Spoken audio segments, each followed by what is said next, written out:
Audible Archives presents The Dorrington Deed-Box by Arthur Morrison, first published in 1897, public domain, worldwide since 2016, narrated by Rob. The narrative of Mr. James Rigby. I shall here set down in language as simple and straightforward as I can command the events which followed my recent return to England, and I shall leave it to others to judge whether or not my conduct has been characterized by foolish fear and ill-considered credulity. At the same time, I have my own opinion as to what would have been the behavior of any other man of average intelligence and courage in the same circumstances, more especially a man of my exceptional upbringing and retired habits. I was born in Australia, and I have lived there all my life till quite recently, save for a single trip to Europe as a boy, in company with my father and mother. It was then that I lost my father, but was less than 9 years old at the time, but my memory of the events of that European trip is singularly vivid. My father had emigrated to Australia at the time of his marriage, and had become a rich man by singularly fortunate speculations in land in and about Sydney. As a family, we were most uncommonly self-centered and isolated. From my parents I never heard a word as to their relatives in England. Indeed, to this day I do not as much as know what was the Christian name of my grandfather. I have often supposed that some serious family quarrel or great misfortune must have preceded or accompanied my father's marriage. Be that as it may, I was never able to learn anything of my relatives, either on my mother's or my father's side. Both parents, however, were educated people, and indeed, I fancy that their habit of seclusion must first have arisen from this circumstance, since the colonists about them in the early days, excellent people as they were not as a class distinguished for extreme intellectual culture. My father had his library stocked from England and added to by fresh arrivals from time to time, and among his books he would pass most of his days, taking, however, now and again an excursion with a gun in search of some new specimen to add to his museum of natural history, which occupied 3 long rooms in our house by the Lane Cove River. I was, as I have said, 8 years of age when I started with my parents on a European tour, and it was in the year 1873. We stayed but a short while in England at first arrival, intending to make a longer stay on our return from the continent. We made our tour, taking Italy last, and it was here that my father encountered a dangerous adventure. We were at Naples, and my father had taken an odd fancy for a picturesque-looking ruffian who had attracted his attention by a complexion unusually fair for an Italian, and in whom he professed to recognize a likeness to Tasso the poet.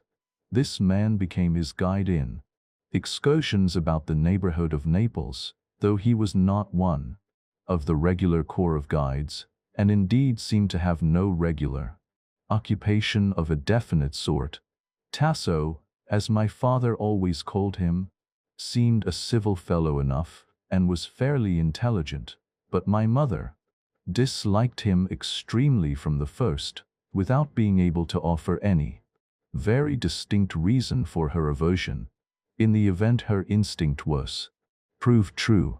Tasso, his correct name, by the way, was Tommaso Marino, persuaded my father that something interesting was to be seen at the Astroni crater for miles west of the city or thereabout, persuaded him, moreover, to make the journey on foot, and the two accordingly set. But all went well enough till the crater was reached, and then, a lonely and broken part of the hill, the guide suddenly turned and attacked my father with a knife, his intention, without a doubt, being murder and the acquisition of the Englishman's valuables. Fortunately, my father had a hip pocket with a revolver in it, for he had been warned of the danger a stranger might at that time run wandering in the country about Naples. He received a wound in the flesh of his left arm in an attempt to ward off a stab and fired at wrestling distance, with the result that his assailant fell dead on the spot. Pitt left the place with all speed, tying up his arm as he went, sought the British consul at Naples, and informed him of the whole circumstances. From the authorities there was no great difficulty. An examination or two, a few signatures, some particular exertions on the part of the consul, and my father was free so far as the officers of the law were concerned. But while these formalities were in progress, no less than 3 attempts were made on his life, 2 by the knife and 1 by shooting, and in each his escape was little short of miraculous. For the dead ruffian, Marino, had been a member of the dreaded Camorra, and the Camorristi were eager to avenge his death. To anybody acquainted with the internal history of Italy, more particularly the history of the old kingdom of Naples, the name of the Camorra will be familiar enough. It was one of the worst and most powerful of the many powerful and evil secret societies of Italy, and had none of the excuses for existence which have been from time to time put forward on behalf of the others. It was a gigantic club for the commission of crime and the extortion of money. So powerful was it that it actually imposed a regular tax on all food material entering Naples, a tax collected and paid with far more regularity than were any of the taxes due to the lawful government of the country. The carrying of smuggled goods was a monopoly of the Camorra, a perfect organization existing for the purpose throughout the kingdom. The whole population was terrorized by this detestable society, which had no less than 12 centers in the city of Naples alone. It contracted for the commission of crime just as systematically and calmly as a railway company contracts for the carriage of merchandise. A murder was so much, according to circumstances, with extras for disposing of the body. Arson was dealt in profitably, maimings and kidnappings were carried out with promptitude and dispatch, and any diabolical outrage imaginable was a mere matter of price. One of the staple vocations of the concern was of course brigandage. After the coming of Victor Emmanuel and the fusion of Italy into one kingdom, the Camorra lost some of its power, but for a long time gave considerable trouble. I have heard that in the year after the matters I am describing, 200 Camorristi were banished from Italy. As soon as the legal forms were complied with, my father received the broadest possible official hint that the sooner and the more secretly he left the country, the better it would be for himself and his family. The British consul, too, impressed it upon him that the law would be entirely unable to protect him against the machinations of the Camorra, and indeed it needed but little persuasion to induce us to leave, for my poor mother was in a state of constant terror lest we were murdered together in our hotel, so that we lost no time in returning to England and bringing our European trip to a close. In London we stayed at a well-known private hotel near Bond Street. Had been but 3 days here when my father came in one evening with a firm conviction that he had been followed for something like 2 hours, and followed very skillfully too. More than once he had doubled suddenly, with a view to confront the pursuers, who he felt were at his heels. But he had met nobody of a suspicious appearance. The next afternoon I heard my mother telling my governess, who was traveling with us, of an unpleasant-looking man who had been hanging about opposite the hotel door, and who, she felt sure, had afterwards been following her and my father as they were walking. My mother grew nervous and communicated her fears to my father. He, however, pooh-poohed the thing and took little thought of its meaning. Nevertheless, the dogging continued, and my father, who was never able to fix upon the persons who caused the annoyance, Indeed, he rather felt their presence by instinct, as one does in such cases, than otherwise, grew extremely angry and had some idea of consulting the police. Then one morning my mother discovered a little paper label stuck on the outside of the door of the bedroom, occupied by herself and my father. It was a small thing, circular, and about the size of a sixpenny piece, or even smaller, but my mother was quite certain that it had not been there when she last entered the door the night before, and she was much terrified, for the label carried a tiny device, drawn awkwardly in ink, a pair of knives of curious shape, crossed, the sign of the Camorra. Nobody knew anything of this label or how it came where it had been. My mother urged my father to place himself under the protection of the police at once, but he delayed. Indeed, I fancy he had a suspicion that the label might be the production of some practical joker staying at the hotel who had heard of his Neapolitan adventure. It was reported in many newspapers, and designed to give him a fright. But that very evening my poor father was found dead, stabbed in a dozen places in a short, quiet street not 40 yards from the hotel. He had merely gone out to buy a few cigars of a particular brand which he fancied at a shop 2 streets away, and in less than half an hour of his departure the police were at the hotel door with the news of his death, having got his address from letters in his pockets. It is no part of my present design to enlarge on my mother's grief, or to describe in detail the incidents that followed my father's death, for I am going back to this early period of my life merely to make more clear the bearings of what has recently happened to myself. It will be sufficient, therefore, to say that at the inquest the jury returned a verdict of willful murder against some person or persons unknown, that it was several times reported that the police had obtained a most important clue, and that being so, very naturally there was never any. But we returned to Sydney, and there I grew up.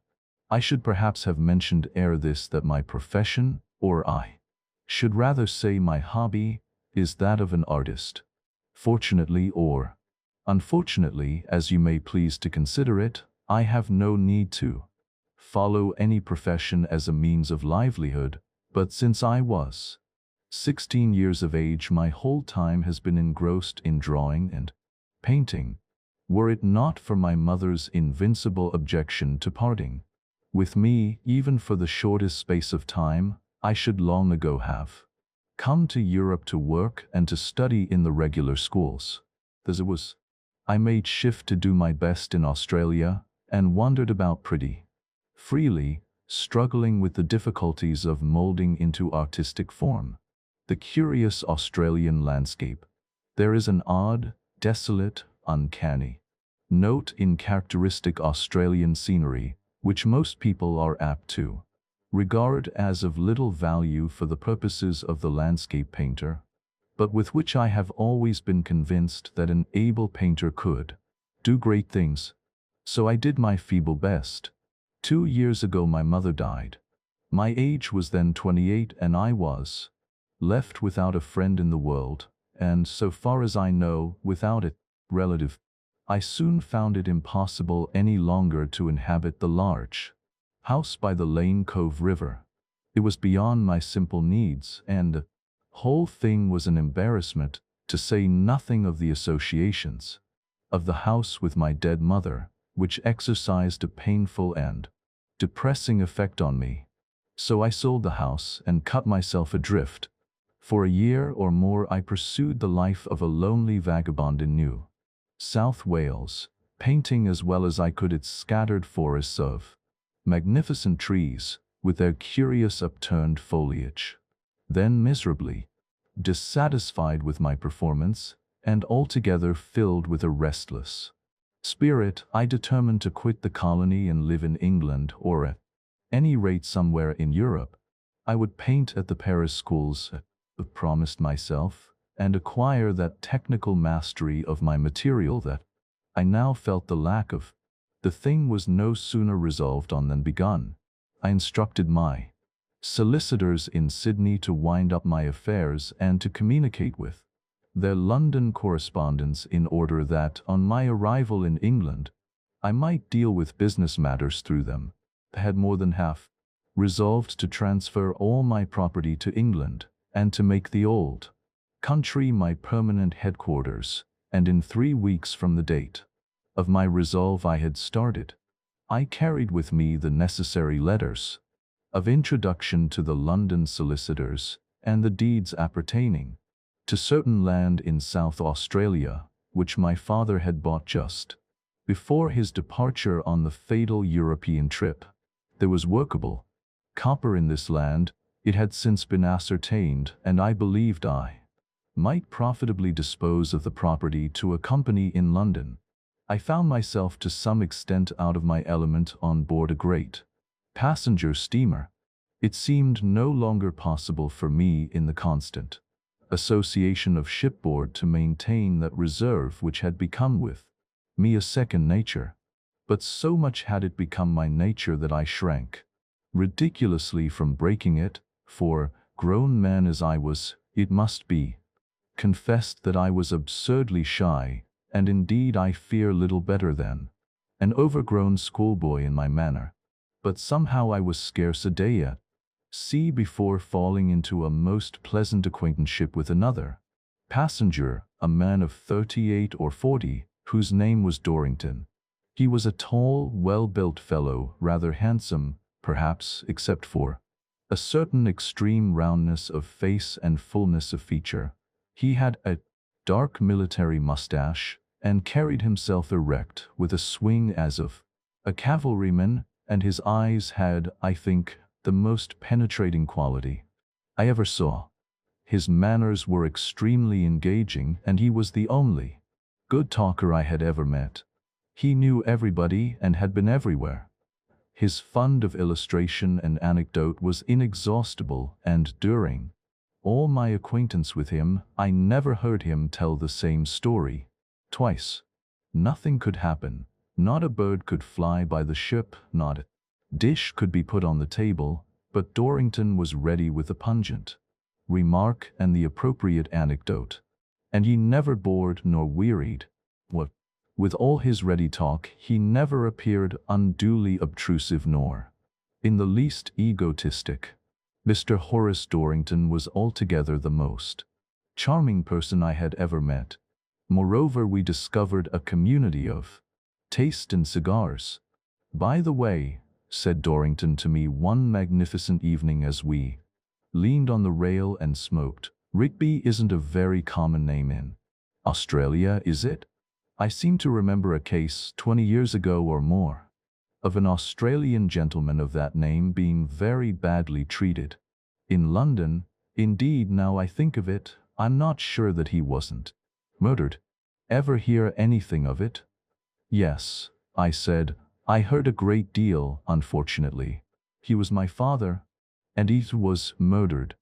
"Your father? I'm awfully sorry. Perhaps I shouldn't have mentioned it, but of course I didn't know." "Oh," I replied, "that's all right.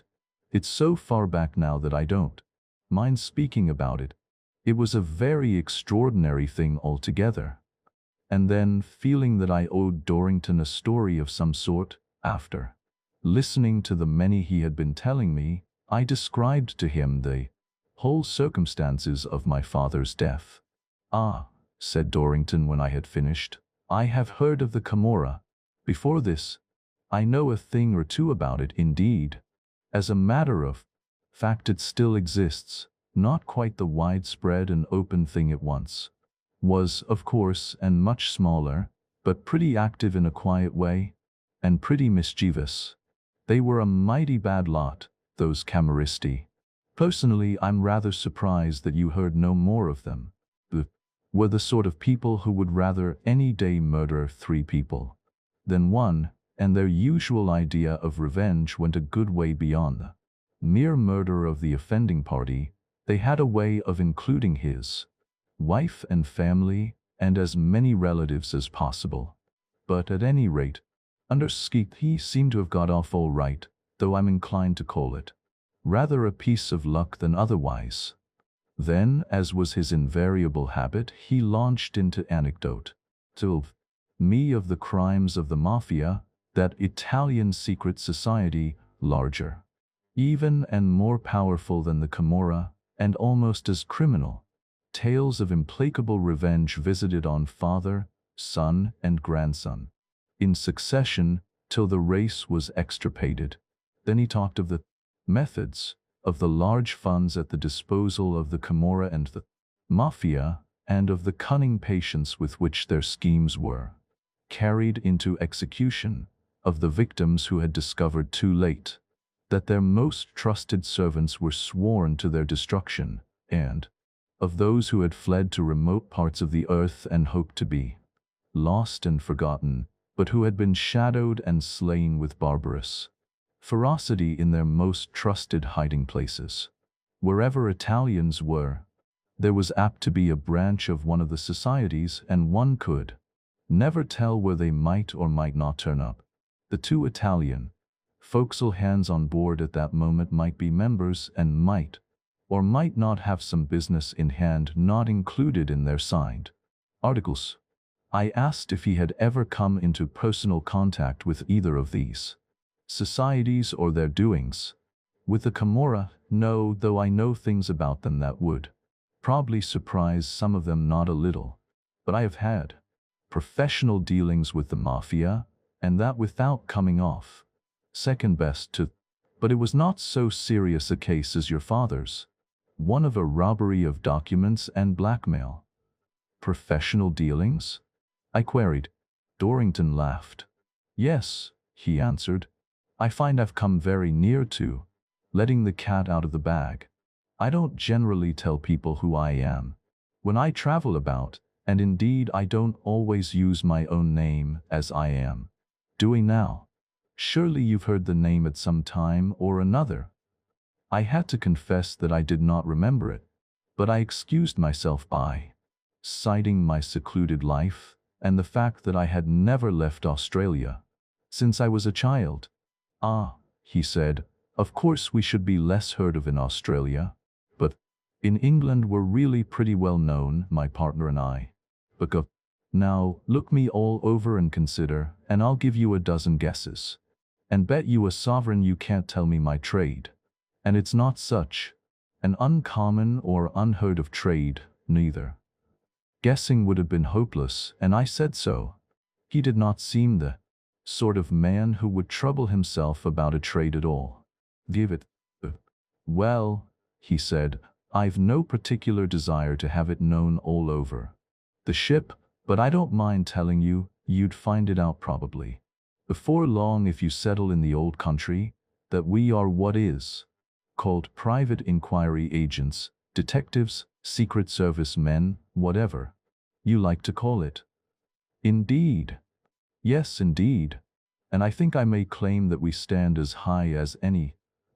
Not a trifle higher. Of course I can't tell you, but you'd be rather astonished if you heard the names of some of our clients who have had dealings with certain royalties, European and Asiatic. That would startle you a bit if I could tell them. Dorrington and Hicks is the name of the firm, and we are both pretty busy men, though we keep going. Regiment of assistants and correspondence. I have been in Australia 3 months over a rather awkward and complicated matter, but I fancy I've pulled it through pretty well, and I mean to reward myself with a little holiday when I get back. There, now you know the worst of me. N.D. and H. present their respectful compliments, and trust that by unfailing punctuality and a strict attention to business they may hope to receive your esteemed commands whenever you may be so unfortunate as to require their services. Family secrets extracted, cleaned, scaled, or stopped with gold. Special attention given to wholesale orders. Pitt laughed and pulled out his cigar case. You haven't another cigar in your pocket, he said, or you wouldn't smoke that stump so low. One of these. I took the cigar and lit it at my remainder.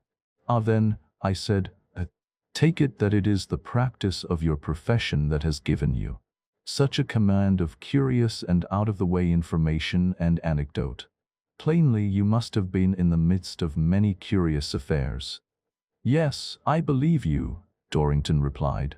But, as it happens, the most curious of my experiences I am unable to relate, since they are matters of professional confidence, such as I can tell. I usually tell with altered names, dates, and places. One learns discretion in such a trade as mine. As to your adventure with the mafia, now, is there any secrecy about that? Dorrington shrugged his shoulders. No, he said, none in particular. But the case was not particularly interesting. It was in Florence. The documents were the property of a wealthy American, and some of the mafia rascals managed to steal them. It doesn't matter what the documents were, that's a private matter, but their owner would have parted with a great deal to get them back, and the mafia held them for ransom. But they had such a fearful notion of the American's wealth, and of what he ought to pay, that, badly as he wanted the papers back, he couldn't stand their demands, and employed us to negotiate and to do our best for him.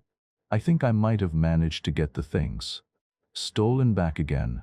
Indeed, I spent some time thinking the plan over, but I decided in the end that it wouldn't pay. If the mafia were tricked in that way, they might consider it appropriate to stick somebody with a knife, and that was not an easy thing to provide against. So I took a little time and went another way to work. The details they're quite uninteresting, and to tell you them would be to talk mere professional shop. There's a deal of dull and patient work to be done in my business.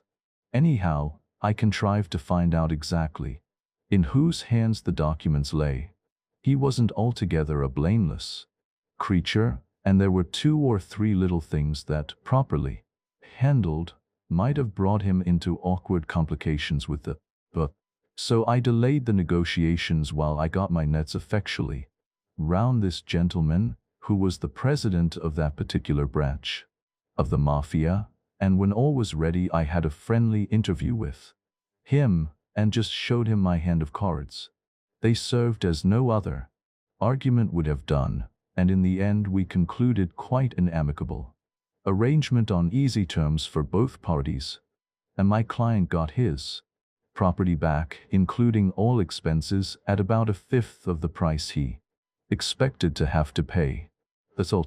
I learnt a deal about the mafia while the business lasted, and at that and other times I learnt a good deal about the Camorra too. Dorrington and I grew more intimate every day of the voyage, till he knew every detail of my uneventful little history, and I knew many of his own most curious experiences. In truth, he was a man with an irresistible fascination for a dull homebird like myself. With all his gaiety, he never forgot business, and at most of our stopping places he sent off messages by cable to his partner. As the voyage drew near its end, he grew anxious and impatient lest he should not arrive in time to enable him to get to Scotland for grouse shooting on the 12th of August. His one amusement, it seemed, was shooting, and the holiday he had promised himself was to be spent on a grouse moor which he rented in Perthshire. It would be a great nuisance to miss the 12th, it said, but it would apparently be in year shave. He thought, however, that in any case it might be done by leaving the ship at Plymouth and rushing up to London by the first train. Yes, he said, I think I shall be able to do it that way, even if the boat is a couple of days late. By the way, he added suddenly, why not come along to Scotland with me? You haven't any particular business in hand, and I can promise you a week or 2 of good fun. The invitation pleased me. It's very good of you, I said, and as a matter of fact I haven't any very urgent business in London. See those solicitors I told you of? But that's not a matter of hurry. Indeed, an hour or 2 on my way through London would be enough. First, I don't know any of your party and— Pooh, pooh, my dear fellow, answered Dorrington with a snap of his fingers. That's all right. I shan't have a party. There will be time to get it together. One or two might come down a little later, but if they do, they'll be capital fellows, delighted to make your acquaintance, I'm sure. Indeed, you'll do me a great favor if you'll come, else I shall be all alone, without a soul to say a word. Anyway, I won't miss the 12th if it's to be done by any possibility. You'll really have to come, you know, you've no excuse. Can lend you guns and anything you want, though I believe you've such things with you. Who is your London solicitor, by the way? Mowbray of Lincoln's Inn Fields. Oh, Mowbray? We know him well. His partner died last year. We know him well, I mean as a firm. I have never met him personally, though my partner, who does the office work, has regular dealings with him. He's an excellent man, but his managing clerk's frightful. I wonder Mowbray keeps him. Don't you let him do anything for you on his own hook. He makes the most disastrous messes, and I rather fancy he drinks. Deal with Mowbray himself. There's nobody better in London. And by the way, now I think of it, it's lucky you've nothing urgent for him, for he's sure to be off out of town for the 12th. He's a rare old gunner and never misses a season. So that now you haven't a shade of an excuse for leaving me in the lurch, and will consider the thing settled. Settled accordingly it was, and the voyage ended uneventfully. But the steamer was late, and we left it at Plymouth and rushed up to town on. We had 3 or 4 hours to prepare before leaving Euston by the night train.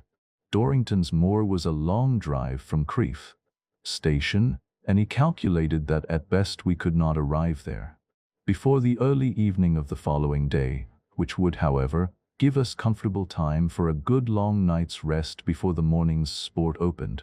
Fortunately, I had plenty of loose cash with me, so that there was nothing to delay us in that regard. We made ready in Dorrington's rooms, he was a bachelor, in Conduit Street, and got off comfortably by the 10 o'clock train from Euston. Then followed a most delightful 8 days. The weather was fine, the birds were plentiful, and my first taste of grouse shooting was a complete success. I resolved for the future to come out of my shell and mix in the world that contained such charming fellows as Dorrington, and such delightful sports as that I was then enjoying. But on the 8th day Dorrington received a telegram calling him instantly to London. It's a shocking nuisance, he said. Here's my holiday either knocked on the head altogether or cut in two, and I fear it's the first rather than the second. It's just the way in such an uncertain profession as. There's no possible help for it, however. I must go, as you'd understand at once if you knew the case. But what chiefly annoys me is leaving you all alone. I reassured him on this point, and pointed out that I had for a long time been used to a good deal of my own company, though indeed with Dorrington away, life at the shooting lodge threatened to be less pleasant than it had been. But you'll be bored to death here, Dorrington said, his thoughts jumping with my own. But on the other hand, it won't be much good going up to town yet. Everybody's out of town, and Mowbray among them. There's a little business of ours that's waiting for him at this moment. My partner mentioned it in his letter yesterday. Why not put in the time with a little tour round? Well, you might work up to London by irregular stages and look about you. As an artist, you'd like to see a few of the old towns, probably Edinburgh, Chester, Warwick, and so. It isn't a great program, perhaps, but I hardly know what else to suggest. As for myself, I must be off as I am by the first train I can get. I begged him not to trouble about me, but to attend to his business. As a matter of fact, I was disposed to get to London and take chambers at any rate for a little while. But Chester was a place I much wanted to. The real old town with walls round it, and I was not indisposed to take a day at Warwick. So in the end I resolved to pack up and make for Chester the following day, and from there to take train for Warwick. And in half an hour Dorrington was gone. Chester was all delight to me. My recollections of the trip to Europe in my childhood were vivid enough as to the misfortunes that followed my father, but of the ancient buildings we visited I remembered little. Now in Chester I found the medieval town I had so often read of, wandered for hours together in the quaint old rows, and walked on the city wall. The evening after my arrival was fine and moonlight, and I was tempted from my hotel. I took a stroll about the town and finished by a walk along the wall from the Watergate toward the cathedral. The moon, flecked over now and again by scraps of cloud, and at times obscured for half a minute together, lighted up all the Rue D in the intervals and touched with silver the river beyond. But as I walked, I presently grew aware of a quiet shuffling footstep some little way behind me. I took little heed of it at first, though I could see nobody near me from whom the sound might come. But soon I perceived that, when I stopped, as I did from time to time to gaze over the parapet, the mysterious footsteps stopped also, and when I resumed my walk the quiet shuffling tread began again. At first I thought it might be an echo, but a moment's reflection dispelled that idea. Mine was an even, distinct walk, and this which followed was a soft, quick shuffling step, a mere scuffle. Moreover, when, by way of test, I took a few silent steps on tiptoe, the shuffle still persisted. I was being followed. Now I do not know whether or not it may sound like a childish fancy, but I confess I thought of my father. When last I had been in England, as a child, my father's violent death had been preceded by just such followings. And now, after all these years, on my return, on the very first night I walked abroad alone, there were strange footsteps in my track. The walk was narrow, and nobody could possibly pass me unseen. I turned suddenly, therefore, and hastened back. Once I saw a dark figure rise from the shadow of the parapet and run. I ran, too, but I could not gain on the figure, which receded farther and more indistinctly before me. One reason was that I felt doubtful of my footing on the unfamiliar track. I ceased my chase and continued my stroll. It might easily have been some vagrant thief, I thought, who had a notion to rush at a convenient opportunity and snatch my life. But here I was far past the spot where I had turned. There was the shuffling footstep behind me again. For a little while I feigned not to notice it, then swinging round as swiftly as I could, I made a quick rush. Useless again, for there in the distance scuttled that same indistinct figure, more rapidly than I could run. What did it mean? Liked the affair so little that I left the walls and walked toward my home. The streets were quiet. I had traversed two, and was about emerging into one of the two main streets where the rows are, when, from the farther part of the dark street behind me, there came once more the sound of the now unmistakable footstep. I stopped.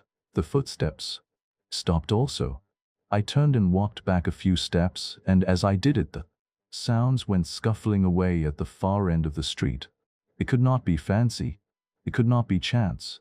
For a single incident, perhaps such an explanation might serve, but not for this persistent recurrence. I hurried away to my hotel, resolved, since I could not come at my pursuer, to turn back no more. But before I reached the hotel there were the shuffling footsteps again, and not far behind.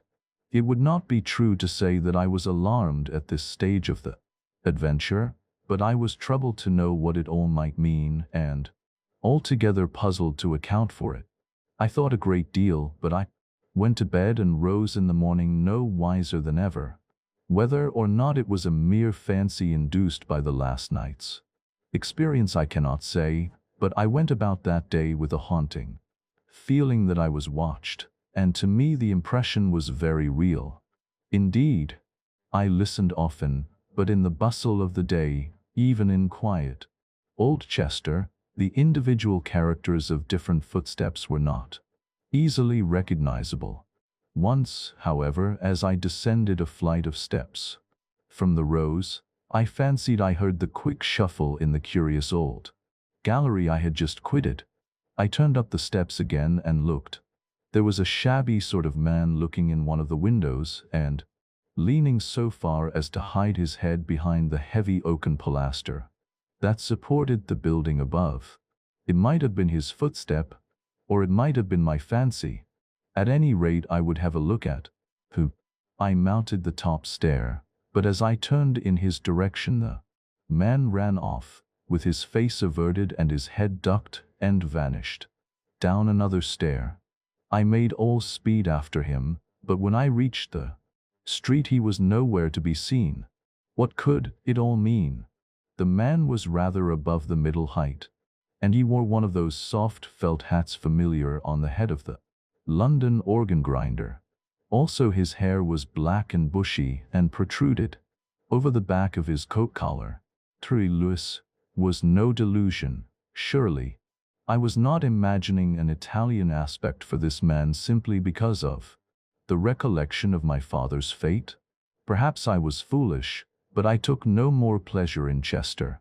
The embarrassment was a novel one for me, and I could not forget it. Back to my hotel, paid my bill, set my bag to the railway station, and took train for Warwick by way of Crewe. It was dark when I arrived, but the night was near as fine as last night had been at Chester. I took a very little late dinner at my hotel, and fell into a doubt what to do with myself. One rather fat and very sleepy commercial traveler was the only other customer visible, and the billiard room was empty. There seemed to be nothing to do but to light a cigar and take a walk. I could just see enough of the old town to give me good hopes of tomorrow's sightseeing. There was nothing visible of quite such an interesting character as one might meet in Chester, but there were a good few fine old 16th century houses, and there were the two gates with the chapels above them. But of course the castle was the great showplace, and that I should visit on the morrow if there were no difficulties as to permission. There were some very fine pictures there, if I remembered aright what I had read. I was walking down the incline from one of the gates, trying to remember who the painters of these pictures were, besides Van Dyck and Holbein, when that shuffling step was behind me again. I admit that it cost me an effort this time to turn on my pursuer. There was something uncanny in that persistent, elusive footstep, and indeed there was something alarming in my circumstances, dogged thus from place to place, and unable to shake off my enemy or to understand his movements or his motive. Turn I did, however, and straightway the shuffling step went off at a hastened pace in the shadow of the gate. This time I made no more than half a dozen steps. But I turned again and pushed my way to the hotel, and as I went the shuffling step came after. The thing was serious. There must be some object in this unceasing watching, and the object could bode no good to me. Plainly some unseen I had been on me the whole of that day, had noted my goings and comings and my journey from Chester. Again and irresistibly, the watchings that preceded my father's death came to mind, and I could not forget them. I could have no doubt now that I had been closely watched from the moment I had set foot at Plymouth. But who could have been waiting to watch me at Plymouth, when indeed I had only decided to land at the last moment? Then I thought of the two Italian forecastle hands on the steamer, the very men whom Dorrington had used to illustrate in what unexpected quarters members of the terrible Italian secret societies might be found. And the Camorra was not satisfied with single revenge. It destroyed the son after the father, and it waited for many years with infinite patience and cunning. Dogged by the steps, I reached the hotel and went to bed. I slept but fitfully at first, though better rest came as the night wore on. The early morning I woke with a sudden shock and with an indefinite sense of being disturbed by somebody about me. The window was directly opposite the foot of the bed, and there, as I looked, was the face of a man, dark, evil, and grinning, with a bush of black hair about his uncovered head and small rings in his ears. It was but a flash, and the face vanished. I was struck by the terror that one so often feels on a sudden and violent awakening from sleep, and it was some seconds ere I could leave my bed and get to the window. My room was on the first floor, and the window looked down on a stable yard. I had a momentary glimpse of a human figure leaving the gate of the yard, and it was the figure that had fled before me in the Rose at Chester. A ladder belonging to the yard stood under the window, and that was all. I rose and dressed. I could stand this sort of thing no longer.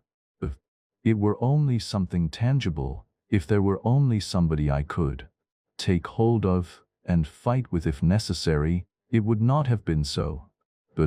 But I was surrounded by some mysterious machination, persistent, unexplainable, that it was altogether impossible to tackle or to face. To complain to the police would have been absurd. They would take me for a lunatic. They are indeed just such complaints that lunatics so often make to the police, complaints of being followed by indefinite enemies, and of being besieged by faces that look in at windows. Even if they did not set me down a lunatic, what could the police of a provincial town do for me in a case like this? No, I must go and consult Dorrington. I had my breakfast, and then decided that I would at any rate try the castle before leaving. Try it I did accordingly, and was allowed to go over it. But through the whole morning I was oppressed by the horrible sense of being watched by malignant eyes. Clearly there was no comfort for me while this lasted, so after lunch I caught a train which brought me to Euston soon after 6:30. I took a cab straight to Dorrington's rooms, but he was out, and was not expected home till late. So I drove to a large hotel near Charing Cross. I avoid mentioning its name for reasons which will presently be understood, sent in my bag and dined. I had not the smallest doubt but that I was still under the observation of the man or the men who had so far pursued me. I had, indeed, the hope of eluding them, except by the contrivance of Dorrington's expert brain. So as I had no desire to hear that shuffling footstep again, indeed it had seemed at Warwick to have a physically painful effect on my nerves, I stayed within and got to bed early. I had no fear of waking face to face with a grinning Italian here. The window was 4 floors up, out of reach of anything but a fire escape, and, in fact, I woke comfortably and naturally, and saw nothing from my window but the bright sky, the buildings opposite, and the traffic below.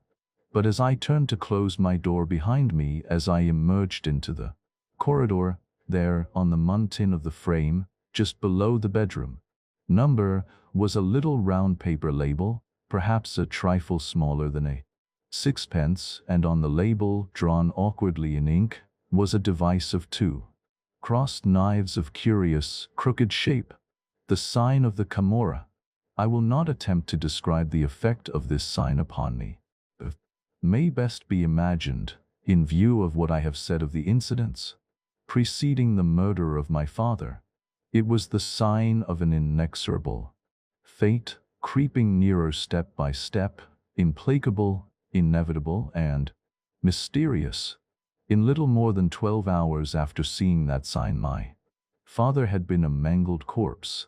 One of the hotel servants passed as I stood by the door, and I made shift to ask him if he knew anything of the label. He looked at the paper and then more curiously at me, but he could offer no explanation. I spent little time over breakfast and then went by cab to Conduit Street. I paid my bill and took my bag with. Dorrington had gone to his office, but he had left a message that if I called I was to follow him, and the office was in Bedford Street, Covent Garden.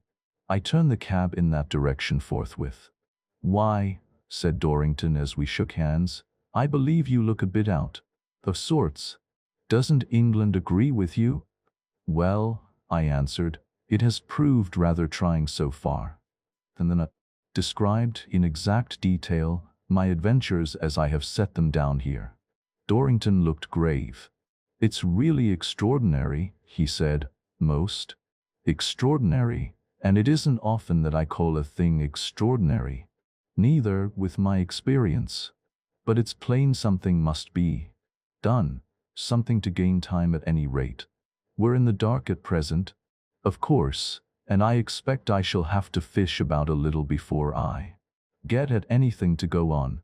In the meantime, I think you must disappear, as artfully as we can manage it." He sat silent for a little while, thoughtfully tapping his forehead with his fingertips. "I wonder," he said presently, "whether or not those Italian fellows on the steamer are in it or not. I suppose you haven't made yourself known anywhere, have you?" "Nowhere. As you know, you've been with me all the time till you left the moor, and since then I have been with nobody and called on nobody." "Now there's no doubt it's the Camorra," Dorrington said. "It's pretty plain. I think I told you on the steamer that it was rather wonderful that you had heard nothing of them after your father's death. What has caused them all this delay there's no telling. They know best themselves. It's been lucky for you, anyway, so far. What I'd like to find out now is how they have identified you and got on your track so promptly. There's no guessing where these fellows get their information. It's just wonderful. But if we can find out, then perhaps we can stop the supply or turn on something that will lead them into a fit. If you had called anywhere on business and declared yourself, as you might have done, for instance, at Mowbray's, I might be inclined to suspect that they got the tip in some crooked way from there. They haven't. Of course, if those Italian chaps on the steamer are in it, you're probably identified pretty certainly, but if they're not, they may only have made a guess. We two landed together and kept together till a day or two ago. As far as any outsider would know, I might be Rigby and you might be Dorrington. Come, we'll work on those lines. Think I smell a plan. Are you staying anywhere?" "No. I paid my bill at the hotel and came along here with my bag." "Very well. Now there's a house at Highgate kept by a very trustworthy man, whom I know very well, where a man might be pretty comfortable for a few days, or even for a week, if he doesn't mind staying indoors and keeping himself out of sight.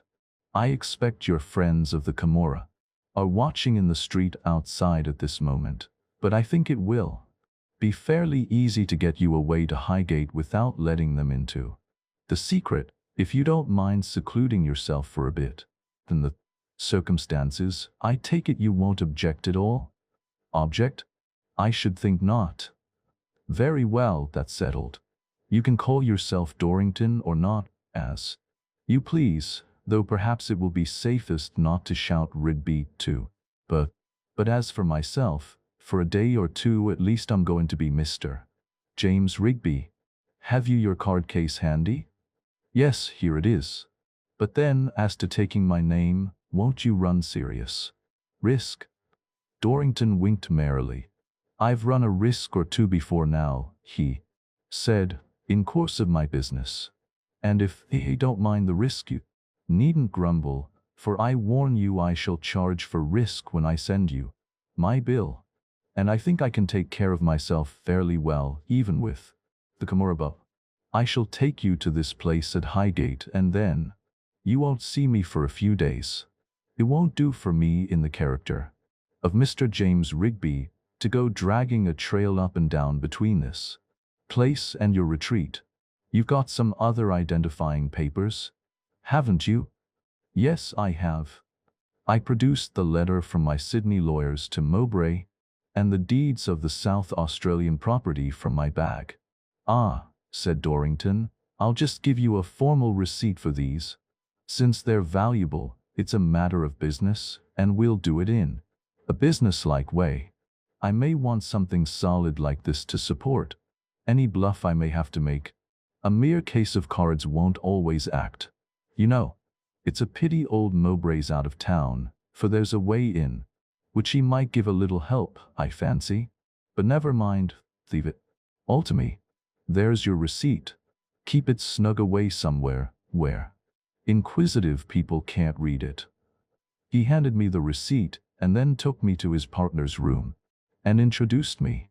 Mr. Hicks was a small, wrinkled man, older than Dorrington, I should think, by 15 or 20 years, and withal the aspect and manner of a quiet old professional man.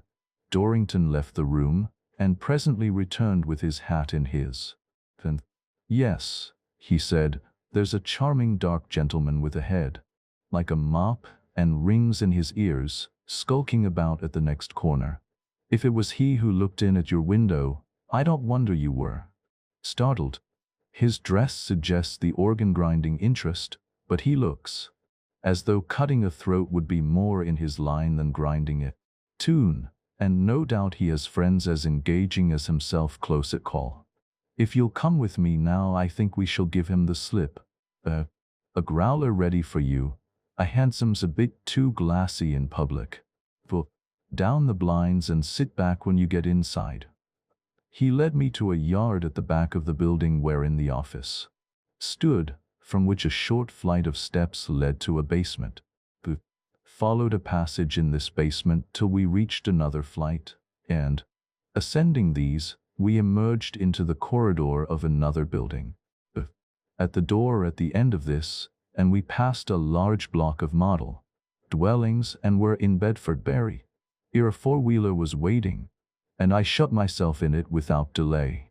I was to proceed as far as King's Cross in this cab Dorrington had arranged, and there he would overtake me in a swift hansom. Fell out as he had settled, and, dismissing the hansom, he came the rest of the journey with me in the four-wheeler. We stopped at length before one of a row of houses, apparently recently built, houses of the over-ornamented, gabled and tiled sort that abound in the suburbs. Crofting is the man's name, Dorrington said as we alighted. He's rather an odd sort of customer, but quite decent in the main, and his wife makes coffee such as money won't buy in most places.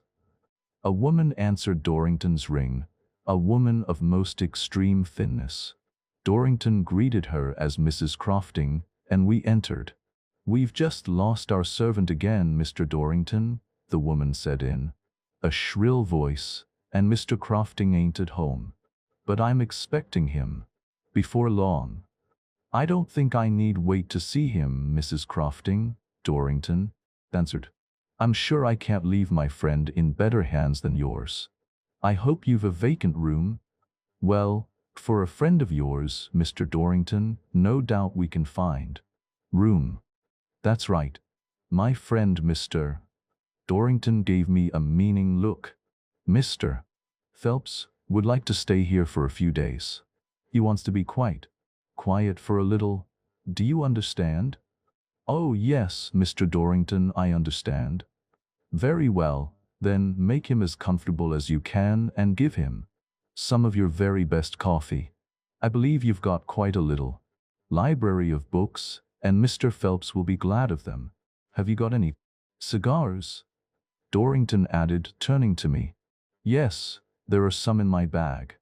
Then I think you'll be pretty comfortable now. Goodbye. I expect you'll see me in a few days, or at any rate you'll get a message. Meantime, be as happy as you can. Dorrington left, and the woman showed me to a room upstairs, where I placed my bag. In front, on the same floor, was a sitting room with, I suppose, some 200 or 300 books, mostly novels, on shelves. The furniture of the place was of the sort one expects to find in an ordinary lodging house: horsehair sofas, loo tables, lustres, and so forth. Mrs. Crofting explained to me that the customary dinner hour was 2, but that I might dine when I liked. I elected, however, to follow the custom of the house, and sat down to a cigar and a book. At 2 o'clock the dinner came, and I was agreeably surprised to find it a very good one, much above what the appointments of the house had led me to expect. Plainly, Mrs. Crofting was a capital cook. There was no soup, but there was a very excellent sole, and some well done cutlets with peas, and an omelette, also a bottle of base. That I should not do so badly in this place after all. I trusted that Dorrington would be as comfortable in his half of the transaction, bearing my responsibilities and troubles. I had heard a heavy, blundering tread on the floor below, and judged from this that Mr. Crofting had returned. After dinner I lit a cigar, and Mrs. Crofting brought her coffee. Truly, it was excellent coffee, and brewed as I like it, strong and black, and plenty of it. It had a flavor of its own too, novel, but not unpleasing. I took 1 cupful, and brought another to my side as I lay on the sofa with my book.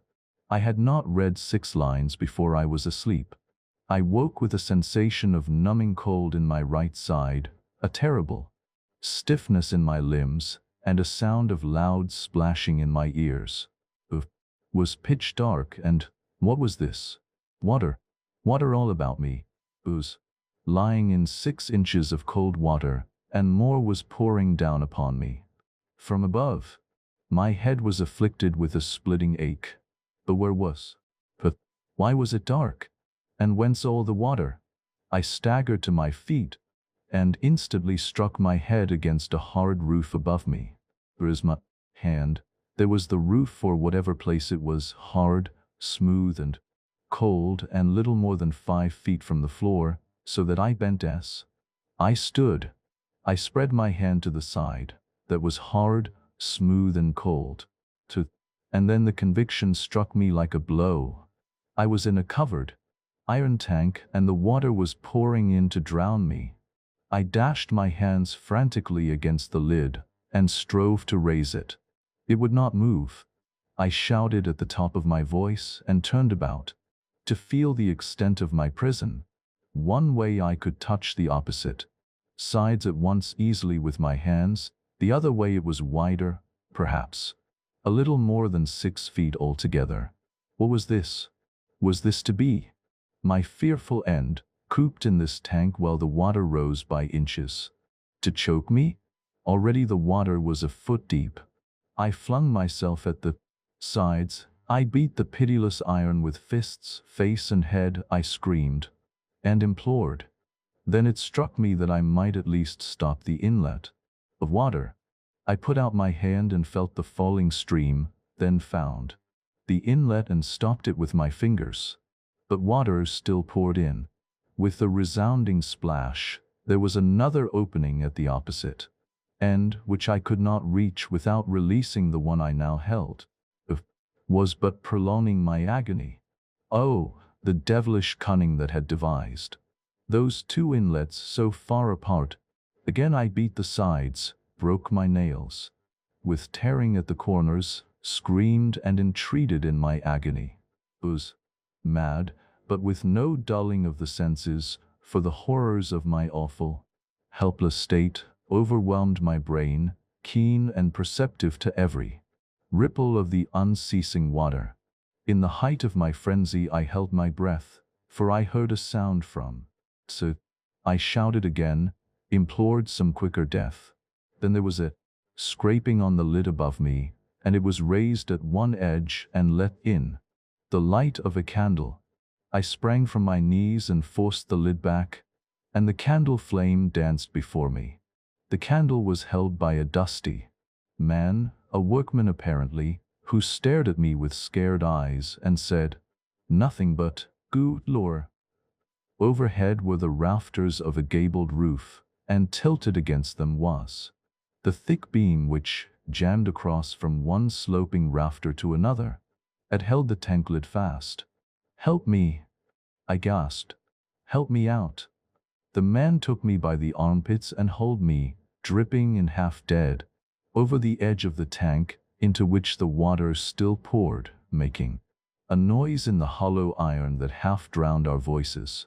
The men had been at work on the cistern of a neighboring house, and hearing an uncommon noise, he had climbed through the spaces left in the party walls to give passage along under the roofs to the builder's men. The joists at our feet was the trapdoor through which, drugged and insensible, I had been carried, to be flung into that horrible cistern. With the help of my friend the workman, I made shift to climb through. By the way he had come, we got back to the house where he had been at work, and there the people gave me brandy and let me dry clothes. I made haste to send for the police, but when they arrived, Mrs. Crofting and her respectable spouse had gone. Some unusual noise in the roof must have warned them, and when the police, following my directions, further got to the offices of Dorrington and Hicks, those acute, professional men had gone too, but in such haste that the contents of the office, papers and everything else had been left just as they stood. The plot was clear now. The followings, the footsteps, the facet, the window, the label on the door, all were a mere humbug arranged by Dorrington for his own purpose, which was to drive me into his power and get my papers from me. Armed with these, and with his consummate address and knowledge of affairs, he could go to Mr. Mowbray in the character of Mr. James Rigby, sell my land in South Australia, and have the whole of my property transferred to himself from Sydney. The rest of my baggage was at his rooms. If any further proof were required, it might be found there. He had taken good care that I should not meet Mr. Mowbray, who, by the way, I afterwards found had not left his office, and had never fired a gun in his life. First I wondered that Dorrington had not made some murderous attempt on me at the shooting place in Scotland. But a little thought convinced me that that would have been bad policy for him. The disposal of the body would be difficult, and he would have to account somehow for my sudden disappearance. Whereas, by the use of his Italian assistant and his murder apparatus at Highgate, I was made to efface my own trail, and could be got rid of in the end with little trouble, for my body, stripped of everything that might identify me, would be simply that of a drowned man unknown, whom nobody could identify. The whole plot was contrived upon the information I myself had afforded Dorrington during the voyage home, and it all sprang from his remembering the report of my father's death. When the papers in the office came to be examined, their each step in the operations was plainly revealed. There was a code telegram from Suez directing Hicks to hire a grouse. There were telegrams and letters from Scotland giving directions as to the later movements. Indeed, the thing was displayed completely. The business of Dorrington and Hicks had really been that of private inquiry agents, and they had done much bona fide business, but many of their operations had been of a more than questionable sort, and among their papers were found complete sets, neatly arranged in dockets, each containing in skeleton a complete history of a case. Many of these cases were of a most interesting character, and I have been enabled to piece together, out of the material thus supplied, the narratives which will follow this. As to my own case, it only remains to say that as yet neither Dorrington, Hicks, nor the Croftings have been caught. They played in the end for a high stake. They might have made 6 figures of me if they had killed me, and the first figure would not have been a 1, and they lost by a mere accident. I have often wondered how many of the bodies which the coroner's juries of London have returned to be found drowned, were drowned, not where they were picked up, but in that horrible tank at Highgate. What the drug was that gave Mrs. Crofting's coffee its value in Dorrington's eyes, I do not know, but plainly it had not been sufficient in my case to keep me unconscious against the shock of cold water till I could be drowned. Altogether, months have passed since my adventure, but even now I sweat at the sight of an iron tank. The Case of Janissary. In this case, and indeed in most of the others, the notes and other documents found in the dockets would, by themselves, give but a faint outline of the facts, and indeed might easily be unintelligible to many people, especially as for much of my information I have been indebted to outside inquiries. Therefore I offer no excuse for presenting the whole thing digested into plain narrative form, with little reference to my authorities, though I knew none of the actors in it. With the exception of the astute Dorrington, the case was especially interesting to me, as will be gathered from the narrative itself.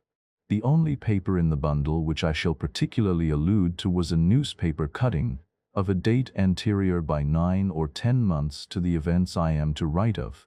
It had evidently been cut at the time it appeared and saved in case it might be useful in a box in the form of a book containing many hundreds of others. From this receptacle it had been taken and attached to the bundle during the progress of the case. I may say at once that the facts recorded had no direct concern with the case of the Horace Janissary, but had been useful in affording a suggestion to Dorrington in connection therewith. The matter is the short report of an ordinary sort of inquest, and I here transcribe it.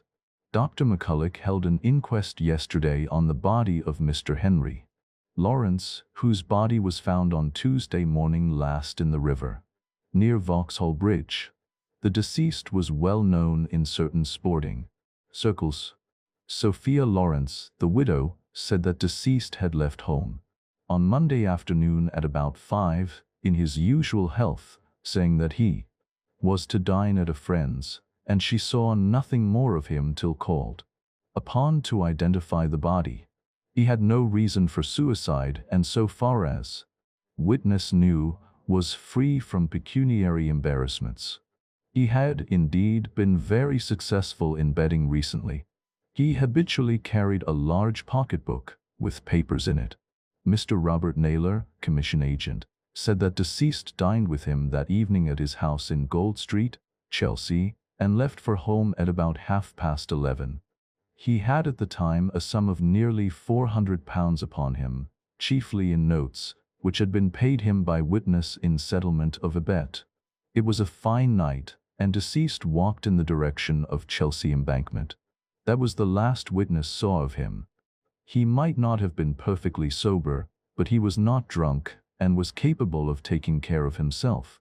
The evidence of the Thames police went to show that no money was on the body when found, except a few coppers and no pocketbook. Dr. William Hodgetts said that death was due to drowning. There were some bruises on the arms and head which might have been caused before death. The body was a very healthy one. The coroner said that there seemed to be a very strong suspicion of foul play, unless the pocketbook of the deceased had got out of his pocket in the water, but the evidence was very meager, although the police appeared to have made every possible inquiry. The jury returned a verdict of found drowned, though how the deceased came into the water there was no evidence to show.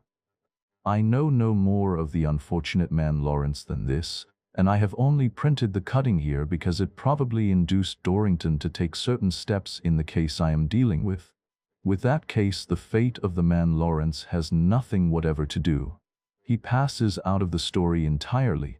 Mr. Warren Telfer was a gentleman of means, and the owner of a few, very few, racehorses. But he had a great knack of buying hidden prizes in yearlings, and what his stable lacked in quantity it often more than made up for in quality. Thus he had once bought a St. Leger winner for as little as £150. Many will remember his bitter disappointment of 10 or a dozen years back, when his horse, Matt Fellon, starting an odds-on favorite for the 2000, never even got among the crowd, and ambled in streets behind everything. It was freely rumored, and no doubt with cause, that Matt Fellon had been got at and in some way nobbled. There were hints of a certain bucket of water administered just before the race, a bucket of water observed in the hands, some said of one, some said of another person connected with Ritter's training establishment. There was no suspicion of pulling, for plainly the jockey was doing his best with the animal all the way along, and never had a tight rein. So unnobbling it must have been, said the knowing ones, and Mr. Warren Telfer said so too, with much bitterness. More, he immediately removed his horses from Ritter's stables, and started a small training place of his own for his own horses merely, putting an old steeplechase jockey in charge, who had come out of a bad accident permanently lame, and had fallen on evil days. The owner was an impulsive and violent-tempered man, who, once a notion was in his head, held to it through everything, and in spite of everything. His misfortune with Matt Phelan made him the most insanely distrustful man alive. In everything he fancied he saw a trick, and to him every man seemed a scoundrel. He could scarce bear to let the very stable boys touch his horses, and although for years all went as well as could be expected in his stables, his suspicious distrust lost nothing of its virulence. He was perpetually fussing about the stables, making surprise visits, and laying futile traps that convicted nobody. The sole tangible result of this behavior was a violent quarrel between Mr. Warren Telfer and his nephew Richard, who had been making a lengthened stay with his uncle. Young Telfer, to tell the truth, was neither so discreet nor so exemplary in behavior as he might have been, but his temper was that characteristic of the family, and when he conceived that his uncle had an idea that he was communicating stable secrets to friends outside, there was an animated row, and the nephew betook himself and his luggage somewhere else. Young Telfer always insisted, however, that his uncle was not a bad fellow on the whole, though he had habits of thought and conduct that made him altogether intolerable at times. But the uncle had no good word for his graceless nephew, and indeed Richard Telfer bet more than he could afford, and was not so particular in his choice of sporting acquaintances as a gentleman should have been. Mr. Warren Telfer's house, Blackhall, and his stables were little more than 2 miles from Redbury in Hampshire, and after the quarrel Mr. Richard Telfer was not seen near the place for many months, not, indeed, till excitement was high over the forthcoming race for the Redbury Stakes, for which there was an entry from the stable. Janissary for long ranked second favorite, and then the owner's nephew did not enter the premises, and in fact, made his visit as secret as possible. I have said that Janissary was long-ranked second favorite for the Redbury Stakes, but a little more than a week before the race he became first favorite, owing to a training mishap to the horse fancied first, which made its chances so poor that it might have been scratched at any moment. And so far was Janissary above the class of the field, though it was a 2-year-old race, and there might be a surprise, that it at once went to far shorter odds than the previous favorite, which, indeed, had it run fit and well, would have found Janissary no easy colt to beat. Mr. Telfer's nephew was seen near the stables but 2 or 3 days before the race, and that day the owner dispatched a telegram to the firm of Dorrington and Hicks. In response to this telegram, Dorrington caught the first available train for Redbury, and was with Mr. Warren Telfer in his library by 5 in the afternoon. "It is about my horse Janissary that I want to consult you, Mr. Dorrington," said Mr. Telfer. "It's right enough now, or at least was right at exercise this morning, but I feel certain that there's some diabolical plot on hand somewhere to interfere with the horse before the Redbury Stakes Day, and I'm sorry to have to say that I suspect my own nephew to be mixed up in it in some way. In the first place, I may tell you that there is no doubt whatever that the colt, if let alone and bar accident, can win in a canter. He could have won even if Harold, the late favorite, had kept well, for I can tell you that Janissary is a far greater horse than anybody is aware of outside my establishment, or at any rate, than anybody ought to be aware of, if the stable secrets are properly kept. His pedigree is nothing very great, and he never showed his quality till quite lately in private trials. Of course it has leaked out somehow that the colt is exceptionally good. I don't believe I can trust a soul in the place. How should the price have gone up to 5 to 4 unless somebody had been telling what he's paid not to tell? But that isn't all, as I have said. I've a conviction that something's on foot. Somebody wants to interfere with the horse. Of course we get a tout about now and again, but the downs are pretty big, and we generally manage to dodge them if we want to.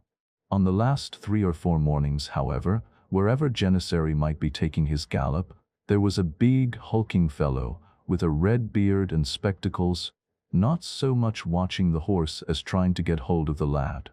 I am always up and out at 5, for I found to my cost, you remember about Matt Phelan, that if a man doesn't want to be ramped he must never take his eye off things. Well, I have scarcely seen the lad ease the colt once on the last 3 or 4 mornings without that red-bearded fellow bobbing up from a knoll or a clump of bushes or something close by, especially if Janissary was a bit away from the other horses and not under my nose or the head lad's for a moment. I rode at the fellow, of course, when I saw what he was after, but he was artful as a cartload of monkeys, and vanished somehow before I could get near him.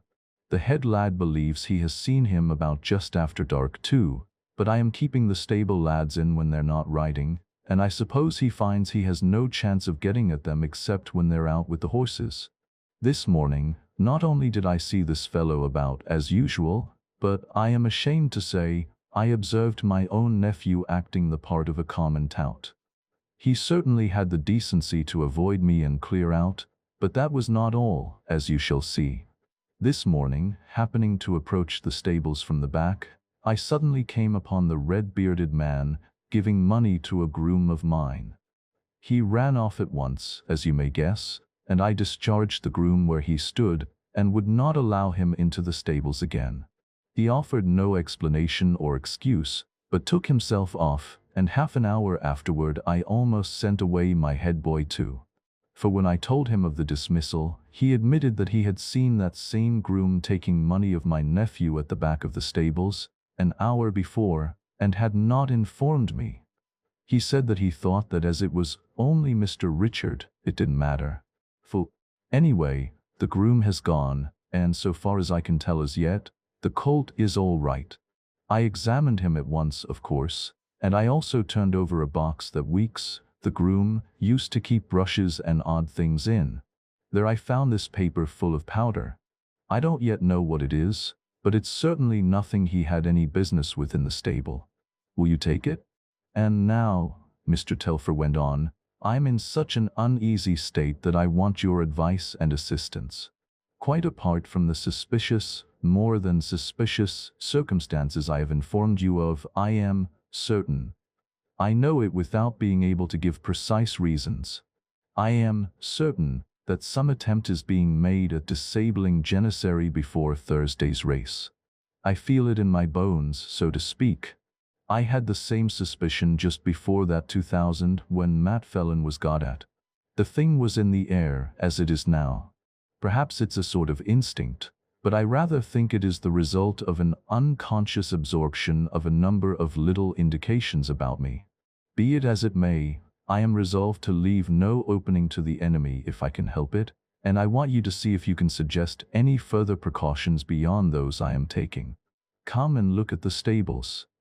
Dorrington could see no opening for any piece of rascality by which he might make more of the case than by serving his client loyally, so he resolved to do the latter. He followed Mr. Telfer through the training stables, where 8 or 9 thoroughbreds stood, and could suggest no improvement upon the exceptional precautions that already existed. No, said Dorrington, I don't think you can do any better than this, at least on this, the inner line of defense. But it is best to make the outer lines secure first. By the way, this isn't Janissary, is it? We saw him farther up the row, didn't we? Oh no, that's a very different sort of colt, though he does look like, doesn't he? People who've been up and down the stables once or twice often confuse them. They're both bays, much of a build, and about the same height, and both have a bit of stocking on the same leg, though Janissary's is bigger, and this animal has a white star. But you never saw 2 creatures look so like and run so differently. This is a dead loss, not worth his feed. If I can manage to wind him up to something like a gallop, I shall try to work him off in a selling plate somewhere, but as far as I can see he isn't good enough even for that. He's a disappointment. And his stock's far better than Janissary's too, and he cost half as much again. Yearlings are a lottery. Still, I've drawn a prize or two among them at one time or another. Ah yes, so I've heard. But now as to the outer defenses I was speaking of. Let us find out who is trying to interfere with your horse. Do you mind letting me into the secrets of the stable commissions? Oh no. We're talking in confidence, of course. I've backed the colt pretty heavily all round, but not too much anywhere. There's a good slice with Barker. You know Barker, of course. Mullins has 1,000 down for him, and that was at 5-1, before Harold went amiss. Then there's Ford and Lascelles, both good men, and Naylor. He's the smallest man of them all, and there's only 100 or 2 with him, though he's been laying the horse pretty freely everywhere, at least until Harold went wrong. And there's Pedder. But there must have been a deal of money laid to outside backers, and there's no telling who may contemplate a ramp. Just so. Now as to your nephew. What of your suspicions in that direction? Perhaps I'm a little hasty as to that, Mr. Telfer answered, a little ashamed of what he had previously said.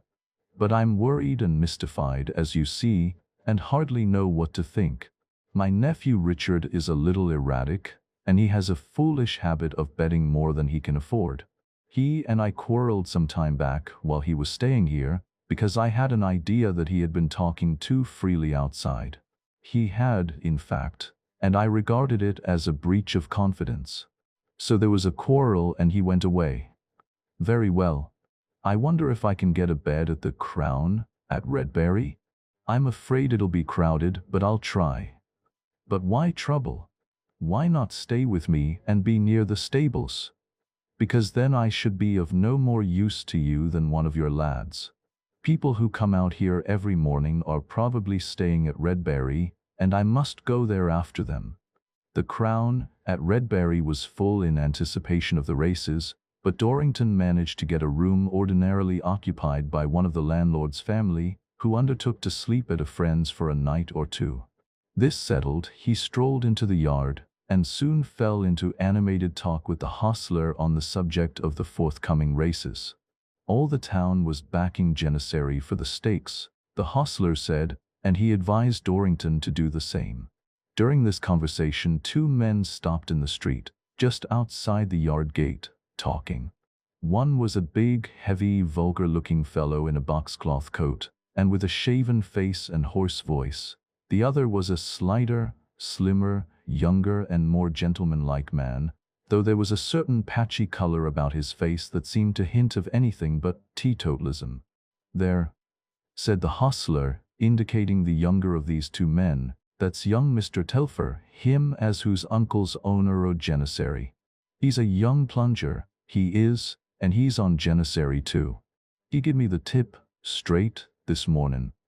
'You put your little bit on my uncle's colt,' he said. 'It's all right. I ain't such pals with the old man as I was, but I've got the tip that his money's down on it. So don't neglect your opportunities, Thomas,' he says, and I haven't. He's stoppin' in our house, is young Mr. Richard." "And who is that he is talking to? A bookmaker?" "Yes, sir, that's Naylor, Bob Naylor. He's got Mr. Richard's bets. P'raps he's puttin' on a bit more now." The men at the gate separated, and the bookmaker walked off down the street in the fast-gathering dusk. Richard Telfer, however, entered the house, and Dorrington followed him. Telfer mounted the stairs and went into his room. Dorrington lingered a moment on the stairs and then went and knocked at Telfer's door. "Hullo!" cried Telfer, coming to the door and peering out into the gloomy corridor. "I beg pardon," Dorrington replied courteously. "I thought this was Naylor's room." "No, it's number 23 by the end, but I believe he's just gone down the street." Dorrington expressed his thanks and went to his own room. He took 1 or 2 small instruments from his bag and hurried stealthily to the door of number 23. All was quiet, and the door opened at once to Dorrington's picklock, for there was nothing but the common tumbler rim lock to secure it. Dorrington, being altogether an unscrupulous scoundrel, would have thought nothing of entering a man's room thus for purposes of mere robbery. Much less scruple had he in doing so in the present circumstances. He lit the candle in a little pocket lantern, and, having secured the door, looked quickly about the room. There was nothing unusual to attract his attention, and he turned to two bags lying near the dressing table. One was the usual bookmaker's satchel, and the other was a leather traveling bag. Both were locked. Dorrington unbuckled the straps of the large bag and produced a slender picklock of steel wire with a sliding joint, which, with a little skillful humoring, turned the lock in the course of a minute or two. One glance inside was enough. There on the top lay a large false beard of strong red, and upon the shirts below was a pair of spectacles. But Dorrington went farther, and felt carefully below the linen till his hand met a small, flat, mahogany box. This he withdrew and opened. Within, on a velvet lining, lay a small silver instrument resembling a syringe. He shut and replaced the box, and having rearranged the contents of the bag, shut, locked and strapped it, and blew out his light. He had found what he came to look for. In another minute Mr. Bob Naylor's door was locked behind him, and Dorrington took his picklocks to his own room. It was a noisy evening in the commercial room at the Crown. Chaff and laughter flew thick, and Richard Telfer threatened Naylor with a terrible settling day. More was drunk than thirst strictly justified, and everybody grew friendly with everybody else. Dorrington, sober and keenly alert, affected the reverse, and exhibited a special and extreme affection for Mr. Bob Naylor. His advances were unsuccessful at first, but Dorrington's manner and the Crown whiskey overcame the bookmaker's reserve, and at about 11 o'clock the two left the house arm in arm for a cooling stroll in the High Street.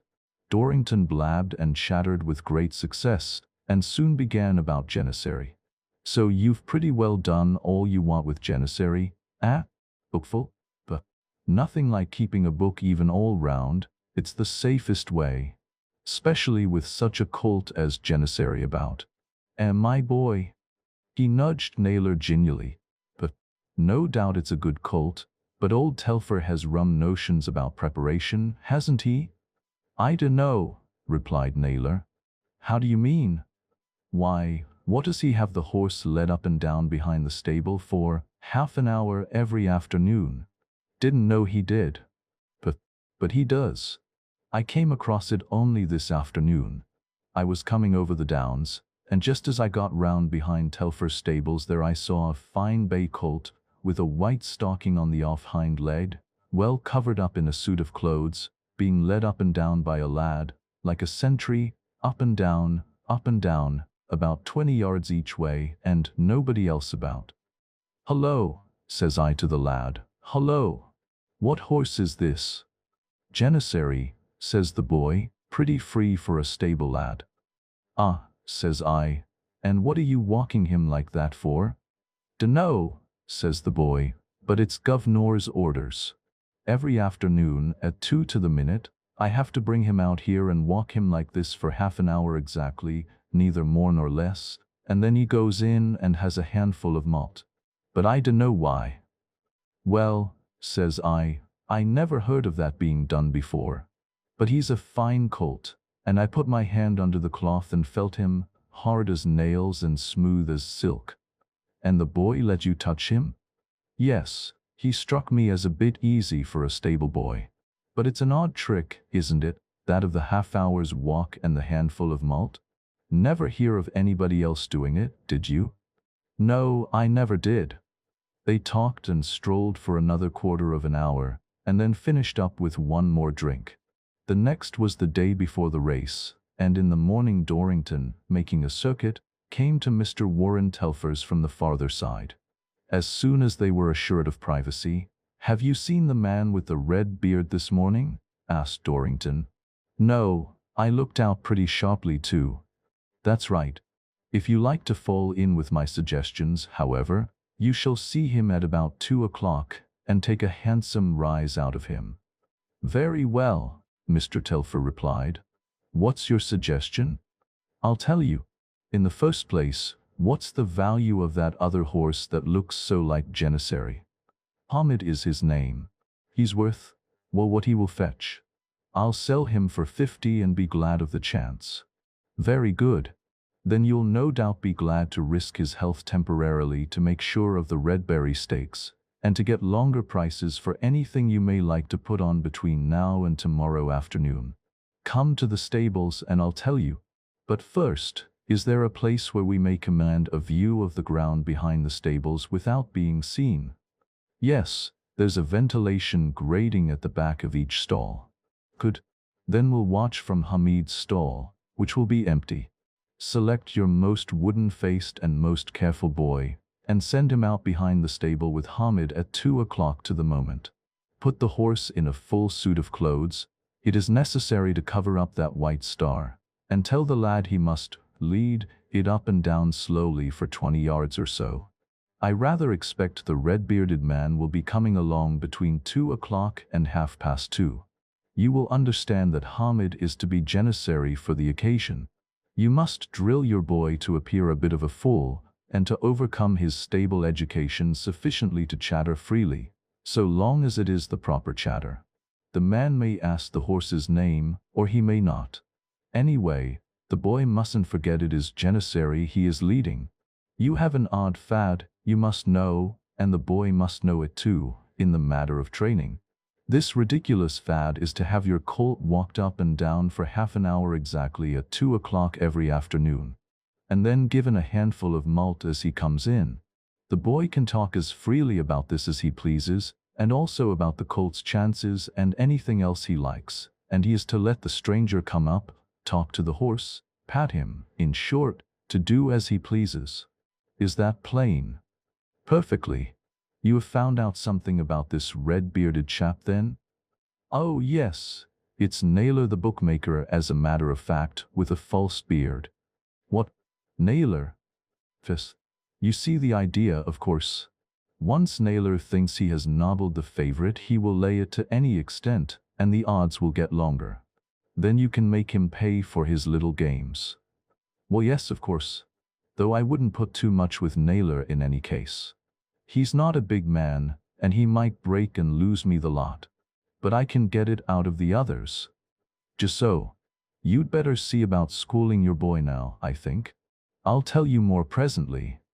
A minute or two before 2 o'clock, Dorrington and Telfer, mounted on a pair of steps, were gazing through the ventilation grating of Hamid's stall, while the colt, clothed completely, was led round. Then Dorrington described his operations of the previous evening. "No matter what he may think of my tale," he said, "Naylor will be pretty sure to come.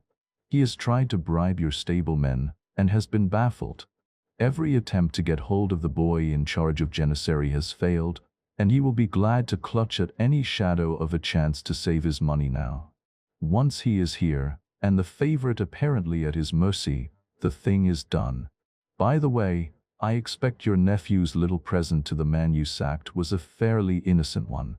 No doubt he merely asked the man whether Janissary was keeping well, and was thought good enough to win, for I find he is backing it pretty heavily. Naylor came afterwards, with much less innocent intentions, but fortunately you were down on him in time. Several considerations induced me to go to Naylor's room. In the first place, I have heard rather shady tales of his doings on 1 or 2 occasions, and he did not seem a sufficiently big man to stand to lose a great deal over your horse.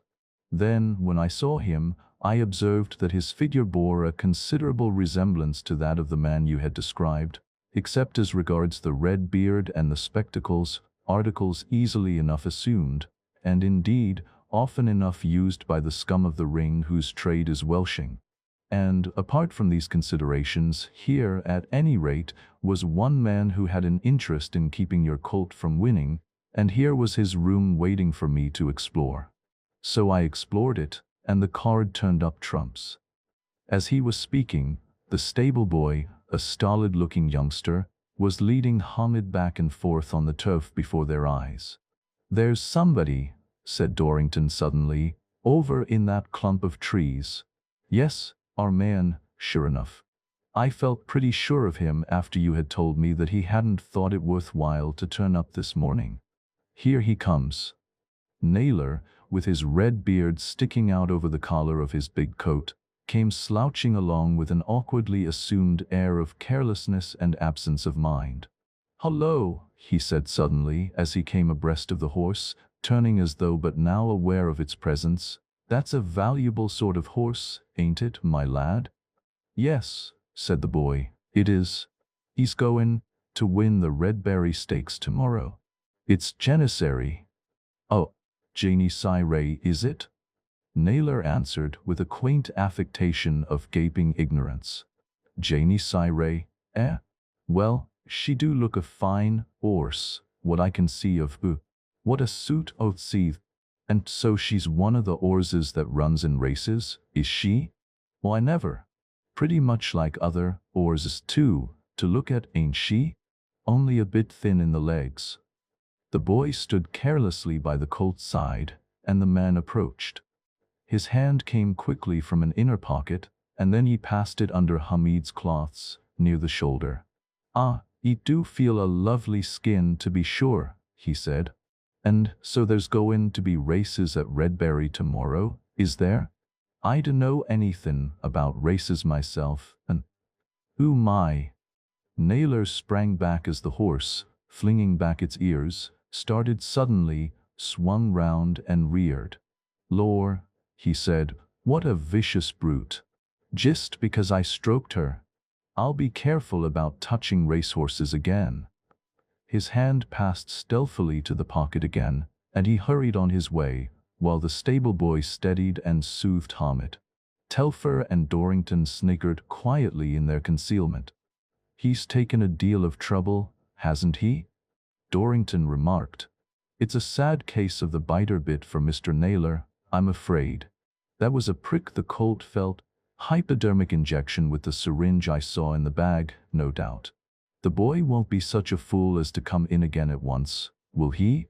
If Naylor's taking a look back from anywhere, that may make him suspicious. No fear. I've told him to keep out for the half hour, and he'll do it. Dear, dear, what an innocent person Mr. Bob Naylor is. Why, never. Pretty much like other horses. He didn't know there were to be races at Redberry. Janissary, too. It's really very funny."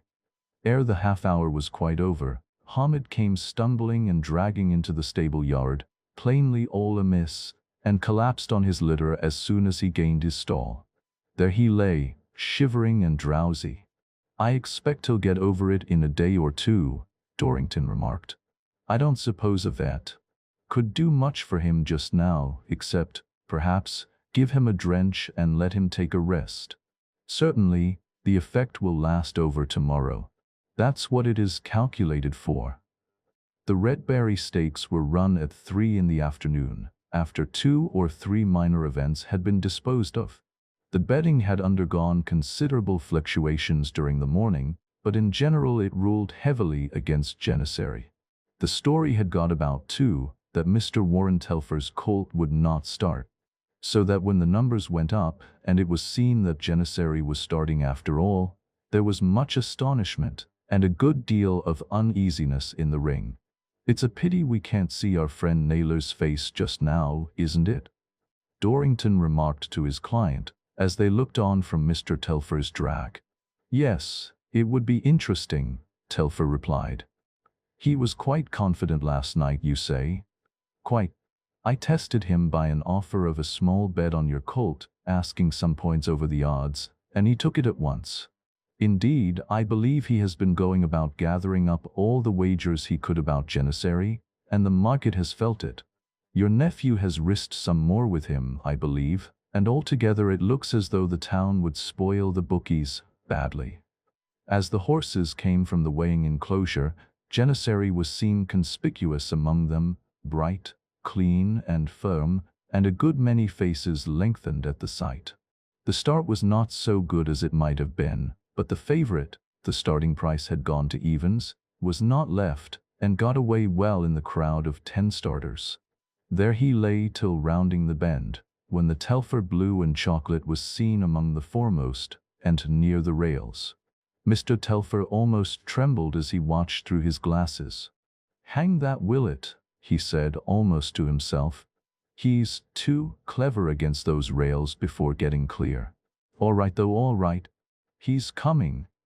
Janissary, indeed, was showing in front, and as the horses came along the straight it was plain that Mr. Telfer's colt was holding the field comfortably. There were changes in the crowd. Some dropped away, some came out and attempted to challenge for the lead, but the favorite, striding easily, was never seriously threatened, and in the end, being a little led out, came in a 3 lengths winner, never once having been made to show his best. "I congratulate you, Mr. Telfer," said Dorrington, "and you may congratulate me."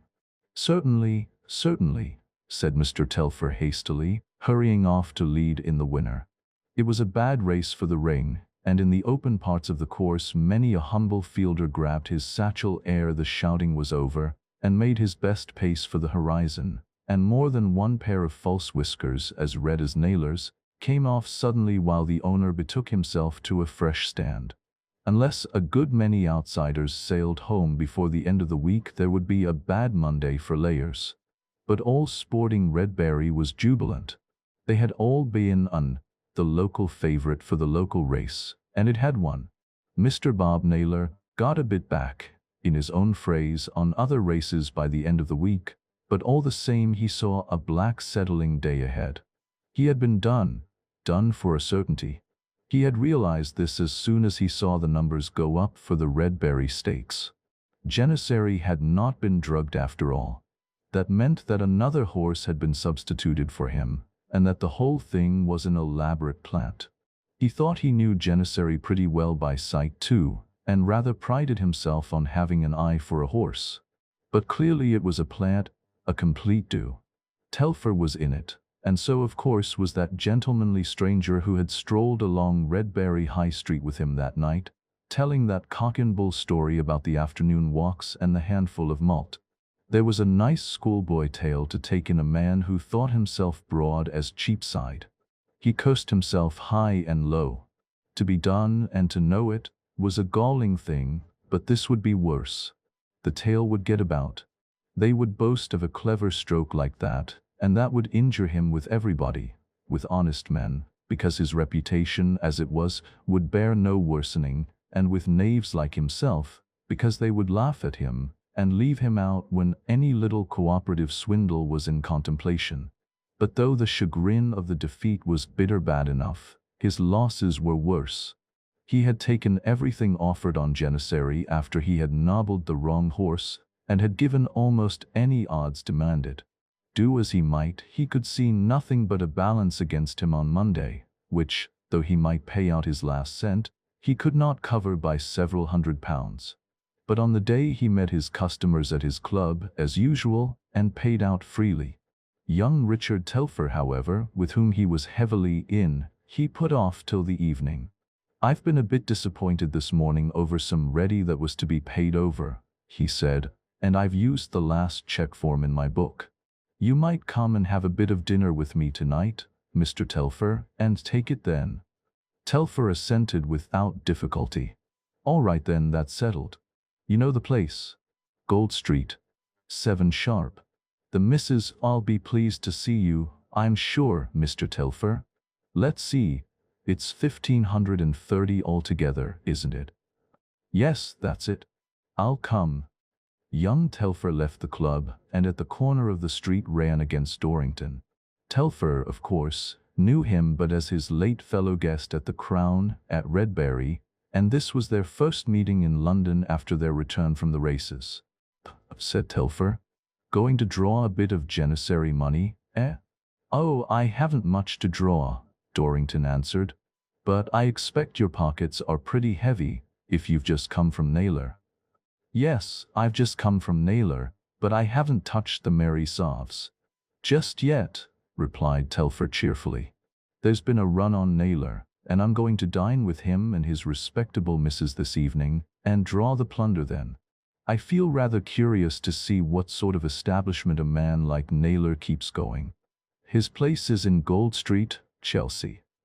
Yes, I believe so. Anyhow, I congratulate you on your haul, and wish you a merry evening. And the two men parted. Dorrington had, indeed, a few pounds to draw as the result of his fishing bet with Naylor, but now he resolved to ask for the money at his own time. This invitation to Telfer took his attention, and it reminded him oddly of the circumstances detailed in the report of the inquest on Lawrence, transcribed at the beginning of this paper.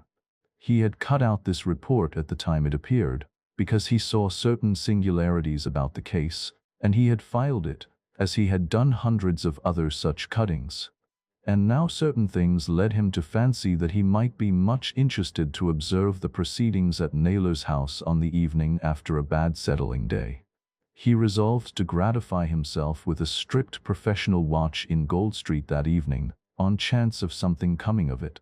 For it was an important thing in Dorrington's rascally trade to get hold of as much of other people's private business as possible, and to know exactly in what cupboard to find every man's skeleton.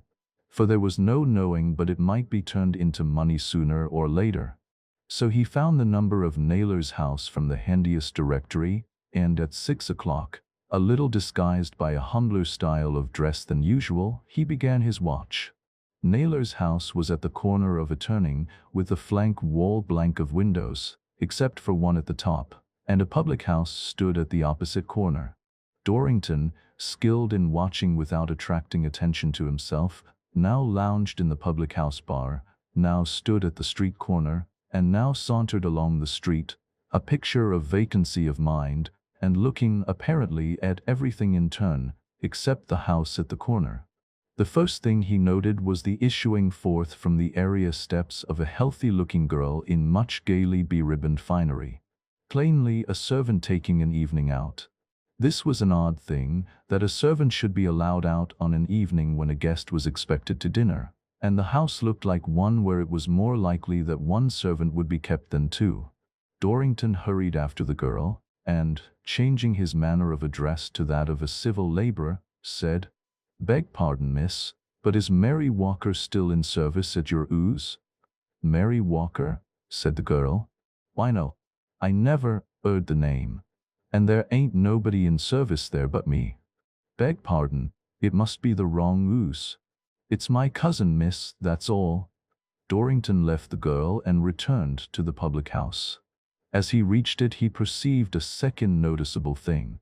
Although it was broad daylight, there was now a light behind the solitary window at the top of the side wall of Naylor's house.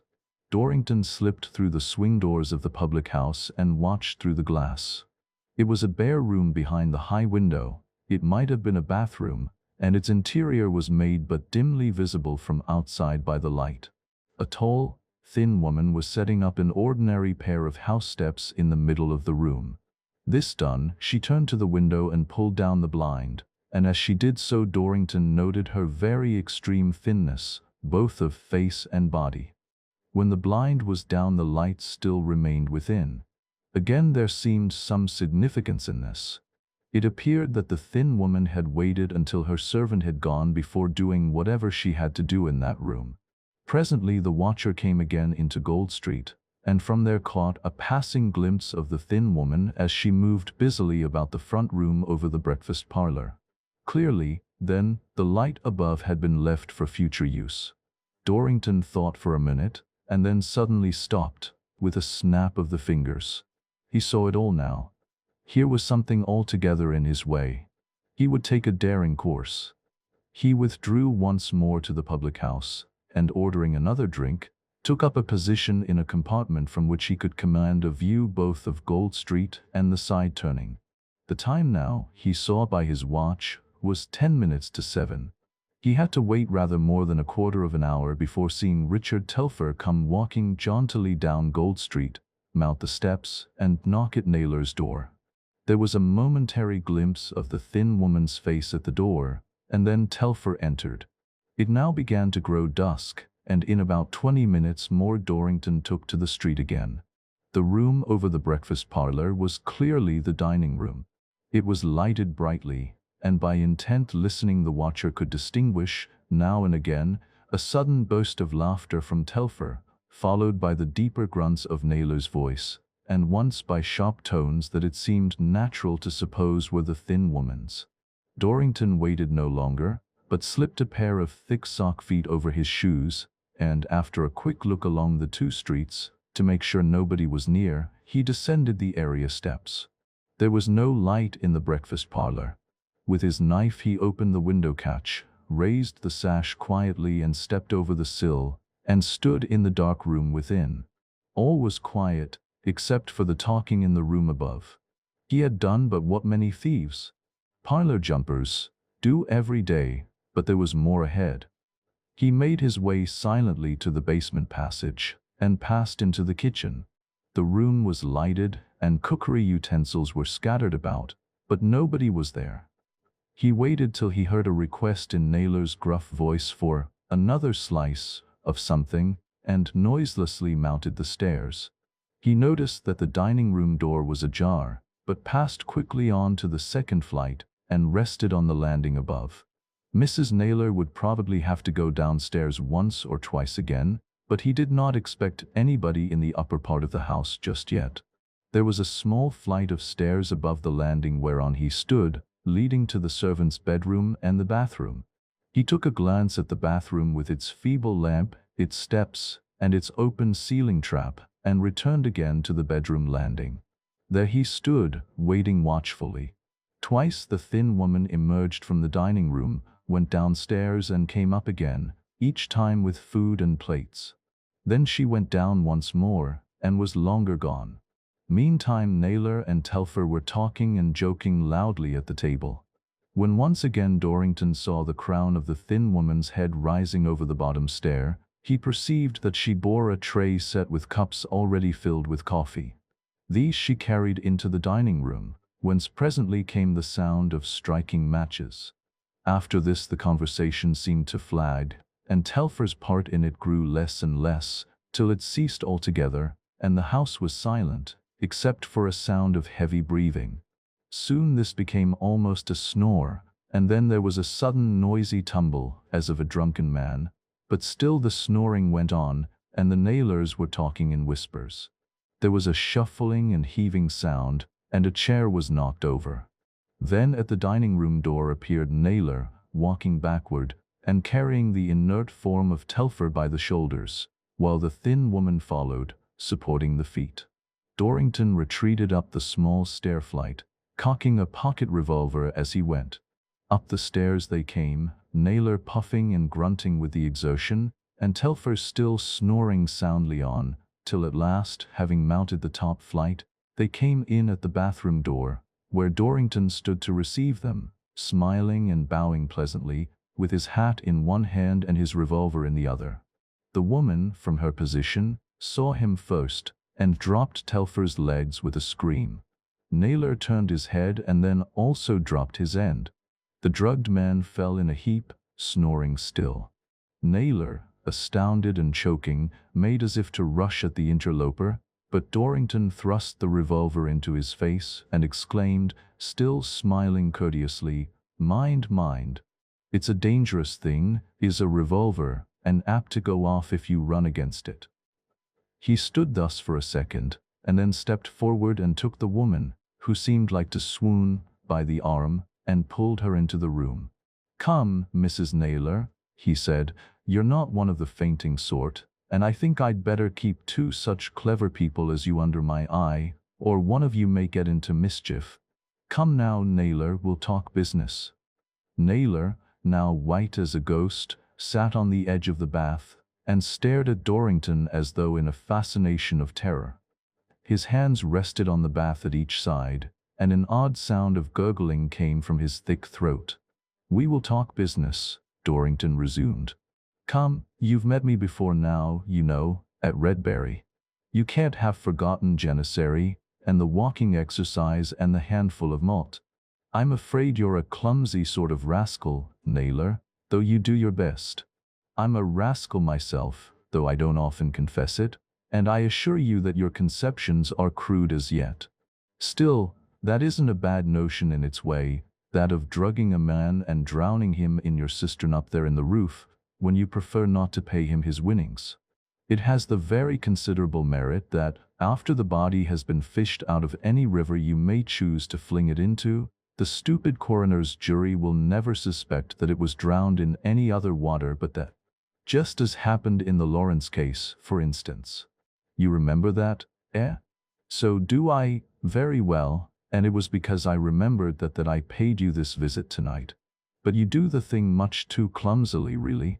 When I saw a light up here in broad daylight, I knew at once it must be left for some purpose to be executed later in the evening, and when I saw the steps carefully placed at the same time, after the servant had been sent out, why, the thing was plain, remembering, as I did, the curious coincidence that Mr. Lawrence was drowned the very evening he had been here to take away his winnings. The steps must be intended to give access to the roof, where there was probably a tank to feed the bath, and what more secret place to drown a man than there? And what easier place, so long as the man was well drugged, and there was a strong lid to the tank? As I say, Naylor, your notion was meritorious, but your execution was wretched, perhaps because you had no notion that I was watching you. He paused and then went on. Come, he said, collect your scattered faculties, both of you. I shan't hand you over to the police for this little invention of yours. It's too useful an invention to give away to the police. I shan't hand you over, that is to say, as long as you do as I tell you. If you get mutinous, you shall hang, both of you, for the Lawrence business. I may as well tell you that I'm a bit of a scoundrel myself, by way of profession. I don't boast about it, but it's well to be frank in making arrangements of this sort. I'm going to take you into my service. I employ a few agents, and you and your tank may come in very handy from time to time. But we must set it up, with a few improvements, in another house, a house which hasn't quite such an awkward window. And we mustn't execute our little suppressions so regularly on settling day. It looks suspicious. So as soon as you can get your faculties together, we'll talk over this thing. The man and the woman had exchanged glances during this speech, and now Naylor asked huskily, jerking his thumb toward the man on the floor, And what about him? What about him? Why, get rid of him as soon as you like. Not that way, though. He pointed toward the ceiling trap. It doesn't pay me, and I'm master now. Besides, what will people say when you tell the same tale at his inquest that you told at Lawrence's? No, my friend, bookmaking and murderer don't assort together, profitable as the combination may seem. Settling days are too regular. And I'm not going to be your accomplice, mind. You are going to be mine. Do what you please with Telfer. Leave him on somebody's doorstep if you like. But I owe him 1,500, and I ain't got more than half of it. I'll be ruined. Very likely, Dorrington returned placidly. Be ruined as soon as possible, then, and devote all your time to my business. You're not to ornament the ring any longer, remember.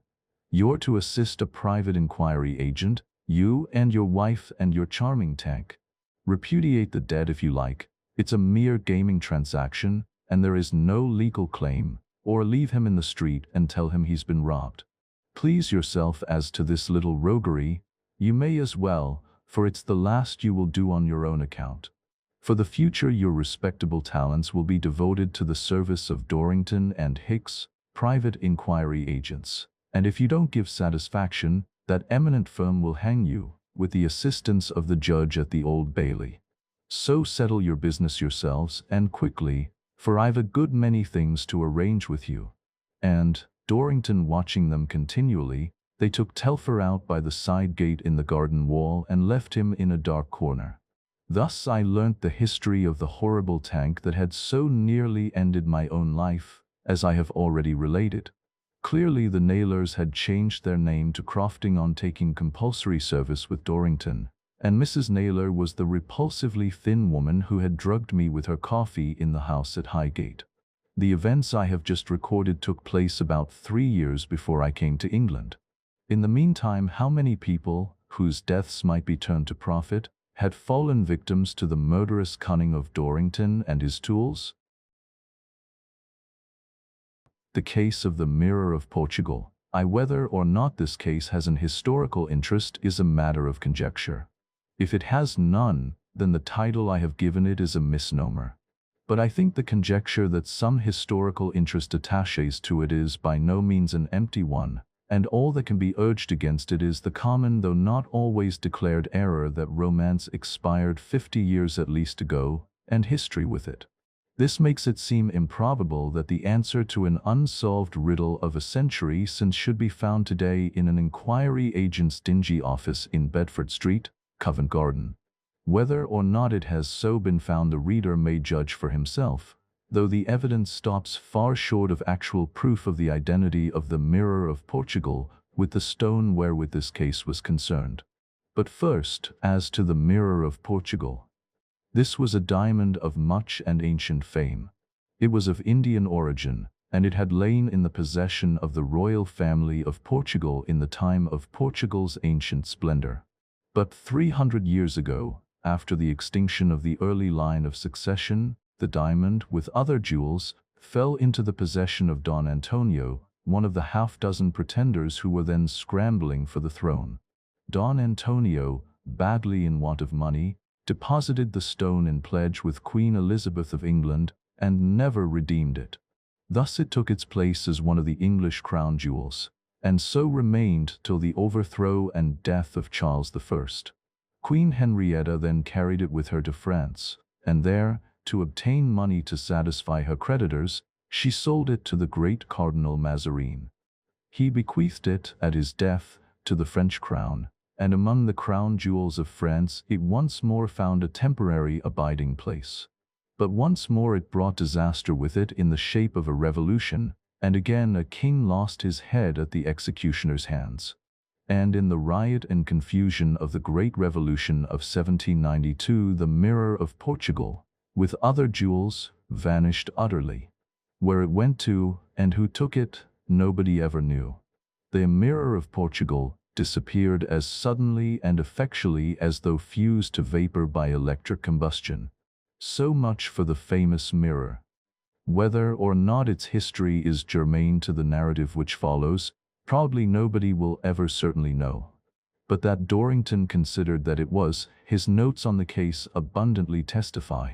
For some days before Dorrington's attention was in any way given to this matter, a poorly dressed and not altogether prepossessing Frenchman had been haunting the staircase and tapping at the office door, unsuccessfully attempting an interview with Dorrington, who happened to be out or busy whenever he called. The man never asked for Hicks, Dorrington's partner, but this was very natural. In the first place, it was always Dorrington who met all strangers and conducted all negotiations, and in the second, Dorrington had just lately, in a case regarding a secret society in Soho, made his name much known and respected, not to say feared, in the foreign colony of that quarter. Wherefore it was likely that a man who bore evidence of residence in that neighborhood should come with the name of Dorrington on his tongue. The weather was cold, but the man's clothes were thin and threadbare, and he had no overcoat. His face was of a broad, low type, coarse in feature and small in forehead, and he wore the baggy black linen peaked cap familiar on the heads of men of his class in parts of Paris. He had called unsuccessfully, as I have said, sometimes once, sometimes more frequently, on each of 3 or 4 days before he succeeded in seeing Dorrington. At last, however, he intercepted him on the stairs, as Dorrington arrived at about 11 in the morning. "Pardon, monsieur," he said, laying his finger on Dorrington's arm. "It is him, Dorrington, not?" "Well, who suppose it is, what then?" Dorrington never admitted his identity to a stranger without first seeing good cause. "Ave business, very great business, business of a large profit for you if you please to take it." "Where shall I tell it?" "Come in here," Dorrington replied, leading the way to his private room. The man did not look like a wealthy client, but that signified nothing. Dorrington had made profitable strokes after introductions even less promising. The man followed Dorrington, pulled off his cap, and sat in the chair Dorrington pointed at. "In the first place," said Dorrington, "what's your name?" "Yes, but before all that I tell is for ourselves alone, is it not?" It is all in confidence, eh? Yes, yes, of course, Dorrington answered with virtuous impatience. Whatever is said in this room is regarded as strictly confidential. What's your name? Jacques Bouvier. Living at? Little Norham Street, Soho. And now the business you speak of.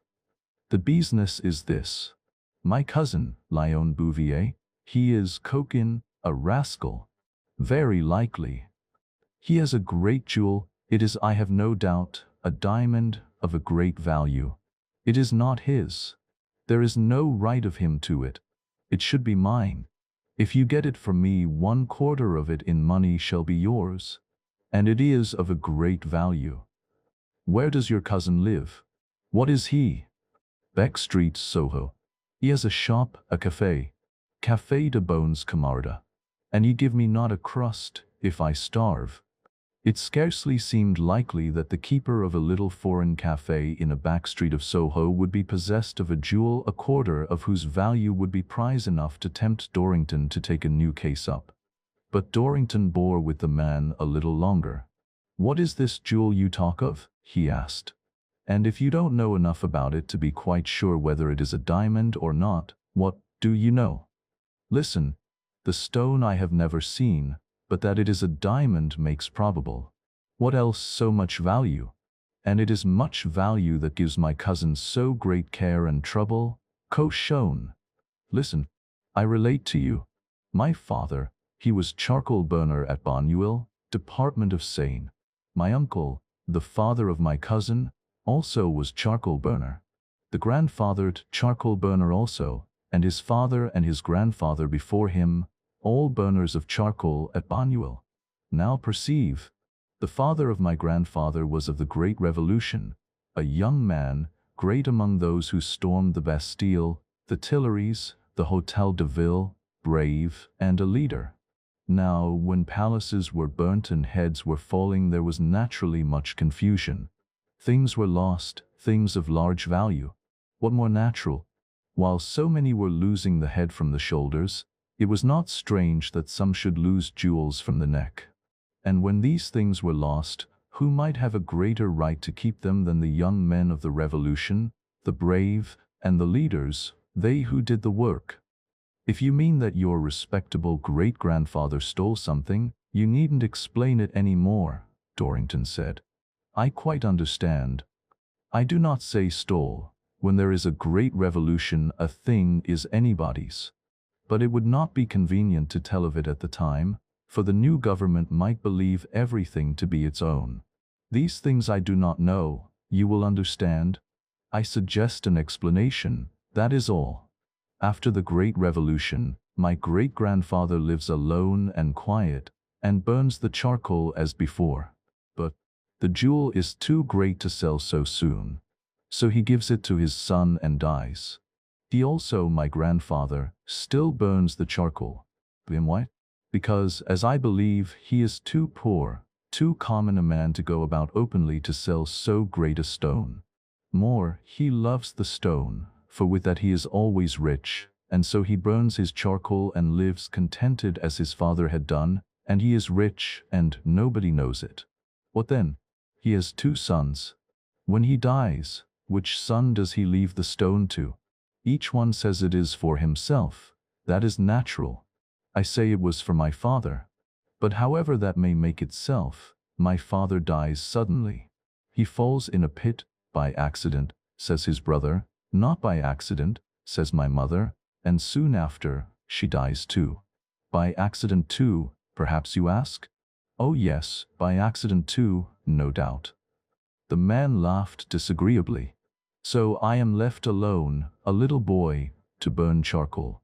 When I am a bigger boy there comes the Great War, and the Prussians besiege Paris. My uncle, he, burning charcoal no more, goes at night, and takes things from the dead Prussians. Perhaps they are not always quite dead when he finds them, perhaps he makes them so. Be that as it will, the Prussians take him one dark night, and they stand him against a garden wall, and piff, piff, they shoot him. That is all of my uncle, but he dies a rich man, and nobody knows. What does his wife do? She has the jewel, and she has a little money that has been got from the dead Prussians. So when the war is over, she comes to London with my cousin, the bad Lyon, and she has the Café de Bones Camarda.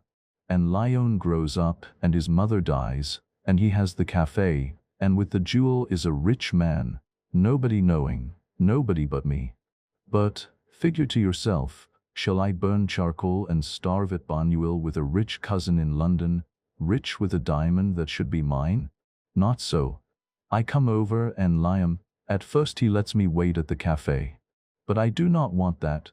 There is the stone, and I can never see it, never find it. So one day Lyon finds me looking in a box, and, I go.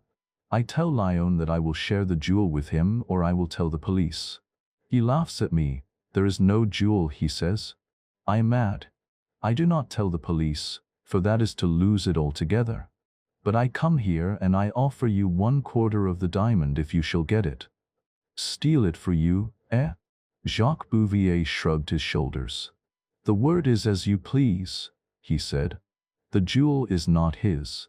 And if there is delay it will be gone. Already he goes each day to Hatton Garden, leaving his wife to keep the Café de Bones Camarda. Perhaps he is selling the jewel today. Who can tell?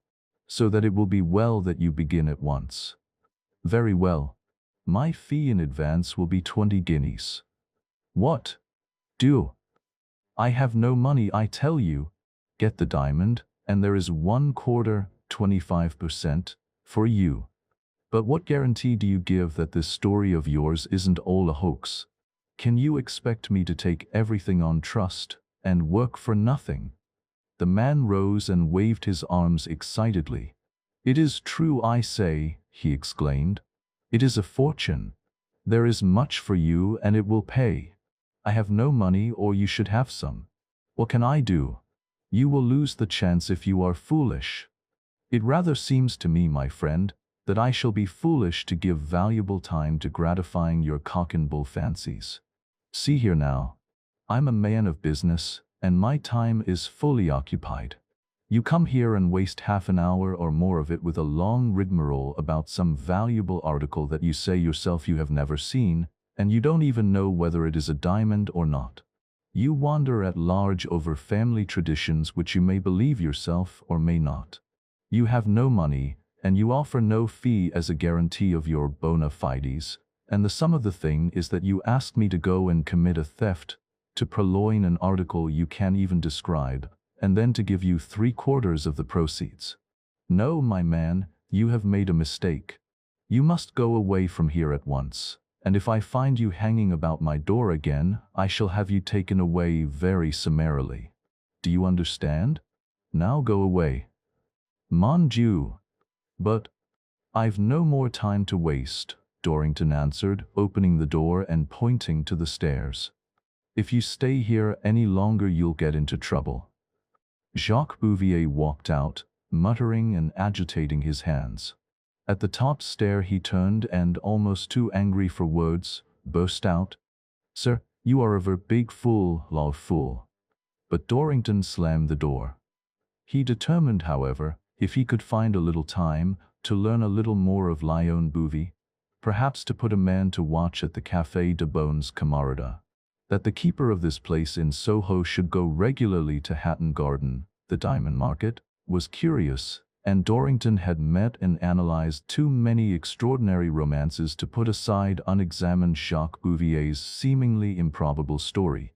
But, having heard all the man had to say, it had clearly been his policy to get rid of him in the way he had done.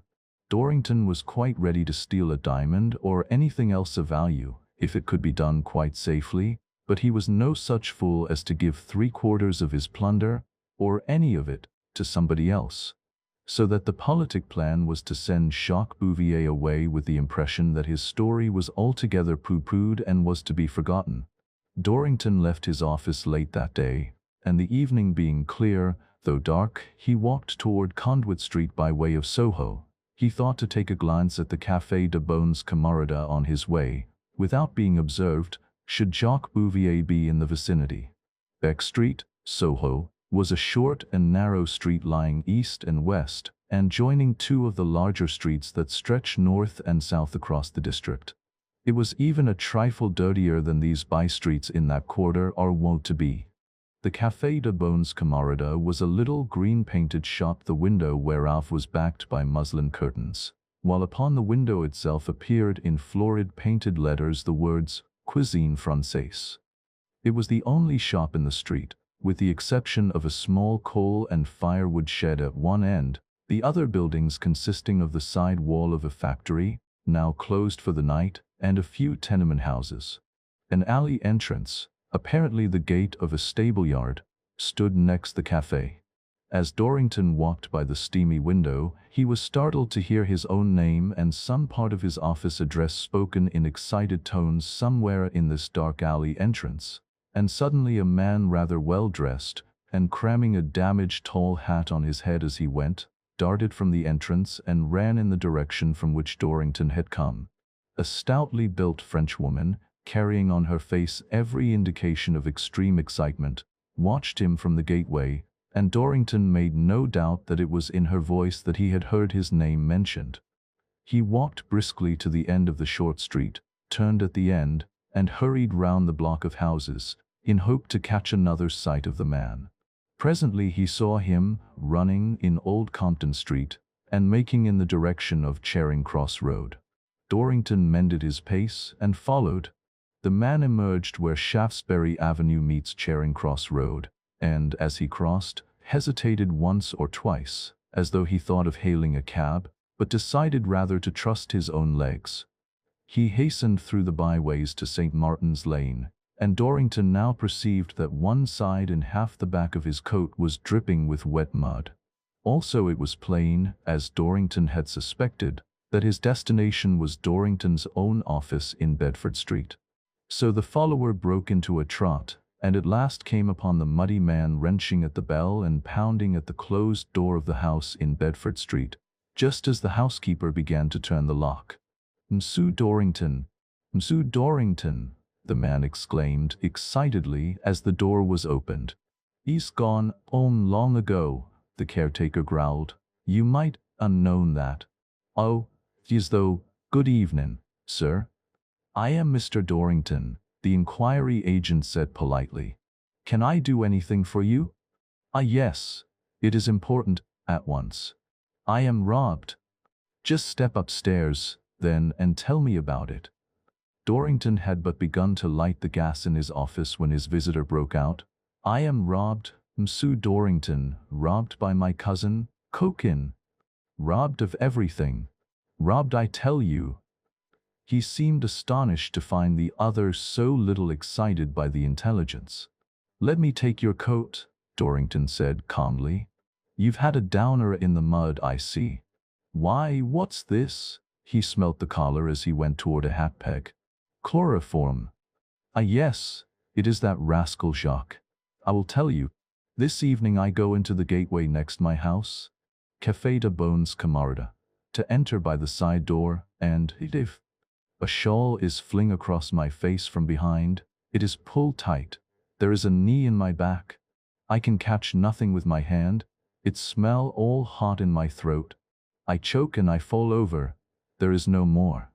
I wake up and I see my wife, and she take me into the house. I am all muddy and tired, but I feel, and I have lost my property. It is a diamond, and my cousin Jacques, he has done it." "Are you sure of that?" "Sure? Oh yes, it is certain, I tell you, certain." "Then why not inform the police?" The visitor was clearly taken aback by this question. He faltered and looked searchingly in Dorrington's face. "That is not always the convenient way," he said. "I would rather that you do it. It is the diamond that I want, not to punish my cousin, thief that he is." Dorrington mended a quill with ostentatious care, saying encouragingly as he did so, "I can quite understand that you may not wish to prosecute your cousin, only to recover the diamond you speak of. Also I can quite understand that there may be reasons, family reasons perhaps others, which may render it inadvisable to make even the existence of the jewel known more than absolutely necessary. For instance, there may be other claimants, Monsieur Léon Bouvier. The visitor started. You know my name then? He asked. How is that?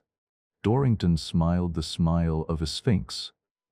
Bouvier, he said, it is my trade to know everything, everything. He put the pen down and gazed whimsically at the other. My agents are everywhere. You talk of the secret agent of the Russian police. They are nothing. It is my trade to know all things. For instance, Dorrington unlocked a drawer and produced a book. It was but an office diary, and, turning its pages, went on. Let me see. B. It is my trade, for instance, to know about the Café de Bons Camarades, established by the late Madame Bouvier, now unhappily deceased. It is my trade to know of Madame Bouvier at Bonneuil, where the charcoal was burnt, and where Madame Bouvier was unfortunately left a widow at the time of the siege of Paris, because of some lamentable misunderstanding of her husband's with a file of Prussian soldiers by an orchard wall. It is my trade, moreover, to know something of the sad death of that husband's brother, in a pit, and of the later death of his widow. Oh yes. More. Turning a page attentively, as though following detailed notes, it is my trade to know of a little quarrel between those brothers. It might even have been about a diamond, just such a diamond as you have come about tonight, and of jewels missed from the Tuileries in the Great Revolution 100 years ago. He shut the book with a bang and returned it to its place. And there are other things, too many to talk about, he said, crossing his legs and smiling calmly at the Frenchman. During this long pretense at reading, Bouvier had slid farther and farther forward on his chair, till he sat on the edge, his eyes staring wide, and his chin dropped. He had been pale when he arrived, but now he was of a leaden grey. He said not a word. Dorrington laughed lightly. Come, he said, I see you are astonished. Very likely. Very few of the people and families whose dossiers we have here, he waved his hand generally about the room, are aware of what we know. But we don't make a song of it, I assure you, unless it is for the benefit of clients. A client's affairs are sacred, of course, and our resources are at his disposal. Do I understand that you become a client? Bouvier sat a little farther back on his chair and closed his mouth. Yes, he answered at length, with an effort moistening his lips as he spoke. That is why I come. Ah, now we shall understand each other, Dorrington replied genially, opening an ink pot and clearing his blotting pad. We're not connected with the police here, or anything of that sort, and except so far as we can help them, we leave our clients' affairs alone. You wish to be a client, and you wish me to recover your lost diamond. Very well, that is business. The first thing is the usual fee in advance, 20 guineas. Will you write a check? Bouvier had recovered some of his self-possession, and he hesitated. It is a large fee, he said. Large? Nonsense. It is the sort of fee that might easily be swallowed up in half a day's expenses. And besides, a rich diamond merchant like yourself. Bouvier looked up quickly. Diamond merchant? He said. I do not understand. I have lost my diamond, there was but one. And yet you go to Hatton Garden every day. What? Cried Bouvier, letting his hand fall from the table. You know that too? Of course, Dorrington laughed easily. It is my trade, I tell you. But write the check.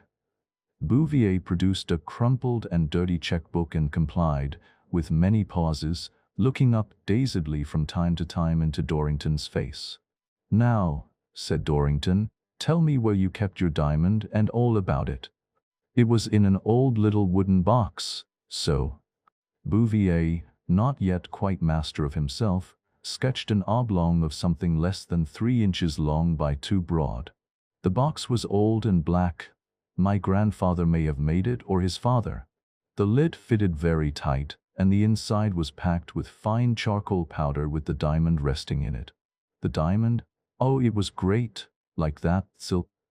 He made another sketch, roughly square, 1.25 inches across. But it looked even much greater still, so bright, so wonderful. It is easy to understand that my grandfather did not sell it, beside the danger. It is so beautiful a thing, and it is such great riches, all in one little box. Why should not a poor charcoal burner be rich in secret, and look at his diamond, and get all the few things he wants by burning his charcoal? And there was the danger. But that is long ago. I am a man of business, and I desired to sell it and be rich.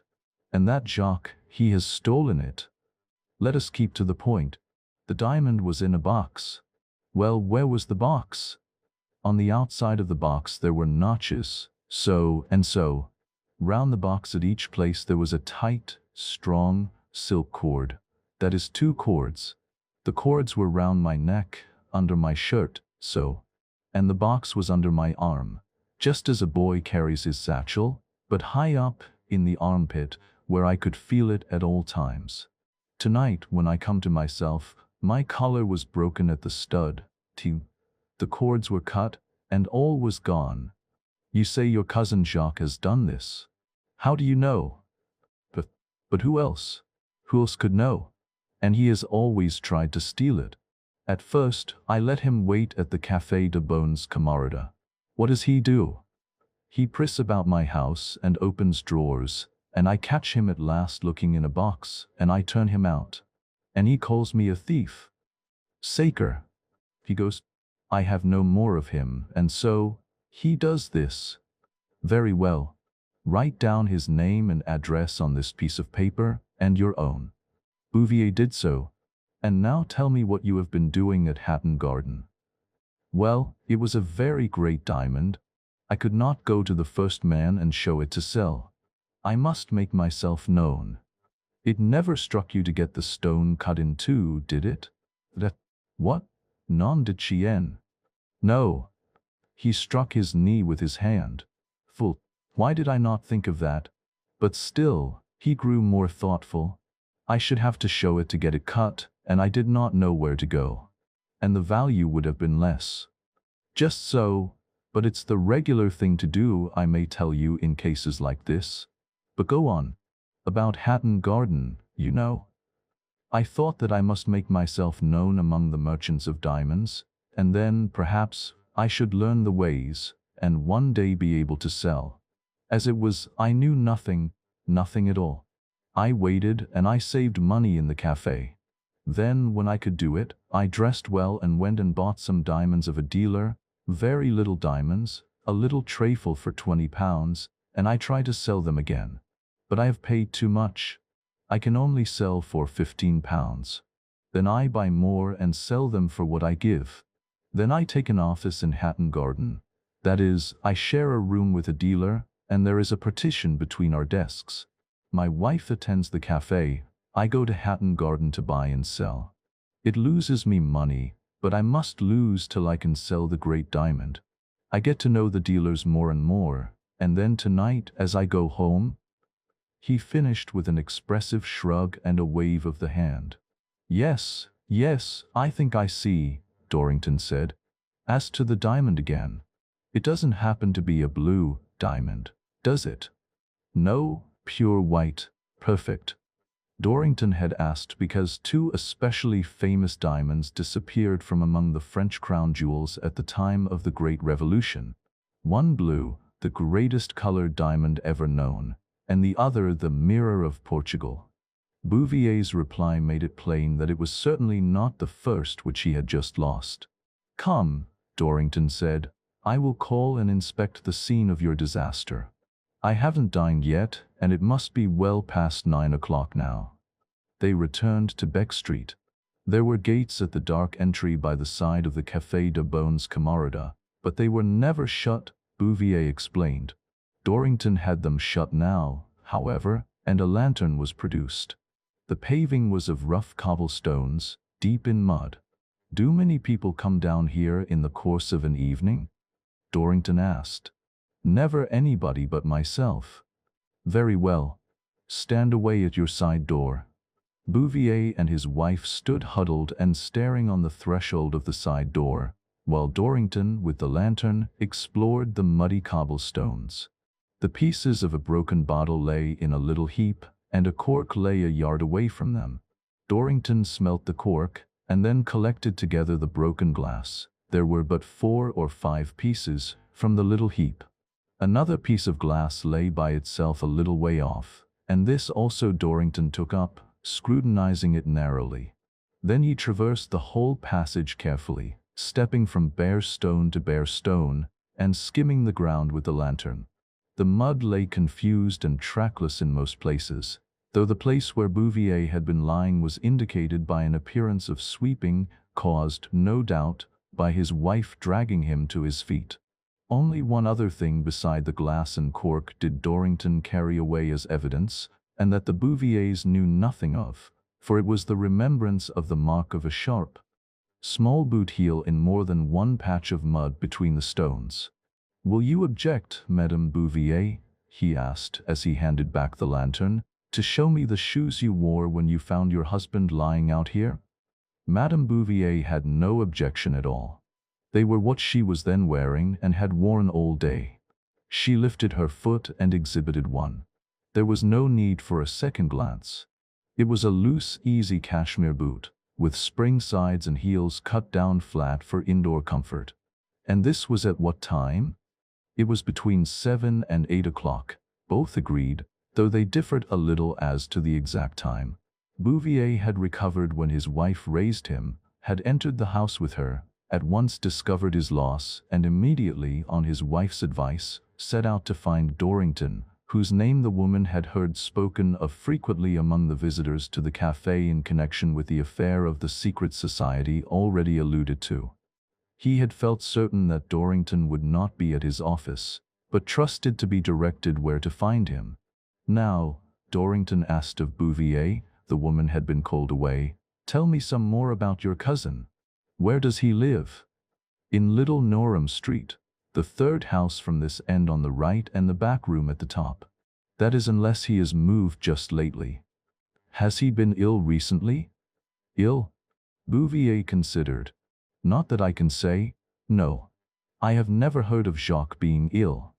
It seemed to strike him as an incongruous and new idea. "Nothing has made him ill all his life. He is too good in constitution, I think." "Does he wear spectacles?" "Spectacles? Mais non. Never. Why should he wear spectacles? His eyes are good as mine." "Very well. Now attend. Tomorrow you must not go to Hatton Garden. I will go for you. If you see your cousin Jacques, you must say nothing, take no notice. Let everything proceed as though nothing had happened. Leave all to me. Give me your address at Hatton Garden." "But what is it you must do there?" "That is my business. I do my business in my own way. Still, I will give you a hint. Where is it that diamonds are sold?" "In Hatton Garden, as you so well know, as I expect your cousin knows if he has been watching you." "Then where will your cousin go to sell it?" "Hatton Garden, of course. Never mind what I shall do there to intercept it. I am to be your new partner, you understand, bringing money into the business. You must be ill and stay at home till you hear from me. Go now and write me a letter of introduction to the man who shares the office with you. Or I will write it if you like, and you shall sign it." "What sort of a man is he?" "Very quiet, a tall man, perhaps English, but perhaps not." "Ever buy or sell diamonds with him?" "Once only. It was the first time. That is how I learned of the half office to let." The letter was written, and Dorrington stuffed it carelessly into his pocket. "Mr. Hamer is the name, is it?" he said. "I fancy I have met him somewhere. He is short-sighted, isn't he?" "Oh yes, he is short-sighted." "With Stevenson? Not very well lately?" "No, I think not. He takes medicine in the office. But you will be careful, eh? He must not know." "Do you think so? Perhaps I may tell him, though." "Tell him? Seal? No. You must not tell people." "No." "Shall I throw the whole case over and keep your deposit fee?" "No, no, not that. But it is foolish to tell to people. I am to judge what is foolish and what wise, and Bouvier. Good evening." "Good evening, Dorrington. Good evening." Bouvier followed him out to the gate. "And will you tell me, do you think there is a way to get the diamond? Have you any plan?" "Oh yes, Bouvier, I have a plan. But, as I have said, that is my business. It may be a successful plan, or it may not, that we shall see. And the dossier. The notes that you so marvelously have written out in the book you read. When this business is over you will destroy them, eh? You will not leave a clue." "The notes that I have in my books," answered Dorrington, without relaxing a muscle of his face, "are my property, for my own purposes, and were mine before you came to me. Those relating to you are a mere item in thousands. So long as you behave well, the Bouvier, they will not harm you, and, as I said, the confidences of a client are sacred to Dorrington and Hicks.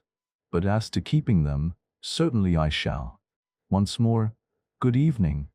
Even the stony-faced Dorrington could not repress a smile and something very like a chuckle as he turned the end of the street and struck out across Golden Square towards his rooms in Conduit Street. The simple Frenchman, only half a rogue, even less than half, was now bamboozled and put aside as effectually as his cousin had been. Certainly there was a diamond, and an immense one. If only the Bouvier tradition were true, probably the famous mirror of Portugal. And nothing stood between Dorrington and absolute possession of that diamond but an ordinary sort of case such as he dealt with every day. And he had made Bouvier pay a fee for the privilege of putting him completely on the track of it. Dorrington smiled again. His dinner was spoilt by waiting, but he troubled little of that. He spread before him and examined again the pieces of glass and the cork. The bottle had been a druggist's ordinary flat bottle, graduated with dose marks, and altogether 7 inches high, or thereabout. It had, without a doubt, contained the chloroform wherewith Léon Bouvier had been assaulted, as Dorrington had judged from the smell of the cork. The fact of the bottle being corked showed that the chloroform had not been bought all at once, since in that case it would have been put up in a stoppered bottle. More probably it had been procured in very small quantities, ostensibly for toothache, or something of that kind, at different druggists, and put together in this larger bottle, which had originally been used for something else. The bottle had been distinguished by a label, the usual white label affixed by the druggist, with directions as to taking the medicine, and this label had been scraped off, all except a small piece at the bottom edge by the right-hand side, whereon might be just distinguished the greater part of the letters N. The piece of glass that had lain a little way apart from the bottle was not a part of it, as a casual observer might have supposed. It was a fragment of a concave lens, with a channel ground in the edge.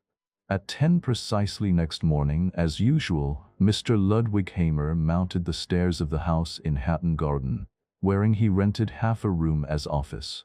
He was a tall, fair man, wearing thick convex pince-nez. He spoke English like a native, and, indeed, he called himself an Englishman, though there were those who doubted the Briticism of his name. Scarce had he entered his office when Dorrington followed him. The room had never been a very large one, and now a partition divided it in two, leaving a passage at one side only by the window. On each side of this partition stood a small pedestal table, a couple of chairs, a copying press, and the other articles usual in a meagerly furnished office. Dorrington strode past Bouvier's half of the room and came upon Hamer as he was hanging his coat on a peg. The letter of introduction had been burnt, since Dorrington had only asked for it in order to get Hamer's name and the Hatton Garden address without betraying to Bouvier the fact that he did not already know all about it. "Good morning, Mr. Hamer," said Dorrington loudly. "Sorry to see you're not well." He pointed familiarly with his stick at a range of medicine bottles on the mantelpiece. "But it's very trying weather, of course. You've been suffering from toothache, I believe?" Hamer seemed at first disposed to resent the loudness and familiarity of this speech, but at the reference to toothache he started suddenly and set his lips. "Chloroform's a capital thing for toothache, Mr. Hamer, and for other things. I'm not in your line of business myself, but I believe it has even been used in the diamond trade."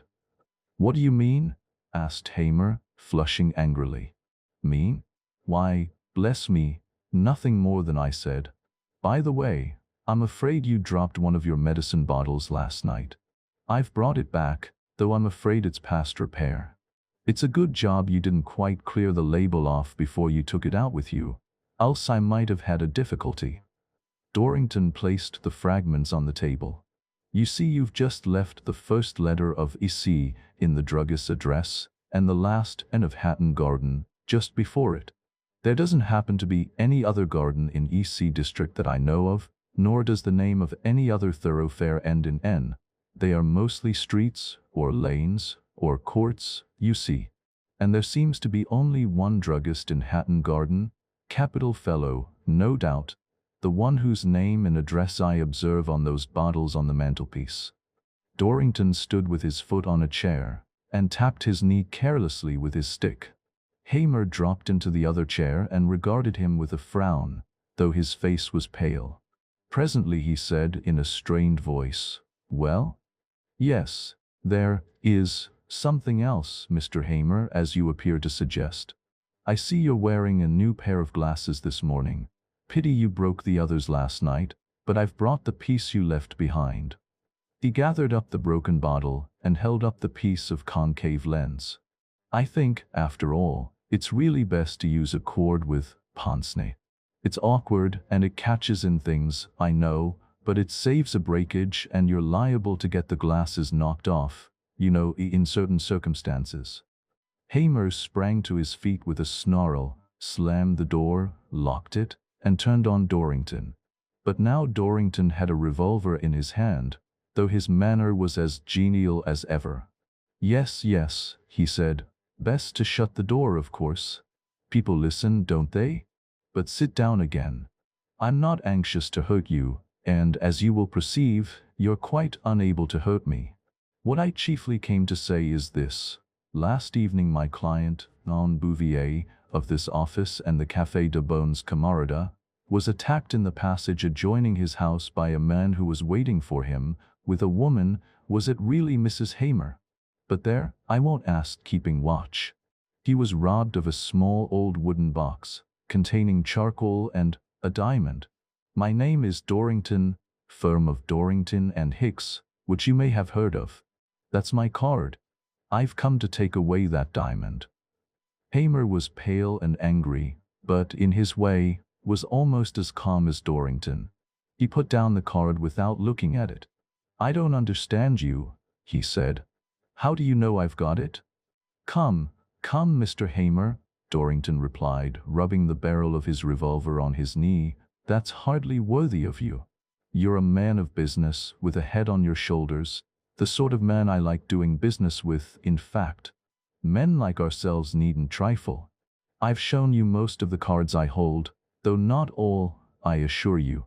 I'll tell you, if you like, all about your little tour round among the druggists with the convenient toothache, all about the evenings on which you watched Bouvier home, and so on. But really need we, as men of the world, descend to such peddling detail? Well, suppose I have got it, and suppose I refuse to give it you. What then? What then? But why should we talk of unpleasant things? You won't refuse, you know. Do you mean you'd get it out of me by help of that pistol?" "Well," said Dorrington deliberately, "the pistol is noisy, and it makes a mess, and all that, but it's a useful thing, and I might do it with that, you know, in certain circumstances. But I wasn't thinking of it. There's a much less troublesome way." "Which?" "You're a slower man than I took you for, Mr. Hamer, or perhaps you haven't quite appreciated me yet. If I were to go to that window and call the police, what with the little bits of evidence in my pocket, and the other little bits that the druggist who sold the chloroform would give, and the other bits in reserve that I prefer not to talk about just now, there would be rather an awkwardly complete case of robbery with violence, wouldn't there? And you'd have to lose the diamond after all, to say nothing of a little rest in jail and general ruination. That sounds very well, but what about your client? Come now, you call me a man of the world, and I am one. How will your client account for the possession of a diamond worth £80,000 or so? He doesn't seem a millionaire. The police would want to know about him as well as about me, if he were such a fool as to bring them in. Where did he steal it? Dorrington smiled and bowed at the question. That's a very good card to play, Mr. Hamer, he said. A capital card, really. To a superficial observer it might look like winning the trick. But I think I can trump it. He bent farther forward and tapped the table with the pistol barrel. Suppose I don't care one solitary dump what becomes of my client? Suppose I don't care whether he goes to jail or stays out of it? In short, suppose I prefer my own interest to his? Ho! Ho! Hamer cried. I begin to understand. You want to grab the diamond for yourself then? I haven't said anything of the kind, Mr. Hamer, Dorrington replied suavely. I have simply demanded the diamond which you stole last night, and I have mentioned an alternative. Oh, yes, yes, but we understand one another. Come, we'll arrange this. How much do you want? Dorrington stared at him stonily. I beg your pardon, he said, but I don't understand. I want the diamond you stole. But come now, we'll divide. Bouvier had no right to it, and he's out. You and I, perhaps, haven't much right to it, legally, but it's between us, and we're both in the same position. Pardon me, Dorrington replied, silkily, but there you mistake. We are not in the same position, by a long way. You are liable to an instant criminal prosecution. I have simply come, authorized by my client, who bears all the responsibility, to demand a piece of property which you have stolen. That is the difference between our positions, Mr. Hamer. Come now, a policeman is just standing opposite. Shall I open the window and call him, or do you give in? Oh, I give in, I suppose, Hamer groaned. But you're a deal too hard. A man of your abilities shouldn't be so mean. That's right and reasonable, Dorrington answered briskly. The wise man is the man who knows when he is beaten and saves further trouble. You may not find me so mean after all, but I must have the stone first. I hold the trumps, and I'm not going to let the other player make conditions. Where's the diamond? It isn't here, it's at home. You'll have to get it out of Mrs. Hamer. Shall I go and wire to her? No, no, said Dorrington, that's not the way. We'll just go together and take Mrs. Hamer by surprise, I think. I mustn't let you out of sight, you know. Come, we'll get a hansom. Is it far? Bessborough Street, Pimlico. You'll find Mrs. Hamer has a temper of her own. Well, we all have our failings. But before we start, now, observe. For a moment Dorrington was stern and menacing. You wriggled a little at first, but that was quite natural. Now you've given in, and at the first sign of another wriggle I stop it once and for all. Understand? No tricks now. They entered a hansom at the door. Hamer was moody and silent at first, but under the influence of Dorrington's gay talk he opened out after a while. Well, he said, you're far the cleverest of the three, no doubt, and perhaps in that way you deserve to win. It's mighty smart for you to come in like this, and push Bouvier on one side and me on the other, and both of us helpless. But it's rough on me after having all the trouble. Don't be a bad loser, man, Dorrington answered. You might have had a deal more trouble and a deal more roughness too, I assure you. Oh yes, so I might. I'm not grumbling. But there's one thing has puzzled me all along. Where did Bouvier get that stone from? He inherited it. It's the most important of the family jewels, I assure you. Oh, Skittles. I might have known you wouldn't tell me, even if you knew yourself. But I should like to know. What sort of a duffer must it have been that let Bouvier do him for that big stone?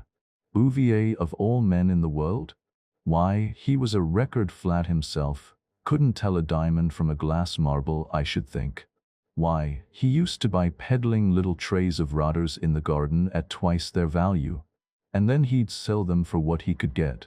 I knew very well he wasn't going on systematically dropping money like that for no reason at all. He had some axe to grind, that was plain. And after a while he got asking timid questions as to the sale of big diamonds, and how it was done, and who bought them, and all that. That put me on it at once. All this buying and selling at a loss was a blind. He wanted to get into the trade to sell stolen diamonds, that was clear, and there was some value in them too, else he couldn't afford to waste months of time and lose money every day over it. So I kept my eye on him. I noticed, when he put his overcoat on, and thought I wasn't looking, he would settle a string of some sort round his neck, under his shirt collar, and feel to pack up something close under his armpit. Then I just watched him home, and saw the sort of shanty he lived in. I mentioned these things to Mrs. H., and she was naturally indignant at the idea of a chap like Bouvier having something valuable in a dishonest way, and agreed with me that if possible it ought to be got from him, if only in the interests of virtue.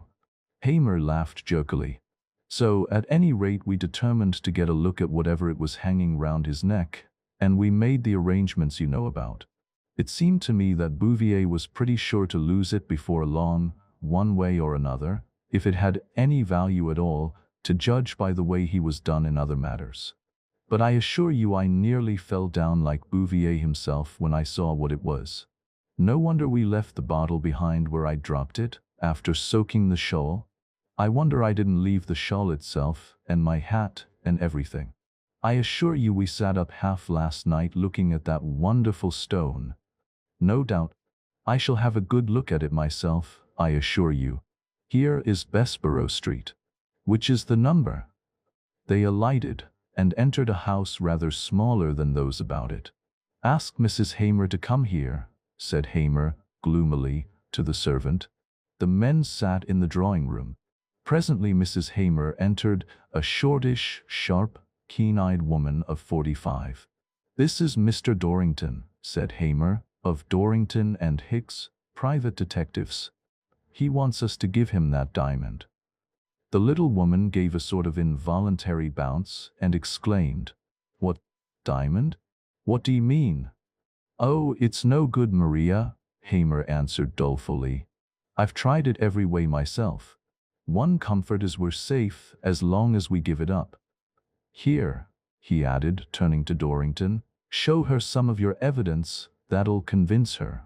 Very politely Dorrington brought forth, with full explanations, the cork and the broken glass, while Mrs. Hamer, biting hard at her thin lips, grew shinier and redder in the face every moment, and her hard grey eyes flashed fury. And you let this man, she burst out to her husband when Dorrington had finished, you let this man leave your office with these things in his possession after he had shown them to you, and you as big as he is, and bigger. Coward! My dear, you don't appreciate Mr. Dorrington's forethought, hang it. I made preparations for the very line of action you recommend, but he was ready. He brought out a very well-kept revolver, and he has it in his pocket now. Mrs. Hamer only glared, speechless with anger. You might just get Mr. Dorrington a whiskey and soda, Maria, Hamer pursued, with a slight lift of the eyebrows which he did not intend Dorrington to see. The woman was on her feet in a moment. Thank you, no, interposed Dorrington, rising also. I won't trouble you. I'd rather not drink anything just now, and although I fear I may appear rude, I can't allow either of you to leave the room. In short, he added, I must stay with you both till I get the diamond. And this man Bouvier, asked Mrs. Hamer, what is his right to the stone? Really, I don't feel competent to offer an opinion, do you know, Dorrington answered sweetly. To tell the truth, Bouvier doesn't interest me very much. No go, Maria, growled Hamer. I've tried it all. The fact is we've got to give Dorrington the diamond. If we don't he'll just call in the police, then we shall lose diamond and everything else too. He doesn't care what becomes of Bouvier. He's got us, that's what it is. He won't even bargain to give us a share. Mrs. Hamer looked quickly up. Oh, but that's nonsense, she said. We've got the thing. We ought at least to say halves. Her sharp eyes searched Dorrington's face, but there was no encouragement in it. I am sorry to disappoint a lady, he said, but this time it is my business to impose terms, not to submit to them. Come, the diamond. Well, you'll give us something surely? The woman cried.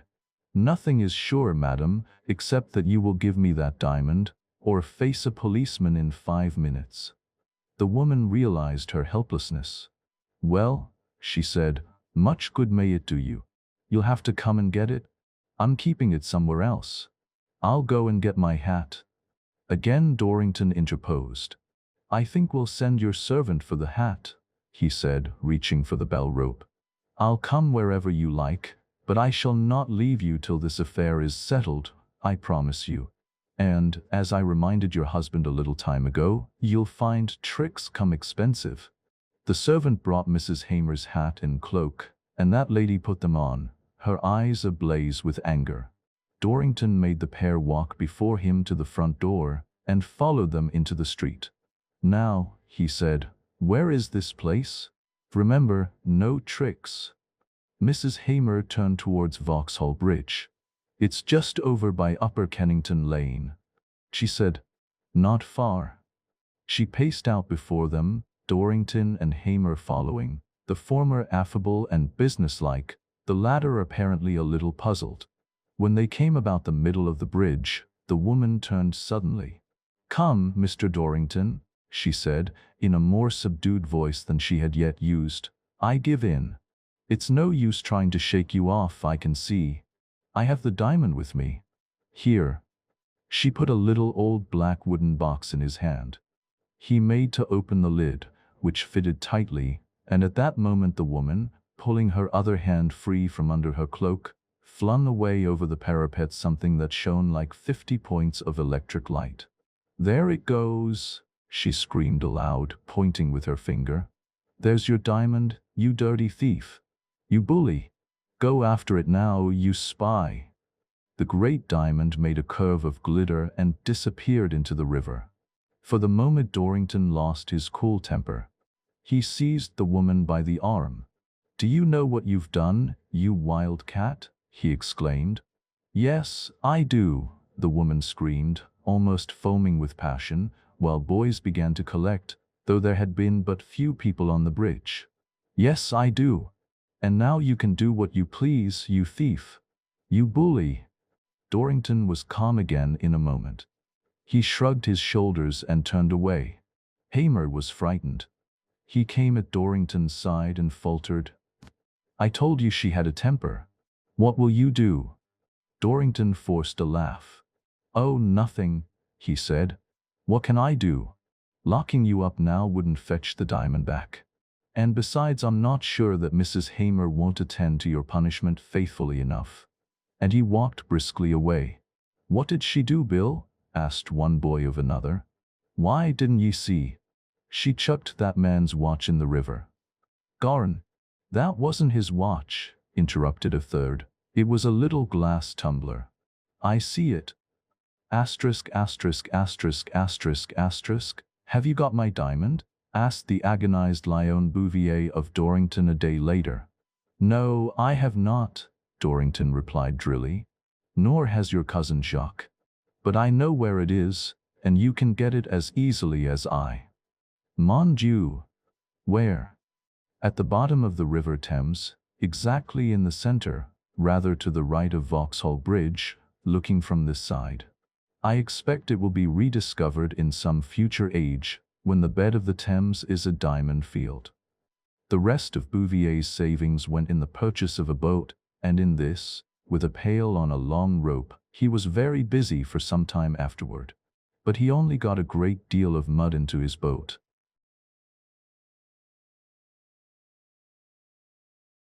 The affair of the Avalanche Bicycle and Tyre Company, Limited, cycle companies were in the market everywhere. Immense fortunes were being made in a few days, and sometimes little fortunes were being lost to build them up. Mining shares were dull for a season, and any company with the word cycle or tire in its title was certain to attract capital, no matter what its prospects were like in the eyes of the expert.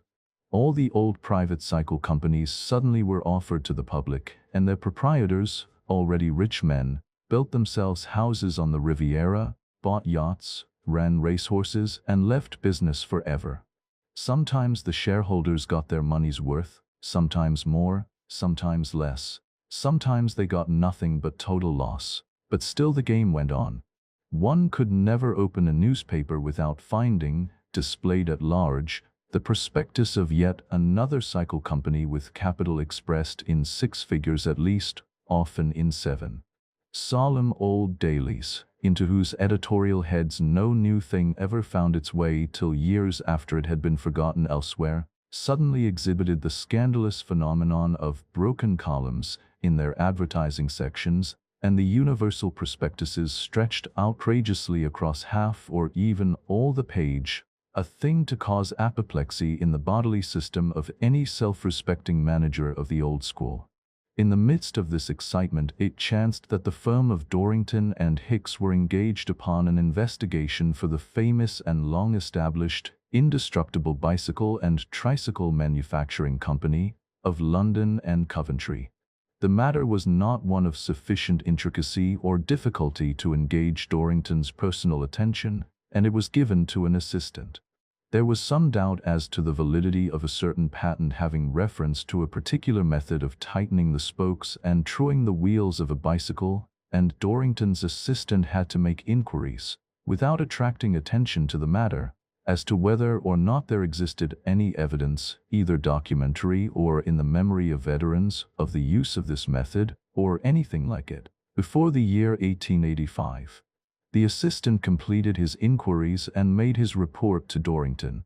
Now I think I have said that, from every evidence I have seen, the chief matter of Dorrington's solicitude was his own interest, and just at this time he had heard, as had others, much of the money being made in cycle companies. Also, like others, he had conceived a great desire to get the confidential advice of somebody in the know, advice which might lead him into the good thing desired by all the greedy who flutter about at the outside edge of the stock and share market. For this reason Dorrington determined to make this small matter of the wheel patent an affair of personal report. He was a man of infinite resource, plausibility, and good companionship, and there was money going in the cycle trade. Why then should he lose an opportunity of making himself pleasant in the inner groves of that trade, and catch whatever might come his way, information, syndicate shares, directorships, anything? So that Dorrington made himself master of his assistant's information, and proceeded to the head office of the indestructible company on Holborn Viaduct, resolved to become the entertaining acquaintance of the managing director. On his way his attention was attracted by a very elaborately fitted cycle shop, which his recollection told him was new. The Avalanche Bicycle and Tyre Company was the legend gilt above the great plate glass window, and in the window itself stood many brilliantly enameled and plated bicycles, each labeled on the frame with the flaming red and gold transfer of the firm, and in the midst of all was another bicycle covered with dried mud, of which, however, sufficient had been carefully cleared away to expose a similar glaring transfer to those that decorated the rest, with a placard announcing that on this particular machine somebody had ridden some incredible distance on bad roads in very little more than no time at all. A crowd stood about the window and gaped respectfully at the placard, the bicycles, the transfers, and the mud, though they paid little attention to certain piles of folded white papers, endorsed in bold letters with the name of the company, with the suffix "Limited" and the word "Prospectus" in bloated black letter below. These, however, Dorrington observed at once, for he had himself that morning, in common with several thousand other people, received one by post. Also half a page of his morning paper had been filled with a copy of that same prospectus, and the afternoon had brought another copy in the evening paper. In the list of directors there was a titled name or two, together with a few unknown names, doubtless the practical men. And below this list there were such positive promises of tremendous dividends, backed up and proved beyond dispute by such ingenious piles of businesslike figures, every line of figures referring to some other line for testimonials to its perfect genuineness and accuracy, that any reasonable man, it would seem, must instantly sell the hat off his head and the boots off his feet to buy one share at least, and so make his fortune forever. True, the business was but lately established, but that was just it. It had rushed ahead with such amazing rapidity, as was natural with an avalanche, that it had got altogether out of hand, and orders couldn't be executed at all, wherefore the proprietors were reluctantly compelled to let the public have some of the luck. This was Thursday. The share list was to be opened on Monday morning and closed inexorably at 4 o'clock on Tuesday afternoon, with a merciful extension to Wednesday morning for the candidates for wealth who were so unfortunate as to live in the country, so that it behoved everybody to waste no time lest he be numbered among the unlucky whose subscription money should be returned in full, failing allotment. The prospectus did not absolutely say it in so many words, but no rational person could fail to feel that the directors were fervently hoping that nobody would get injured in the rush. Dorrington passed on and reached the well-known establishment of the Indestructible Bicycle Company. This was already a limited company of a private sort, and had been so for 10 years or more. And before that the concern had had 8 or 9 years of prosperous experience. The founder of the firm, Mr. Paul Mallows, was now the managing director, and a great pillar of the cycling industry. Dorrington gave a clerk his card, and asked to see Mr. Mallows. Mr. Mallows was out, it seemed, but Mr. Stedman, the secretary, was in, and him Dorrington saw. Mr. Stedman was a pleasant, youngish man, who had been a famous amateur bicyclist in his time, and was still an enthusiast. In 10 minutes business was settled and dismissed, and Dorrington's tact had brought the secretary into a pleasant discursive chat, with much exchange of anecdote. Dorrington expressed much interest in the subject of bicycling, and, seeing that Stedman had been a racing man, particularly as to bicycling races. "There'll be a rare good race on Saturday, I expect," Stedman said. "Or rather," he went on, "I expect the 50 miles record will go. I fancy our man Gillett is pretty safe to win, but he'll have to move, and I quite expect to see a good set of new records on our advertisements next week. The next best man is Lant, the new fellow, you know, who rides for the Avalanche people. Let's see, they're going to the public as a limited company, aren't they?" Dorrington asked casually. Stedman nodded with a little grimace. "You don't think it's a good thing, perhaps?" Dorrington said, noticing the grimace. "Is that so?" "Well," Stedman answered, "of course I can't say. I don't know much about the firm, nobody does as far as I can tell, but they seem to have got a business together in almost no time. That is, if the business is as genuine as it looks at first sight.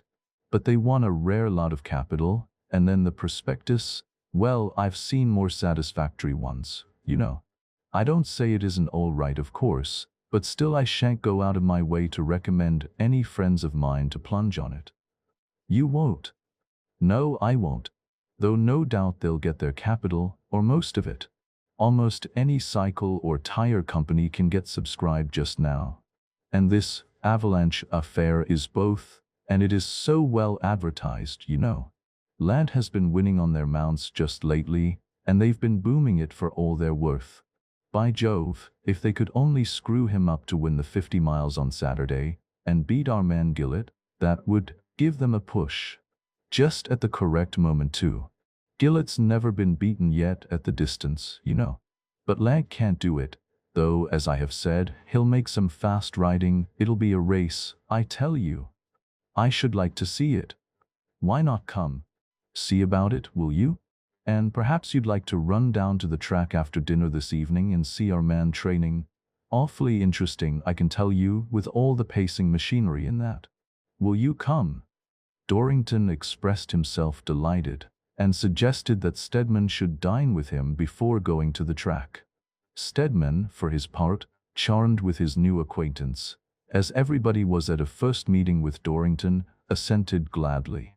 At that moment the door of Stedman's room was pushed open, and a well-dressed, middle-aged man, with a shaven, flabby face, appeared. "I beg pardon," he said, "I thought you were alone." I've just ripped my finger against the handle of my brougham door as I came in. The screw sticks out. Have you a piece of sticking plaster? He extended a bleeding finger as he spoke. Stedman looked doubtfully at his desk. Here is some court plaster, Dorrington exclaimed, producing his pocketbook. I always carry it. It's handier than ordinary sticking plaster. How much do you want? Thanks, an inch or so.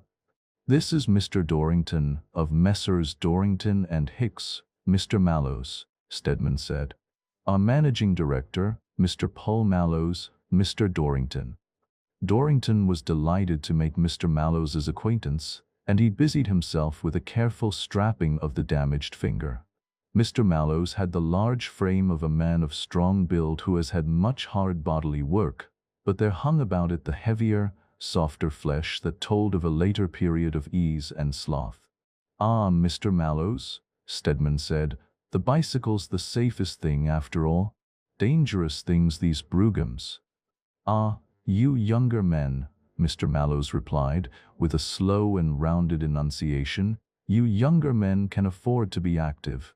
We elders can afford a brougham, Dorrington added, before the managing director began the next word. Just so, and the bicycle does it all. Wonderful thing, the bicycle. Dorrington had not misjudged his man, and the oblique reference to his wealth flattered Mr. Mallows. Dorrington went once more through his report as to the spoke patent, and then Mr. Mallows bade him good-bye. Good day, Mr. Dorrington, good day, he said. I am extremely obliged by your careful personal attention to this matter of the patent.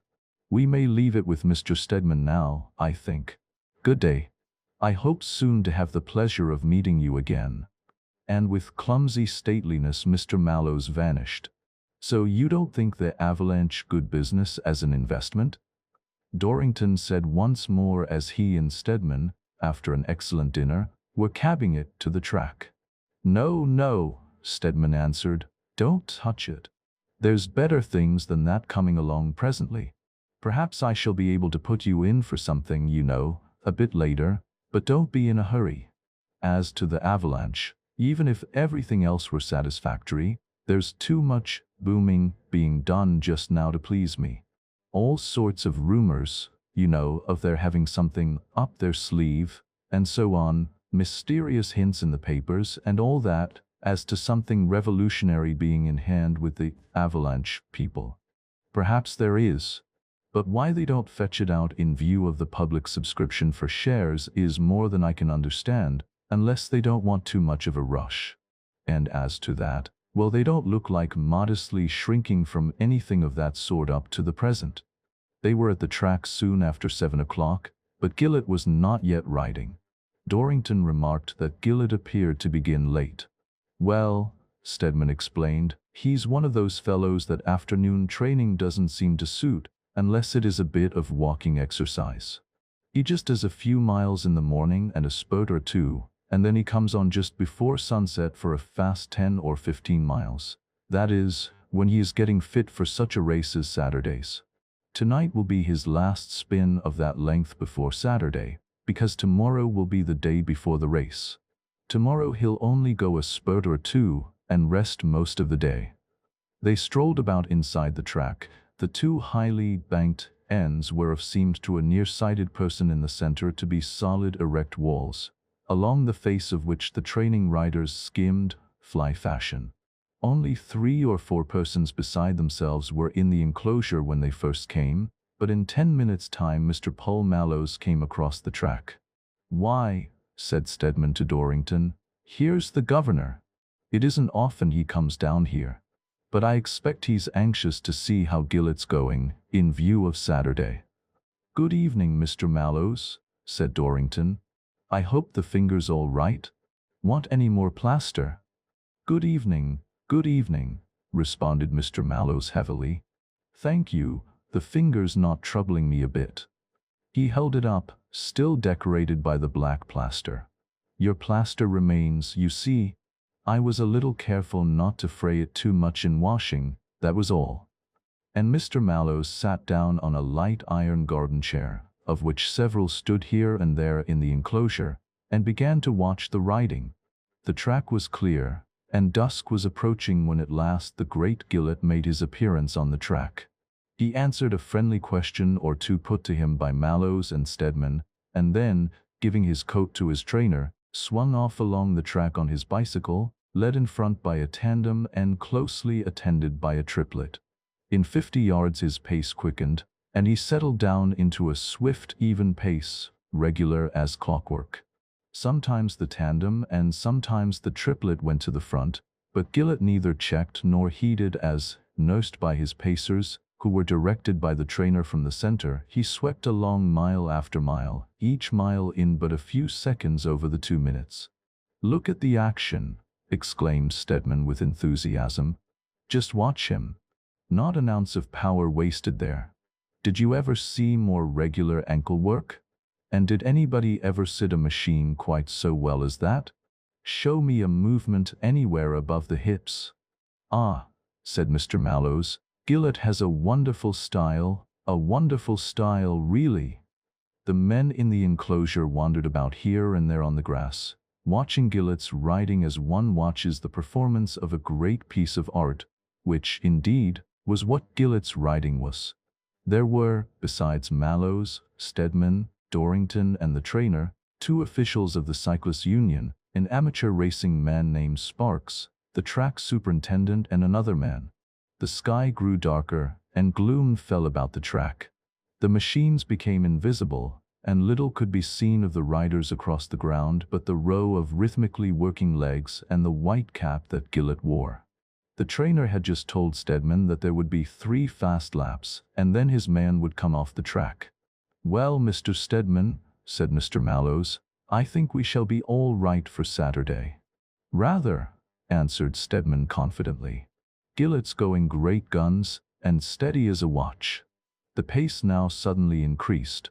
The tandem shot once more to the front, the triplet hung on the rider's flank, and the group of swishing wheels flew round the track at a 150 gait. The spectators turned about, following the riders round the track with their eyes.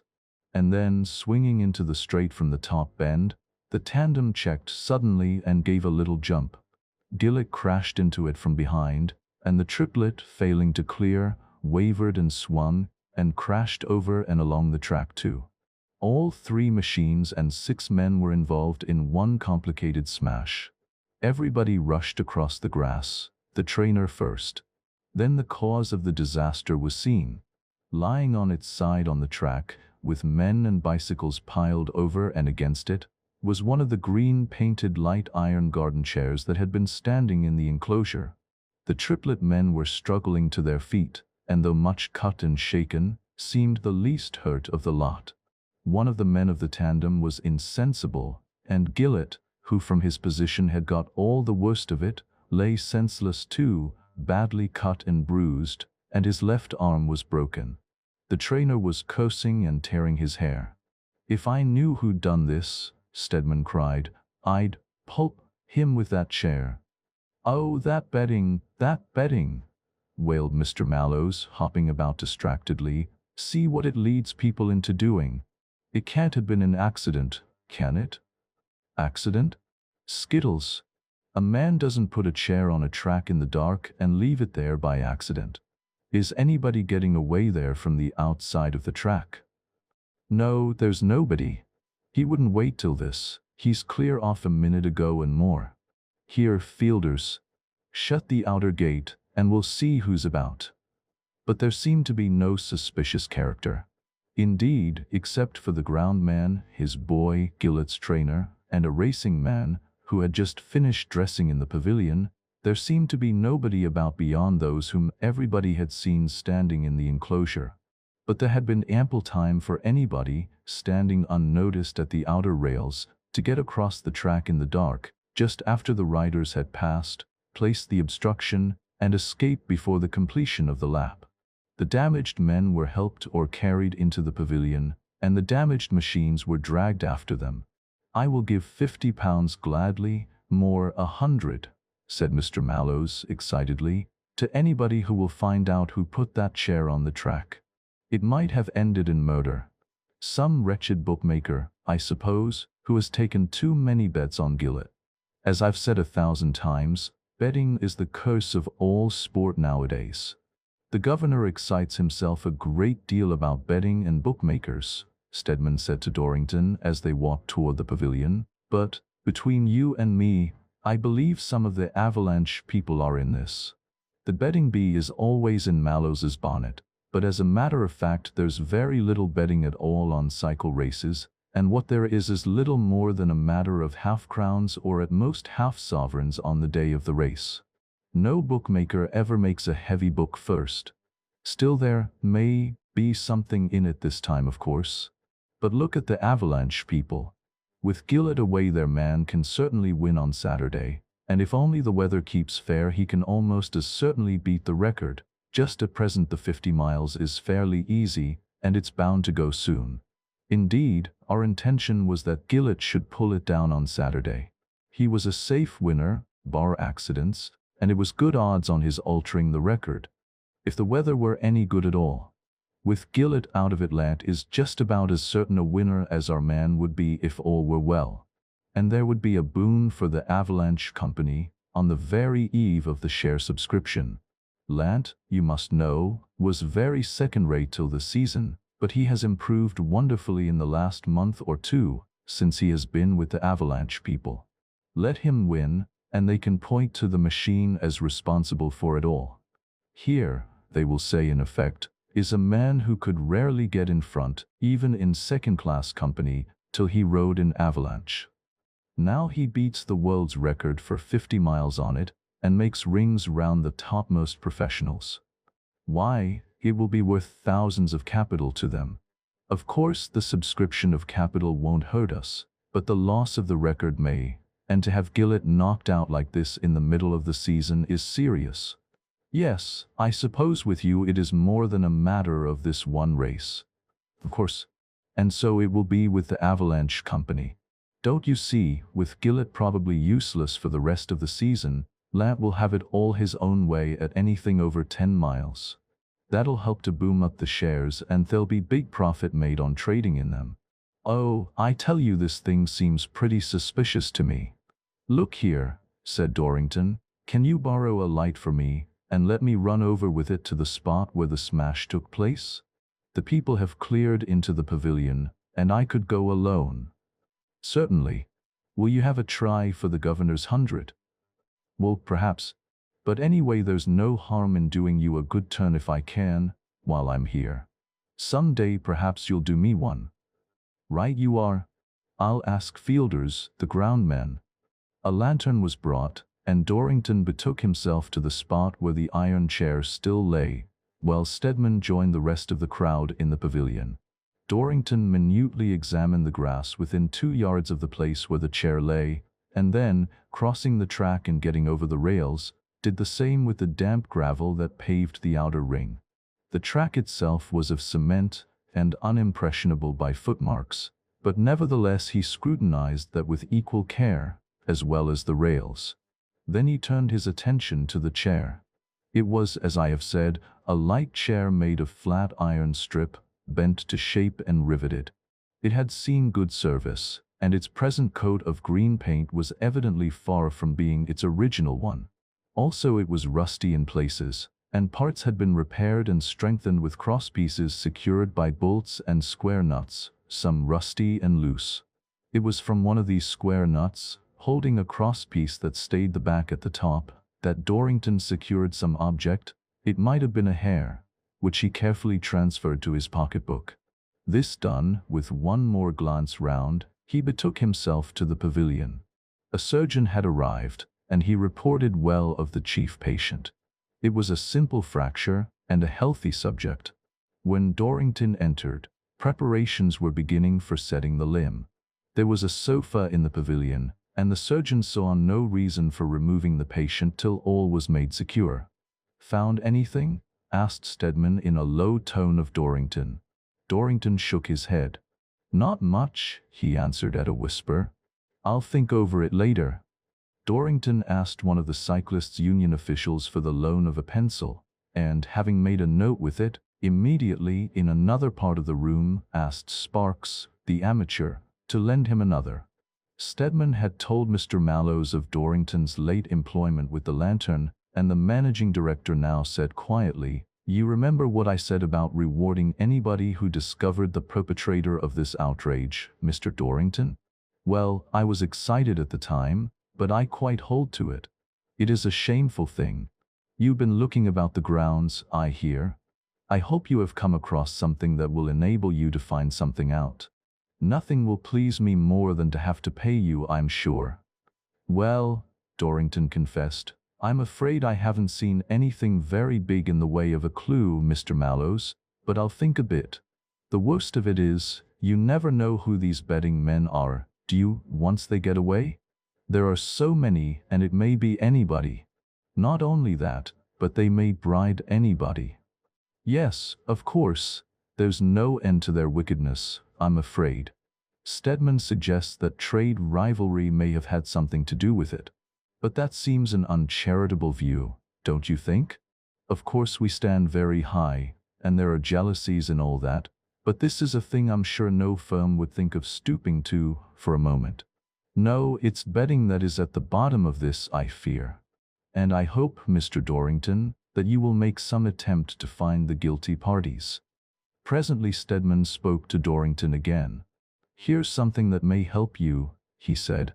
"To begin with, it must have been done by someone from the outside of the track." "Why?" "Well, at least every probability's that way. Everybody inside was directly interested in Gillett's success, excepting the union officials and Sparks, who's a gentleman and quite above suspicion, as much so, indeed, as the union officials.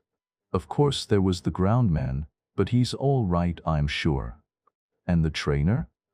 "Oh, that's altogether improbable, altogether. I was going to say, and there's that other man who was standing about. I haven't heard who he was." "Right you are. I don't know him either. Where is he now?" But the man had gone. "Look here, I'll make some quiet inquiries about that man," Stedman pursued. "I forgot all about him in the excitement of the moment. I was going to say that although whoever did it could easily have got away by the gate before the smash came, he might not have liked to go that way in case of observation in passing the pavilion. In that case he could have got away, and indeed he could have got into the grounds to begin with, by way of one of those garden walls that bound the ground just by where the smash occurred. If that were so, he must either live in one of the houses, or he must know somebody that does. Perhaps you might put a man to smell about along that road. It's only a short one. Chisnall Road's the name." Yes, Dorrington responded patiently. "There might be something in that." By this time Gillett's arm was in a starched bandage and secured by splints, and a cab was ready to take him home. Mr. Mallows took Stedman away with him, expressing a desire to talk business, and Dorrington went home by himself. He did not turn down Chisnall Road, but he walked jauntily along toward the nearest cab stand, and once or twice he chuckled, for he saw his way to a delightfully lucrative financial operation in cycle companies without risk of capital. The cab gained, he called at the lodgings of two of his men assistants and gave them instant instructions. Then he packed a small bag at his rooms in Conduit Street, and at midnight was in the late fast train for Birmingham. The prospectus of the Avalanche Bicycle and Tyre Company stated that the works were at Exeter and Birmingham. Exeter is a delightful old town, but it can scarcely be regarded as the center of the cycle trade. Neither is it in especially easy and short communication with Birmingham. It was the sort of thing that any critic anxious to pick holes in the prospectus might wonder at, and so one of Dorrington's assistants had gone by the night mail to inspect the works. It was from this man that Dorrington, in Birmingham, about noon on the day after Gillett's disaster, received this telegram. "Works here, old disused cloth mills just out of town. Closed and empty, but with big new signboard and notice that works now running are at Birmingham. Agent says only deposit paid, tenancy agreement not signed." Fairish. The telegram increased Dorrington's satisfaction, for he had just taken a look at the Birmingham works. They were not empty, though nearly so, nor were they large, and a man there had told him that the chief premises, where most of the work was done, were at Exeter. And the hollower the business, the better prize he saw in store for himself. He had already, early in the morning, indulged in a telegram on his own account, though he had not signed it. This was how it ran: Mallows, 58 Upper Sandown Place, London, W. Fear all not safe here.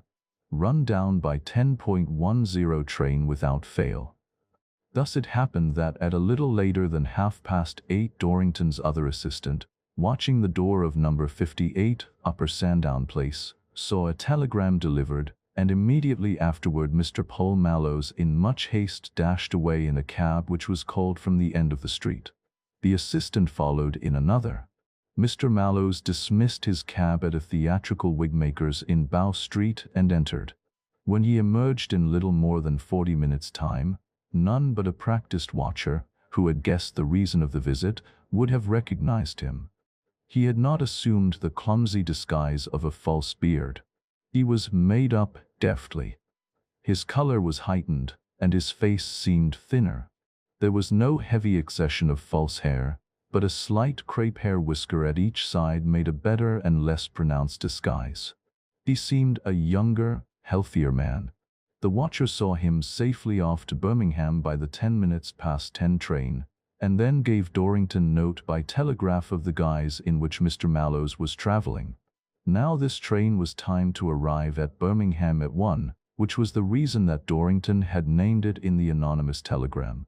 The entrance to the Avalanche works was by a large gate, which was closed, but which was provided with a small door to pass a man.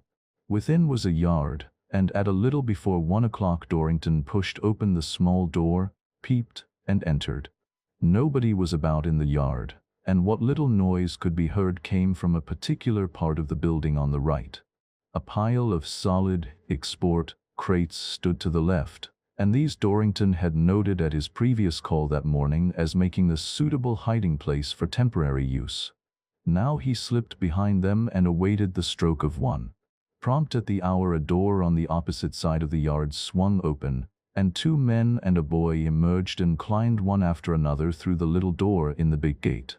Then presently another man, not a workman, but apparently a sort of overseer, came from the opposite door, which he carelessly let fall to behind him, and he also disappeared through the little door, which he then locked. Dorrington was now alone in the sole active works of the Avalanche Bicycle and Tyre Company, Limited. He tried the door opposite and found it was free to open.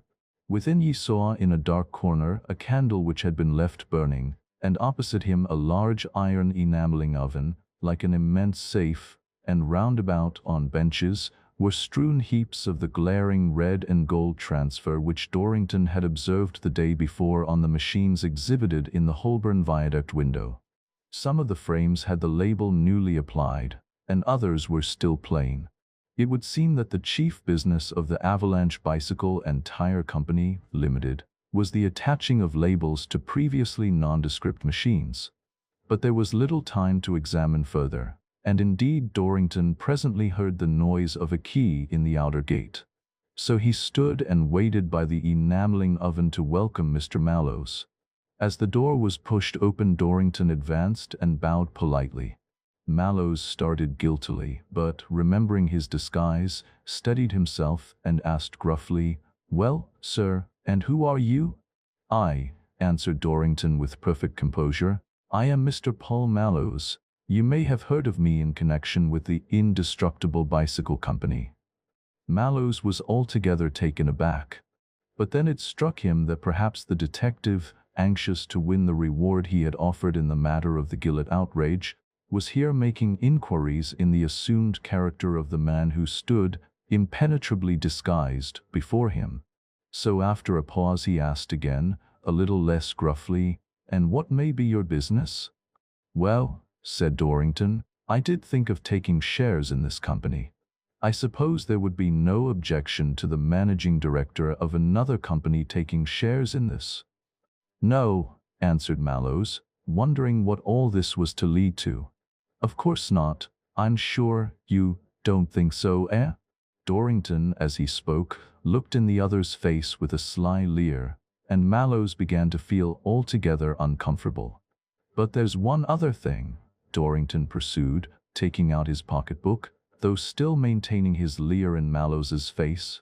One other thing. And by the way, will you have another piece of court plaster now I've got it out? Don't say no. It's a pleasure to oblige you, really. And Dorrington, his leer growing positively fiendish, tapped the side of his nose with the case of court plaster. Mallows paled under the paint, gasped, and felt for support. Dorrington laughed pleasantly. Come, he said, don't be frightened. I admire your cleverness, Mr. Mallows, and I shall arrange everything pleasantly, as you will see. And as to the court plaster, if you'd rather not have it, you needn't. You have another piece on now, I see. Why didn't you get them to paint it over at Clarkson's? They really did the face very well, though. And there again you were quite right. Such a man as yourself was likely to be recognized in such a place as Birmingham, and that would have been unfortunate for both of us, I assure you. Man alive, don't look as though I was going to cut your throat. I'm not, I assure you. You're a smart man of business, and I happen to have spotted a little operation of yours, that's all. I shall arrange easy terms for you. Pull yourself together and talk business before the men come back. Here, sit on this bench. Mallows, staring amazedly in Dorrington's face, suffered himself to be led to a bench and sat on it. Now, said Dorrington, the first thing is a little matter of £100. That was the reward you promised if I should discover who broke Gillet's arm last night. Will it have? Do you happen to have any notes with you? If not, make it a check. But, I mean who, tut. Don't waste time, Mr. Mallows. Who? Why, yourself, of course. I knew all about it before I left you last night, though it wasn't quite convenient to claim the reward then, for reasons you'll understand presently. Come, that little 100. But what proof have you? I'm not to be bounced like this, you know. Mr. Mallows was gathering his faculties again. Proof? Why, man alive, be reasonable. Suppose I have none at all? What difference does that make? Am I to walk out and tell your fellow directors where I have met you here? Or am I to have that 100?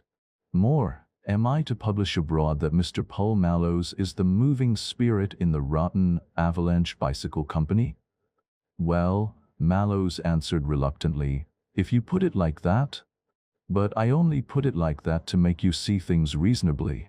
As a matter of fact, your connection with this new company is enough to bring your little performance with the iron chair pretty near proof. But I got at it from the other side. See here, you're much too clumsy with your fingers, Mr. Mallows. First you go and tear the tip of your middle finger opening your brougham door, and have to get court plaster from me. Then you let that court plaster get frayed at the edge, and you still keep it on. After that you execute your very successful chair operation. When the eyes of the others are following the bicycles, you take the chair in the hand with the plaster on it, catching hold of it at the place where a rough, loose, square nut protrudes, and you pitch it on to the track so clumsily and nervously that the nut carries away the frayed thread of the court plaster with it. Here it is, you see, still in my pocketbook, where I put it last night by the light of the lantern. Just a sticky black silk thread, that's all. I've only brought it to show you I'm playing a fair game with you. Of course I might easily have got a witness before I took the thread off the nut, if I had thought you were likely to fight the matter. But I knew you were not. You can't fight, you know, with this bogus company business known to me. So that I am only showing you this thread as an act of grace, to prove that I have stumped you with perfect fairness. And now the 100. Here's a fountain pen if you want one. Well, said Mallows glumly, I suppose I must, then. He took the pen and wrote the check.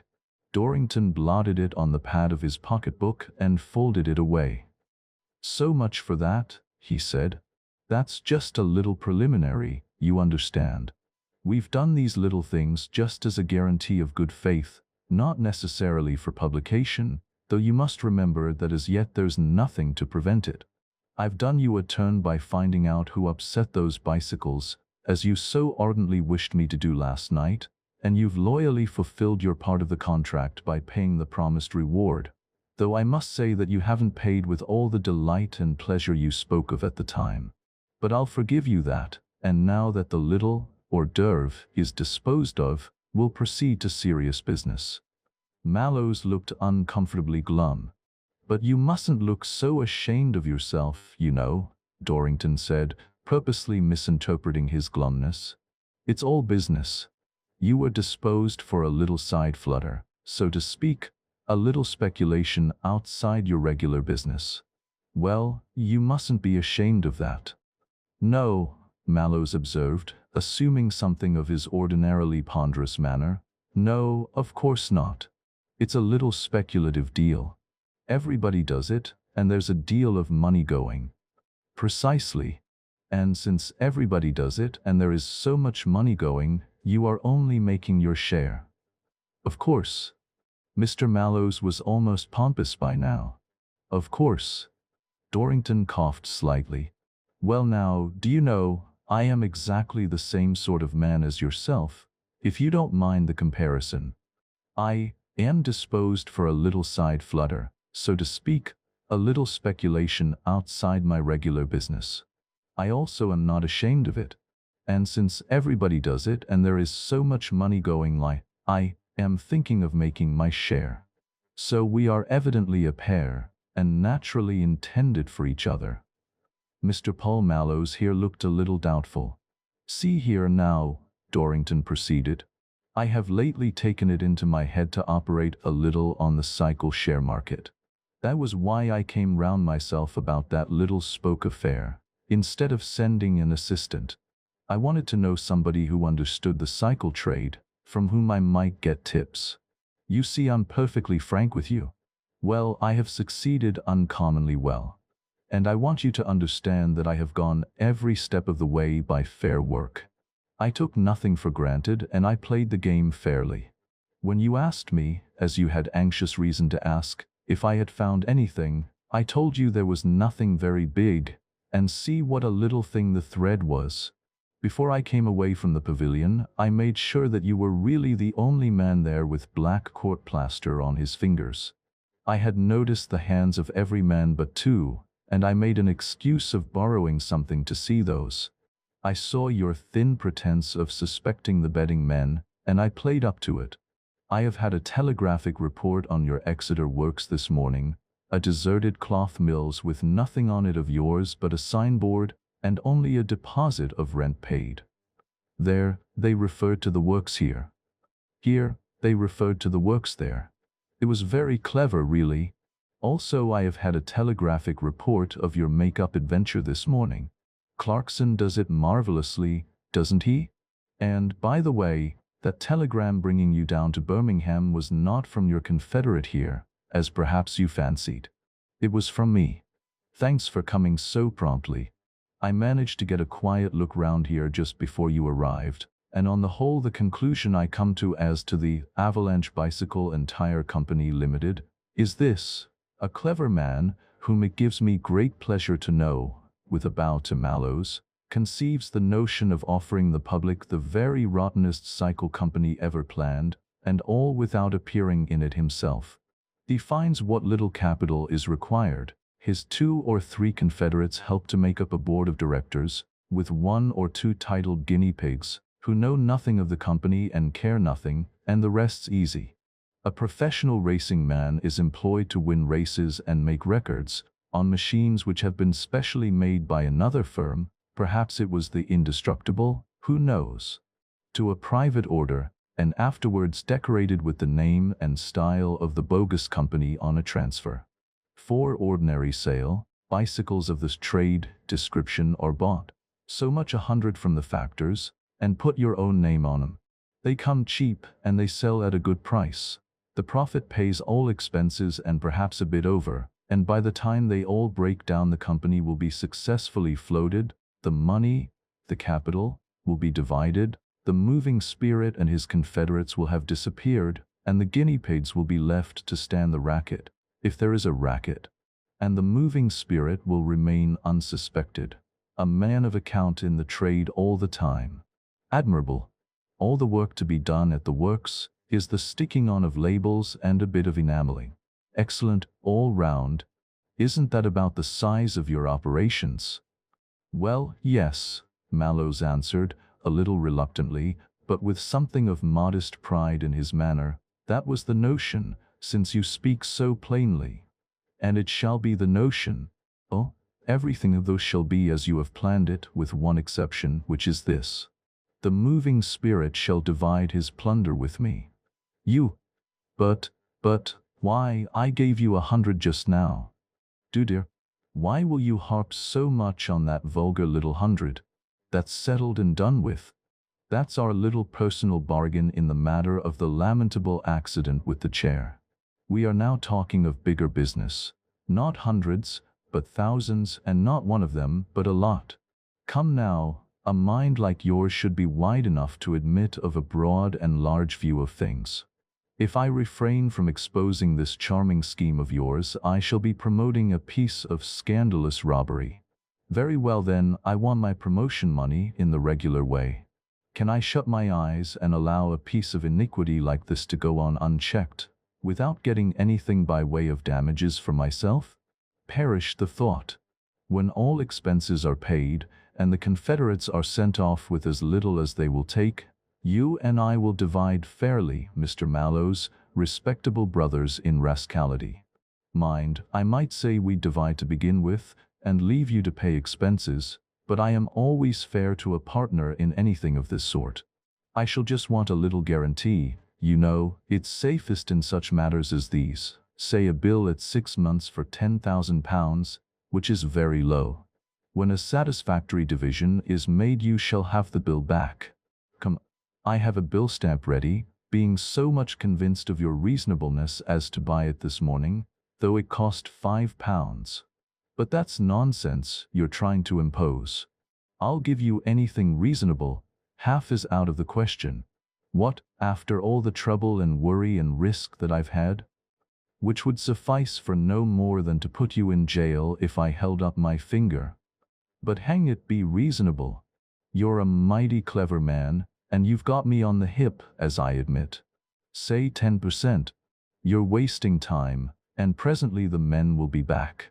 Your choice is between making half or making none, and going to jail into the bargain. Choose. But just consider. Choose.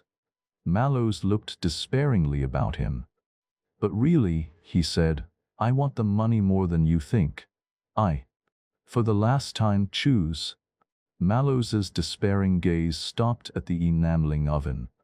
Well, he said, if I must, I suppose. But I warn you, you may regret it. Oh dear no, I'm not so pessimistic. Come, you wrote a check, now I'll write the bill. 6 months after date, pay to me or my order the sum of £10,000 for value received. Excellent value too, I think. There you are. When the bill was written and signed, Mallows scribbled his acceptance with more readiness than might have been expected. Then he rose and said with something of brisk cheerfulness in his tone, well, that's done, and the least said the soonest mended.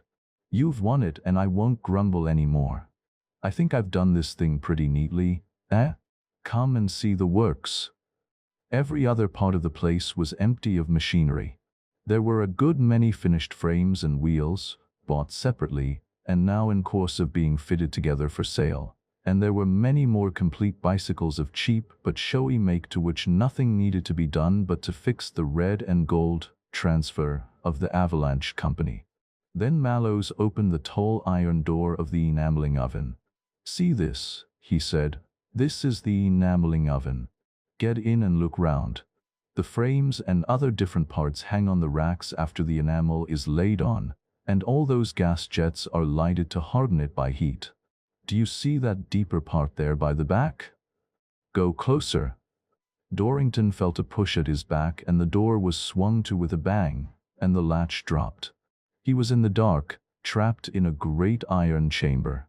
I warned you, shouted Mallows from without. I warned you might regret it." And instantly Dorrington's nostrils were filled with the smell of escaping gas. He realized his peril on the instant. Mallows had given him the bill with the idea of silencing him by murder and recovering it. He had pushed him into the oven and had turned on the gas. It was dark, but to light a match would mean death instantly, and without the match it must be death by suffocation and poison of gas in a very few minutes. To appeal to Mallows was useless. Dorrington knew too much. It would seem that at last a horribly fitting retribution had overtaken Dorrington in death by a mode parallel to that which he and his creatures had prepared for others. Dorrington's victims had drowned in water, or at least Crofton's had, for I never ascertained definitely whether anybody had met his death by the tank after the Croftons had taken service with Dorrington, and now Dorrington himself was to drown in gas. The oven was of sheet iron, fastened by a latch in the center. Dorrington flung himself desperately against the door, and it gave outwardly at the extreme bottom. He snatched a loose angle iron with which his hand came in contact, dashed against the door once more, and thrust the iron through where it strained open. Then, with another tremendous plunge, he drove the door a little more outward and raised the angle iron in the crack, then once more and raised it again. He was near to losing his senses, when, with one more plunge, the catch of the latch, not designed for such treatment, suddenly gave way. The door flew open and Dorrington, blue in the face, staring, stumbling and gasping, came staggering out into the fresher air, followed by a gush of gas. Mallows had retreated to the rooms behind, and thither Dorrington followed him, gaining vigor and fury at every step. At sight of him the wretched Mallows sank in a corner, sighing and shivering with terror. Dorrington reached him and clutched him by the collar. There should be no more honor between these two thieves now. He would drag Mallows forth and proclaim him aloud, and he would keep that £10,000 bill. He hauled the struggling wretch across the room, tearing off the crepe whiskers as he came, while Mallows supplicated and whined, fearing that it might be the other's design to imprison him in the enameling oven. But at the door of the room against that containing the oven their progress came to an end, for the escaped gas had reached the lighted candle, and with one loud report the partition wall fell in, half burying Mallows where he lay, and knocking Dorrington over. Windows fell out of the building, and men broke through the front gate, climbed into the ruined rooms and stopped the still escaping gas. When the two men and the boy returned, with the conspirator who had been in charge of the works, they found a crowd from the hardware and cycle factories thereabout, surveying with great interest the spectacle of the extrication of Mr. Paul Mallows, managing director of the Indestructible Bicycle Company, from the broken bricks, mortar, bicycles and transfers of the Avalanche Bicycle and Tyre Company, Limited, and the preparations for carrying him to a surgeon's where his broken leg might be set. As for Dorrington, a crushed hat and a torn coat were all his hurts, beyond a few scratches. And in a couple of hours it was all over Birmingham, and spreading to other places, that the business of the Avalanche Bicycle and Tyre Company consisted of sticking brilliant labels on factors' bicycles, bought in batches, for the whole thing was thrown open to the general gaze by the explosion, so that when, next day, Lat won the 50 miles race in London, he was greeted with ironical shouts of, "Gum on your transfer. Hi, mind your label. Where did you steal that bicycle? Sold your shares?" and so forth. Somehow the Avalanche Bicycle and Tyre Company, Limited, never went to allotment. It was said that a few people in remote and benighted spots, where news never came till it was in the history books, had applied for shares, but the bankers returned their money, doubtless to their extreme disappointment. It was found politic, also, that Mr. Paul Mallows should retire from the directorate of the Indestructible Bicycle Company, a concern which is still, I believe, flourishing exceedingly. As for Dorrington, he had his £100 reward, but the bill for £10,000 he never presented. Why, I do not altogether know, unless he found that Mr. Mallows's financial position, as he had hinted, was not altogether so good as was supposed. At any rate, it was found among the notes and telegrams in this case in the Dorrington Deed-Box. The case of Mr. Loftus Deacon. This was a case that helped to give Dorrington much of that reputation which unfortunately too often enabled him to profit himself far beyond the extent to which his clients intended. It occurred some few years back, and there was such a stir at the time over the mysterious death of Mr. Loftus Deacon that it well paid Dorrington to use his utmost diligence in an honest effort to uncover the mystery. It gave him one of his best advertisements, though indeed it occasioned him less trouble in the unraveling than many a less interesting case. There were scarcely any memoranda of the affair among Dorrington's papers, beyond entries of fees paid, and I have almost entirely relied upon the account given me by Mr. Stone, manager in the employ of the firm owning the premises in which Mr. Deacon died. These premises consisted of a large building let out in expensive flats, one of the first places built with that design in the West End of London. The building was one of 3, all belonging to the firm I have mentioned, and numbered 1, 2, and 3 Bedford mansions. They stood in the St. James's district, and Mr. Loftus Deacon's quarters were in number 2. Mr. Deacon's magnificent collection of Oriental porcelain will be remembered as long as any in the national depositories. Much of it was for a long while lent, and, by Mr. Deacon's will, passed permanently into possession of the nation. His collection of Oriental arms, however, was broken up and sold, as were also his other innumerable objects of Eastern art, lacquers, carvings, and so forth. He was a wealthy man, this Mr. Deacon, a bachelor of 60, and his whole life was given to his collections. He was currently reported to spend some £15,000 a year on them, and, in addition, would make inroads into capital for special purchases at the great sales. People wondered where all the things were kept. And indeed they had reason, for Mr. Deacon's personal establishment was but a suite of rooms on the ground floor of Bedford mansions. But the bulk of the collections were housed at various museums. Indeed, it was a matter of banter among his acquaintances that Mr. Loftus Deacon made the taxpayers' warehouse most of his things. Moreover, the flat was a large one. It occupied almost the whole of the ground floor of the building, and it overflowed with the choicest of its tenants' possessions. There were 8 large and lofty rooms, as well as the lobby, scullery, and so forth, and every one was full. The walls were hung with the most precious kakemono and nishikai of Japan, and glass cabinets stood everywhere, packed with porcelain and faience, celadone, peach bloom, and blue and white, satsuma, raku, ninsei, and erida, many a small piece worth its weight in gold over and over and over again. At places on the wall, among the kakemono and pictures of the ukiyo-e, were trophies of arms. 2 suits of ancient Japanese armor, each complete and each the production of one of the most eminent of the Mayakin family, were exhibited on stands, and swords stood in many corners and lay in many racks. Innumerable drawers contained specimens of the greatest lacquer ware of Korin, Shunsho, Kajikawa, Koetsu, and Ritsuo, each in its wadded brocade fukusa, with the light wooden box encasing all. In more glass cabinets stood netsuke and okimono of ivory, bronze, wood, and lacquer. There were a few gods and goddesses, and conspicuous among them 2 life-sized gilt Buddhas beamed mildly over all from the shelves on which they were raised. By the operation of natural selection, it came about that the choicest of all Mr. Deacon's possessions were collected in these rooms. Here were none of the great cumbersome pots, good in their way, but made of old time merely for the European market. Of all that was Japanese, every piece was of the best and rarest, consequently, in almost every case, of small dimensions, as is the way of the greatest of the wares of old Japan.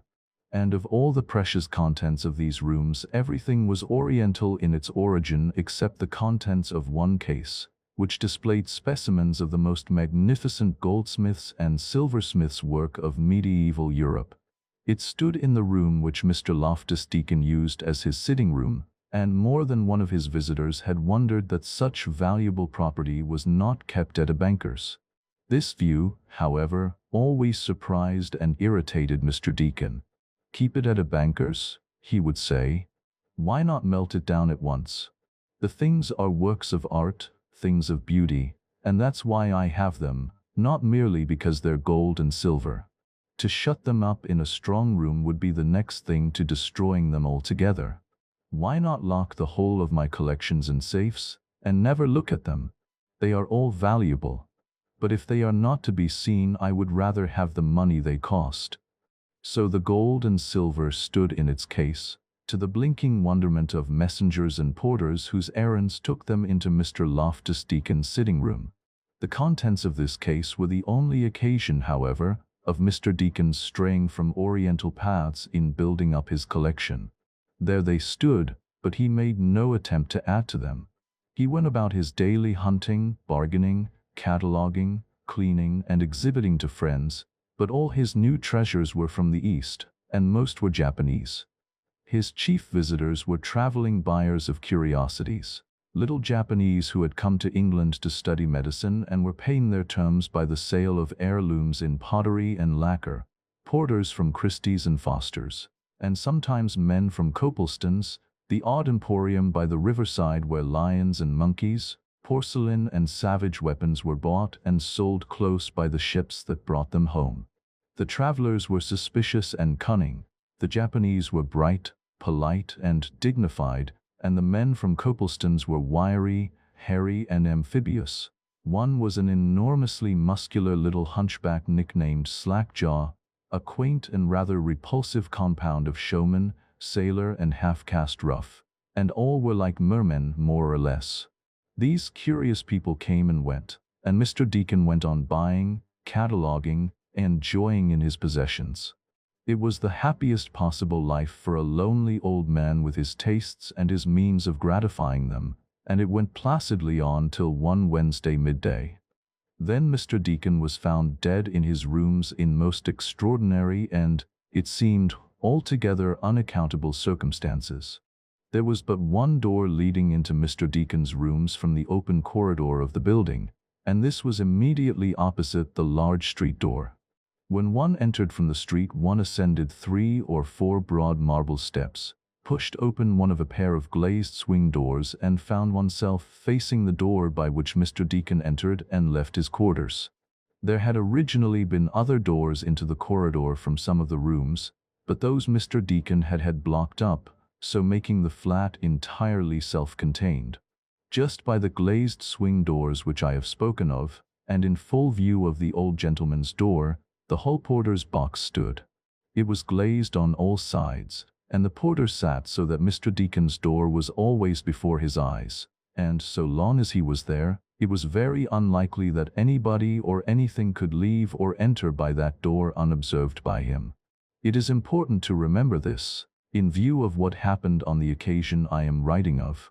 There was one other exterior door to Mr. Deacon's flat, and one only.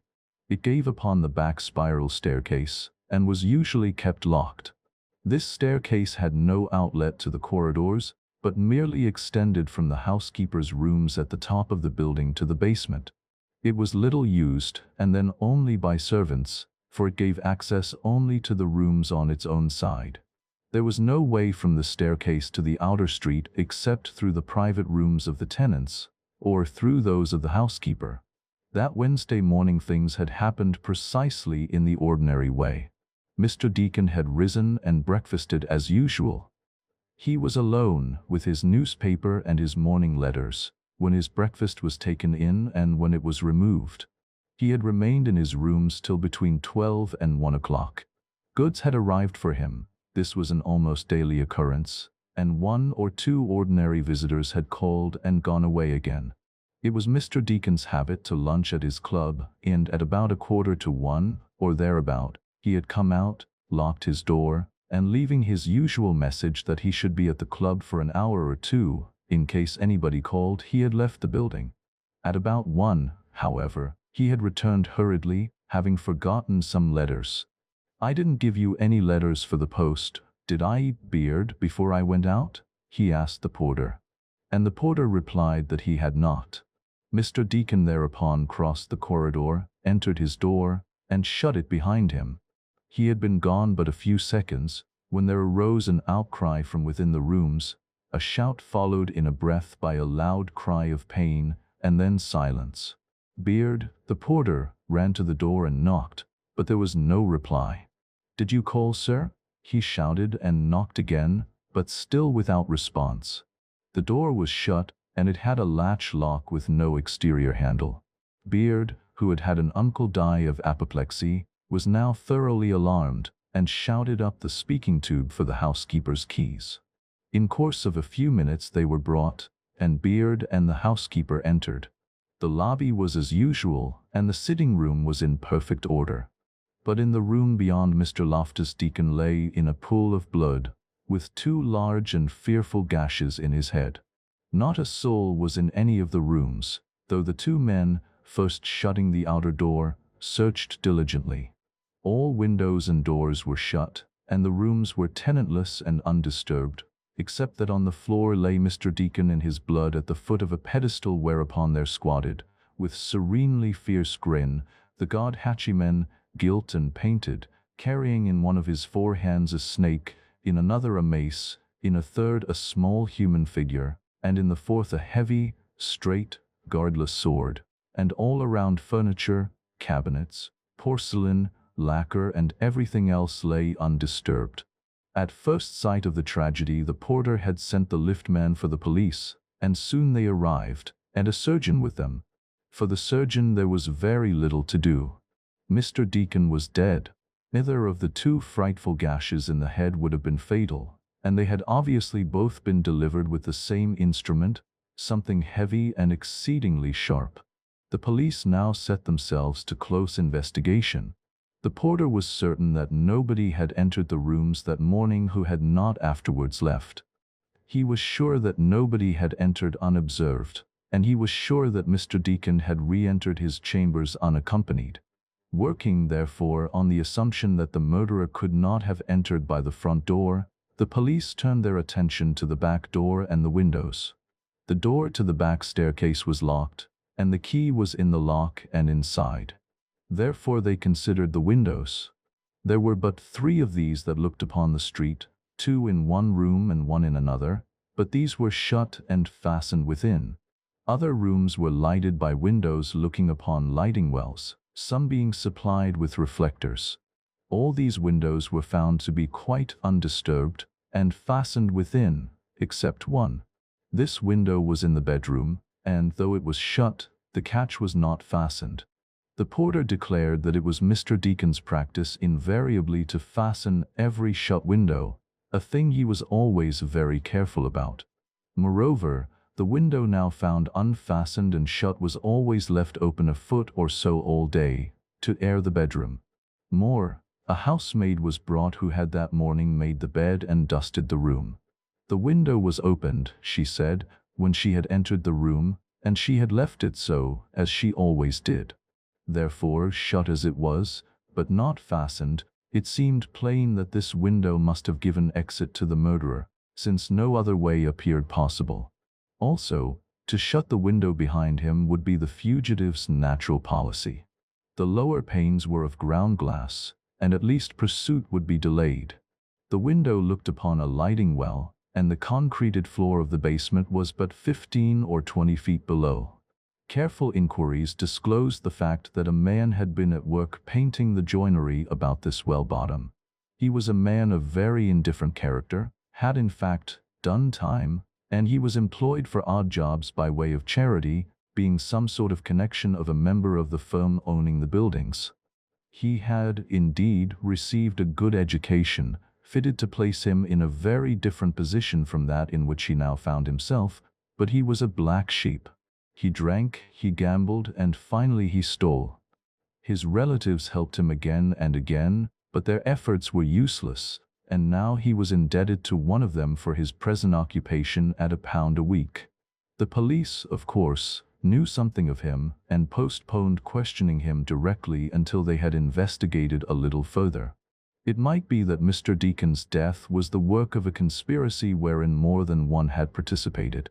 The next morning, Thursday, Mr. Henry Coulson was an early caller at Dorrington's office. Mr. Coulson was a thin, grizzled man of 60 or thereabout, who had been a close friend, the only intimate friend, indeed, of Mr. Loftus Deacon.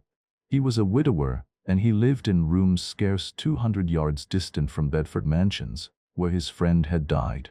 "My business, Mr. Dorrington," he said, "is in connection with the terrible death of my old friend Mr. Loftus Deacon, of which you no doubt have heard or read in the morning papers."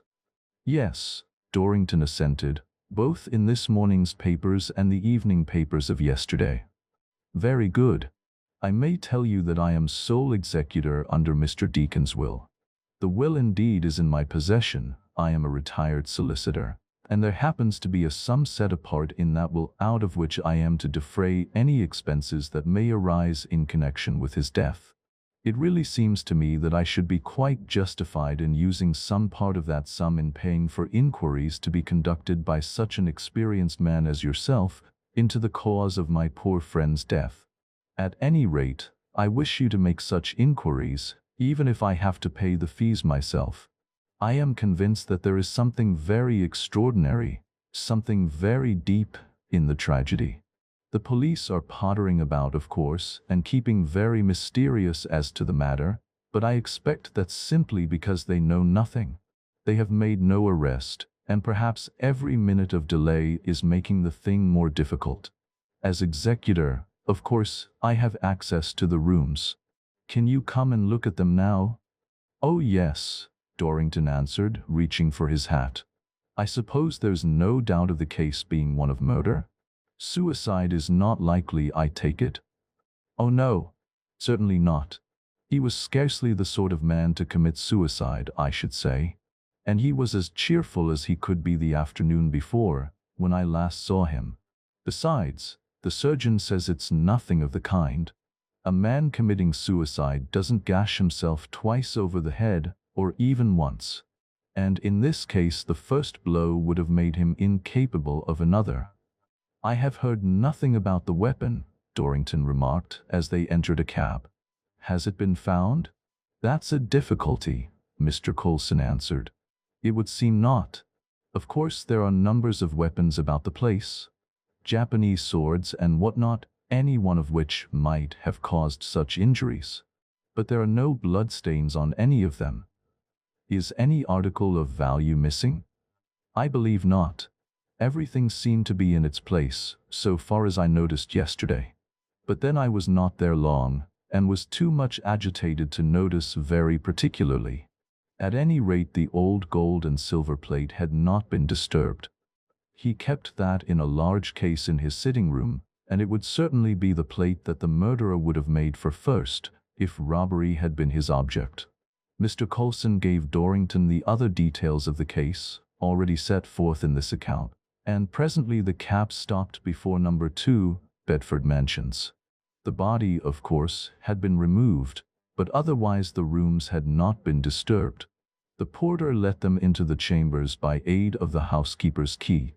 "They don't seem to have found his keys," Mr. Coulson explained, "and that will be troublesome for me, I expect, presently.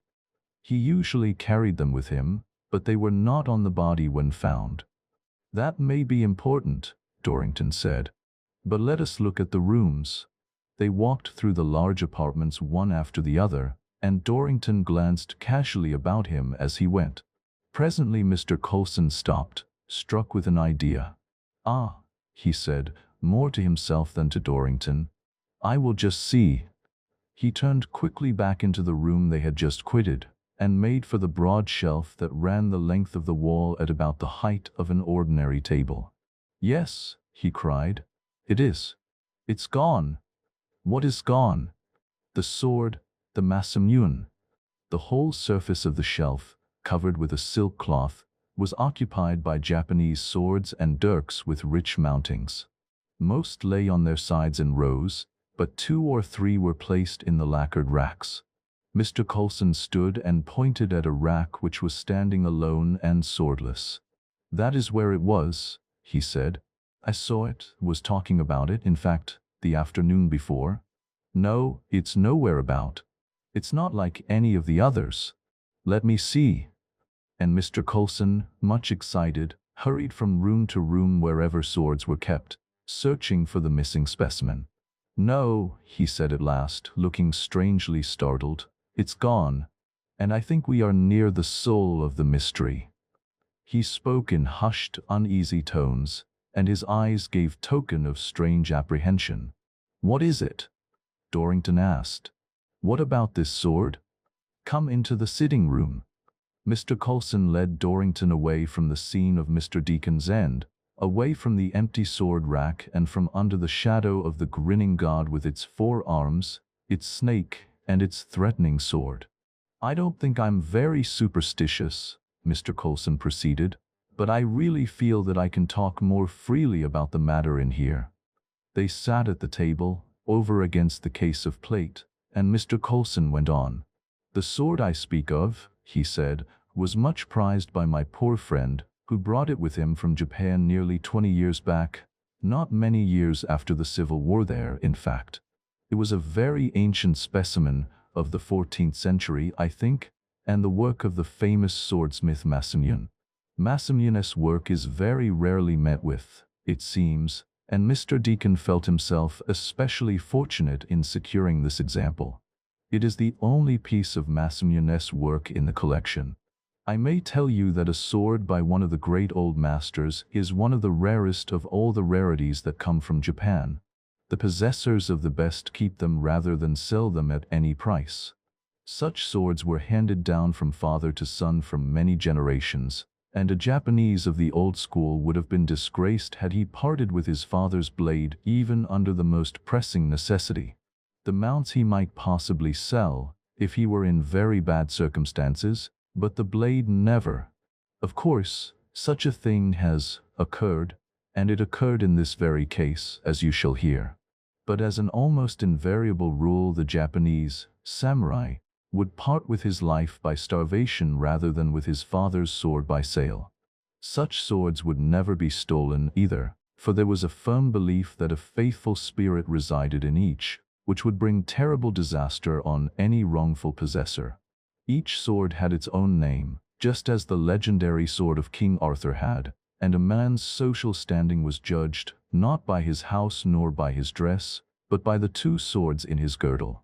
The ancient swordsmiths wore court dress and made votive offerings when they forged their best blades, and the gods were supposed to assist and to watch over the career of the weapon.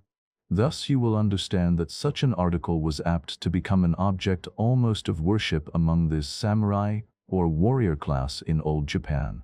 And now to come to the sword in question. It was a long sword or katana.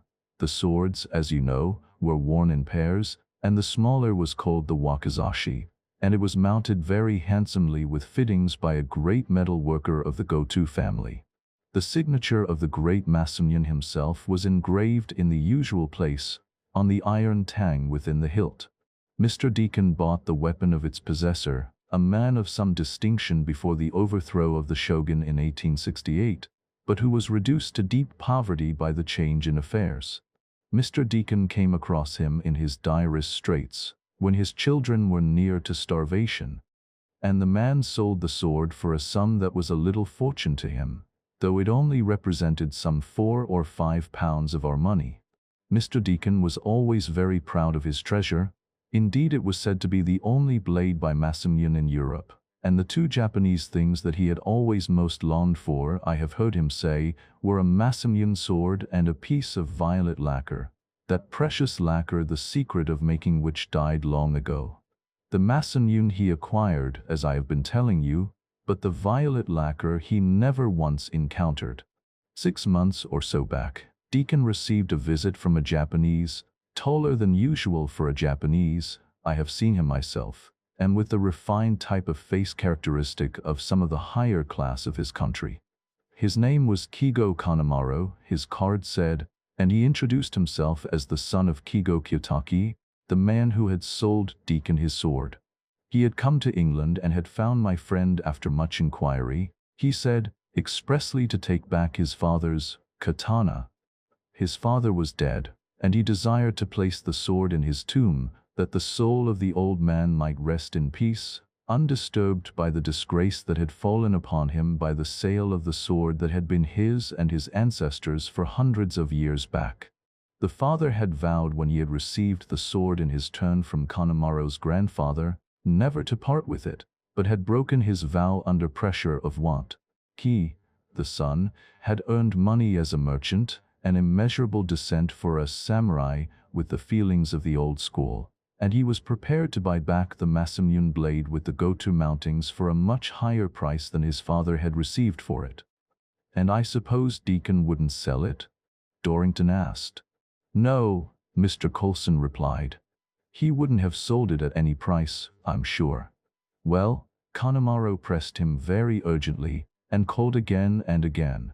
He was very gentlemanly and very dignified, but he was very earnest. He apologized for making a commercial offer, assured Deacon that he was quite aware that he was no mere buyer and seller, but pleaded the urgency of his case. "It is not here as in Japan," he said, "among us, the samurai of the old days. You have your beliefs, we have ours. It is my religion that I must place the katana in my father's grave. My father disgraced himself and sold his sword in order that I might not starve when I was a little child. I would rather that he had let me die, but since I am alive, and I know that you have the sword, I must take it and lay it by his bones. I will make an offer. Instead of giving you money, I will give you another sword, a sword worth as much money as my father's, perhaps more. I have had it sent from Japan since I first saw you. It is a blade made by the great Yukiyasu, and it has a scabbard and mountings by an older and greater master than the go-to who made those for my father's sword." But it happened that Deacon already had 2 swords by Yukiyasu, while of Masamune he had only the one. So he tried to reason the Japanese out of his fancy. But that was useless.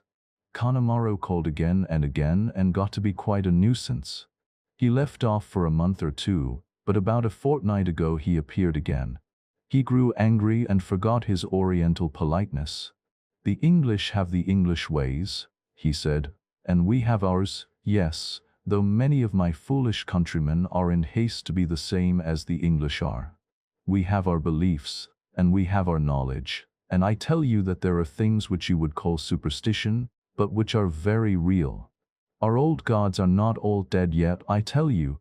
In the old times no man would wear or keep another man's sword. But, because the great sword has a soul just as a man has, and it knows and the gods know. No man kept another sword who did not fall into terrible misfortune and death, sooner or later.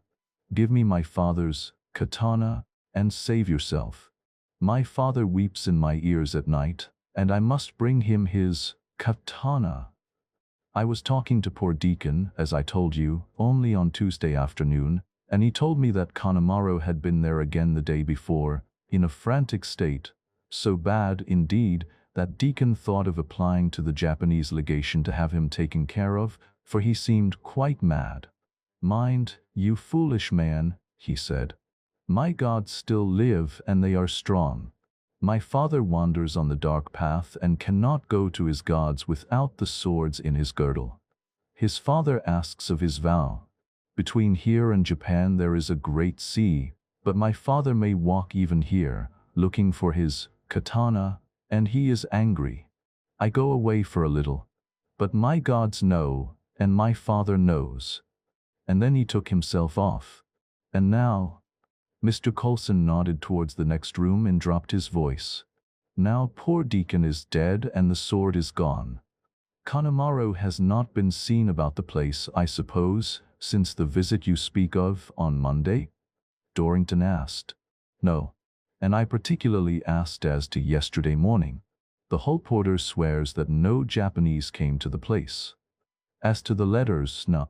You say that when Mr. Deacon came back after having left, apparently to get his lunch, he said he came for forgotten letters. Were any such letters afterwards found?" "Yes. There were 3 lying on this very table, stamped ready for postage." "Where are they now?" "I have them at my chambers." I opened them in the presence of the police in charge of the case. There was nothing very important about them, appointments and so forth, merely, and so the police left them in my charge as executor. Nevertheless, I should like to see them. Not just now, but presently. I think I must see this man presently, the man who was painting in the basement below the window that is supposed to have been shut by the murderer in his escape. That is if the police haven't frightened him. Very well, we'll see after him as soon as you like. There was just one other thing, rather a curious coincidence, though of course there can't be anything in such a superstitious fancy, but I think I told you that Deacon's body was found lying at the feet of the four-handed god in the other room. Yes. Just so. Mr. Coulson seemed to think a little more of the superstitious fancy than he confessed. Just so, he said again, at the feet of the god, and immediately under the hand carrying the sword. It is not wooden, but an actual steel sword, in fact. I noticed that. Now that is a figure of Hachiman, the Japanese god of war, a recent addition to the collection and a very ancient specimen. Deacon bought it at Copleston's only a few days ago. Indeed, it arrived here on Wednesday morning. Deacon was telling me about it on Tuesday afternoon. He bought it because of its extraordinary design, showing such signs of Indian influence. Hachiman is usually represented with no more than the usual number of a man's arms, and with no weapon but a sword. This is the only image of Hachiman that Deacon ever saw or heard of with 4 arms. And after he had bought it, he ascertained that this was said to be one of the idols that carry with them ill luck from the moment they leave their temples. One of Copleston's men confided to Deacon that the Lascar seamen and stokers on board the ship that brought it over swore that everything went wrong from the moment that Hachiman came on board, and indeed the vessel was nearly lost off Finisterre. And Copleston himself, the man said, was glad to be quit of it. Things had disappeared in the most extraordinary and unaccountable manner, and other things had been found smashed, notably a large porcelain vase, without any human agency, after standing near the figure. Well, Mr. Coulson concluded, after all that, and remembering what Connemara said about the gods of his country who watch over ancient swords, it does seem odd, doesn't it, that as soon as poor Deacon gets the thing he should be found stricken dead at its feet. Dorrington was thinking. Yes, he said presently, it is certainly a strange affair altogether. Let us see the odd-job man now, the man who was in the basement below the window. Or rather, find out where he is and leave me to find him. Mr. Coulson stepped out and spoke with the hall porter. Presently he returned with news. He's gone, he said. Bolted. Well, it is the man who was in the basement? It seems the police questioned him pretty closely yesterday, and he seized the first opportunity to cut and run. Do you know what they asked him? Examined him generally, I suppose, as to what he had observed at the time. The only thing he seems to have said was that he heard a window shut at about 1 o'clock.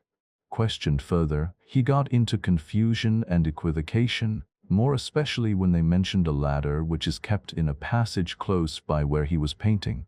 It seems they had examined this before speaking to him, and found it had been just recently removed and put back. It was thick with dust, except just where it had been taken hold of to shift, and there the hand marks were quite clean. Nobody was in the basement but Dowden, that is the man's name, and nobody else could have shifted that ladder without his hearing and knowing of it. Moreover, the ladder was just the length to reach Deacon's window. They asked if he had seen anybody move the ladder, and he most anxiously and vehemently declared that he had not. A little while after he was missing, and he hasn't reappeared. And they let him go. Dorrington exclaimed. What fools! He may know something about it, of course, Coulson said dubiously, but with that sword missing, and knowing what we do of Connemara's anxiety to get it at any cost, and he glanced toward the other room where the idol stood. And one thing and another, it seems to me we should look in another direction. We will look in all directions, Dorrington replied. Connemara may have enlisted Dowden's help. Do you know where to find Connemara? Fifth, Deacon has had letters from him, which I have seen. He lived in lodgings near the British Museum. Very well. Now, do you happen to know whether a night porter is kept at this place? No, there is none. The outer door is shut at 12. Anybody coming home after that must ring up the housekeeper by the electric bell. The tenants do not have keys for the outer door? No, none but keys for their own rooms.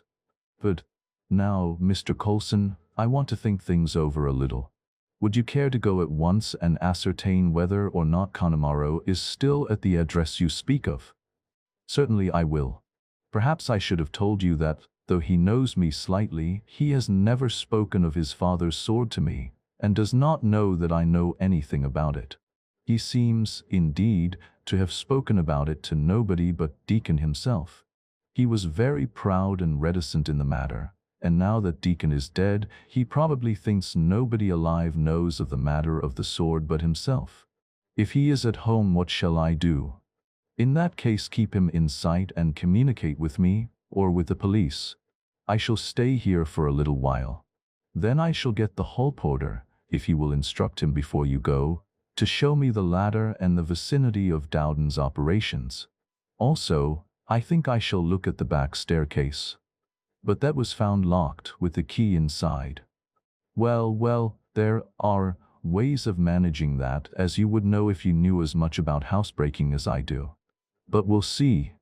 Mr. Coulson took a cab for Connemara's lodgings. Connemara was not in, he found, and he had given notice to leave his rooms. The servant at the door thought that he was going abroad, since his boxes were being packed, apparently for that purpose. The servant did not know at what time he would be back. Mr. Coulson thought for a moment of reporting these facts at once to Dorrington, but on second thoughts he determined to hurry to the city and make inquiry at some of the shipping offices as to the vessels soon to leave for Japan. On the way, however, he bethought him to buy a shipping paper and gather his information from that. He found what he wanted from the paper, but he kept the cab on its way, for he happened to know a man in authority at the Anglo-Malay Company's office, and it might be a good thing to take a look at their passenger list. Their next ship for Yokohama was to sail in a few days, but he found it unnecessary to see the passenger list. As he entered one of the row of swing doors which gave access to the large general and inquiry office of the steamship company, he perceived Kigo Connemara leaving by another. Connemara had not seen him. Mr. Coulson hesitated for a moment, and then turned and followed him. And now Mr. Coulson became suddenly seized with a burning fancy to play the subtle detective on his own account. Plainly Connemara feared nothing, walking about thus openly, and taking his passage for Japan at the chief office of the first line of steamships that anybody would think of who contemplated a voyage to Japan, instead of leaving the country, as he might have done, by some indirect route, and shipping for Japan from a foreign port. Doubtless, he still supposed that nobody knew of his errand in search of his father's sword. Mr. Coulson quickened his pace and came up beside the Japanese. Connemara was a well-made man of some 5 feet 8 or 9, remarkably tall for a native of Dainippon. His cheekbones had not the prominence noticeable in the Japanese of the lower classes, and his pale oval face and aquiline nose gave token of high Shikozu family. His hair only was of the coarse black that is seen on the heads of all Japanese. He perceived Mr. Coulson, and stopped at once with a grave bow. "Good morning," Mr. Coulson said. "I saw you leaving the steamship office, and wondered whether or not you were going to leave us." "I go home to Japan by the next departing ship," Connemara answered. He spoke with an excellent pronunciation, but with the intonation and the suppression of short syllables peculiar to his countrymen who speak English. "My business is finished." Mr. Coulson's suspicions were more than strengthened, almost confirmed. He commanded his features, however, and replied, as he walked by Kigo's side, "Your visit has been successful, then?" "It has been successful," Connemara answered, "at a very great cost." At a very great cost? But I did not expect to have to do what I have done. I should once not have believed it possible that I could do it. But Connemara checked himself hastily and resumed his grave reserve. But that is private business, and not for me to disturb you with. Mr. Coulson had the tact to leave that line of fishing alone for a little. He walked a few yards in silence, and then asked, with his eyes furtively fixed on the face of the Japanese, "Do you know of the god Hachiman?" "It is Hachiman the warrior, him of 8 flags, Connemara replied. "Yes, I know, of course." He spoke as though he would banish the subject. But Mr. Coulson went on. "Did he preside over the forging of ancient sword blades in Japan?" he asked. "I do not know of preside. That is a new word. But the great workers of the steel, those who made the katana, in the times of Yoshitsun and Taiko-sama, they hung curtains and made offerings to Hachiman when they forged a blade, yes.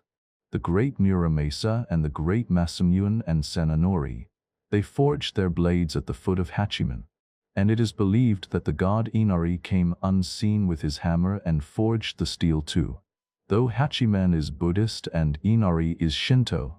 But these are not things to talk about. There is one religion which is yours, and there is another religion which is mine, and it is not good that we talk together of them. There are things that people call superstition when they are of another religion, though they may be very true. They walked a little farther, and then Mr. Coulson, determined to penetrate Connemara's mask of indifference, observed, "It's a very sad thing this about Mr. Deacon." "What is that?" asked Connemara stolidly. "Why, it is in all the newspapers." "The newspapers I do not read at all.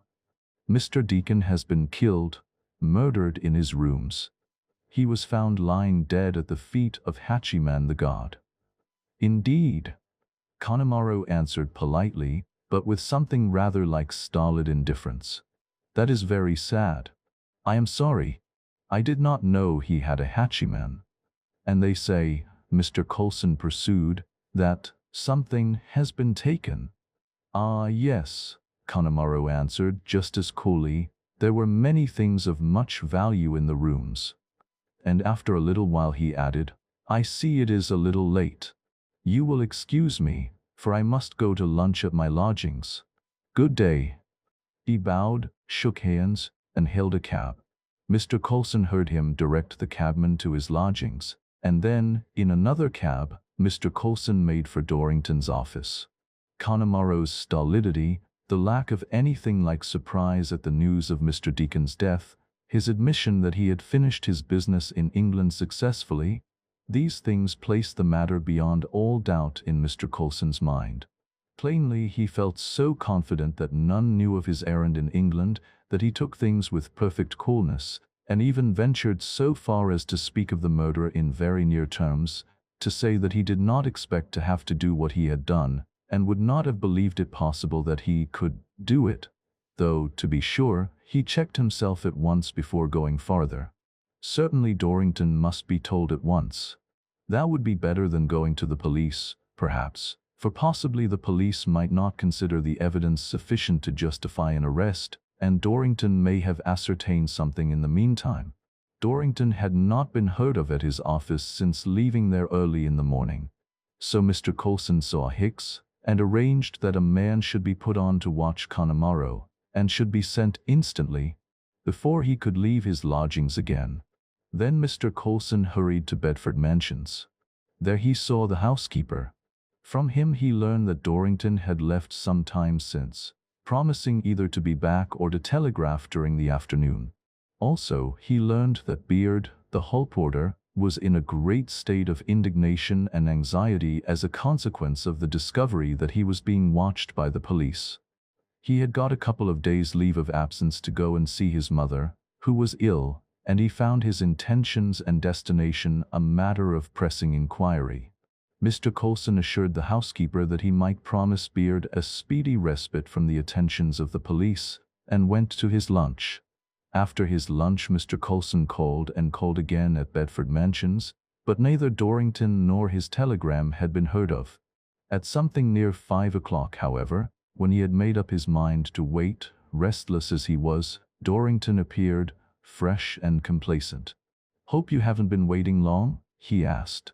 "Fact is, I got no opportunity for lunch till after 4, so I had it then. I think I'd fairly earned it. The case is finished." "Finished? But there's Connemara to be arrested. I found—" No.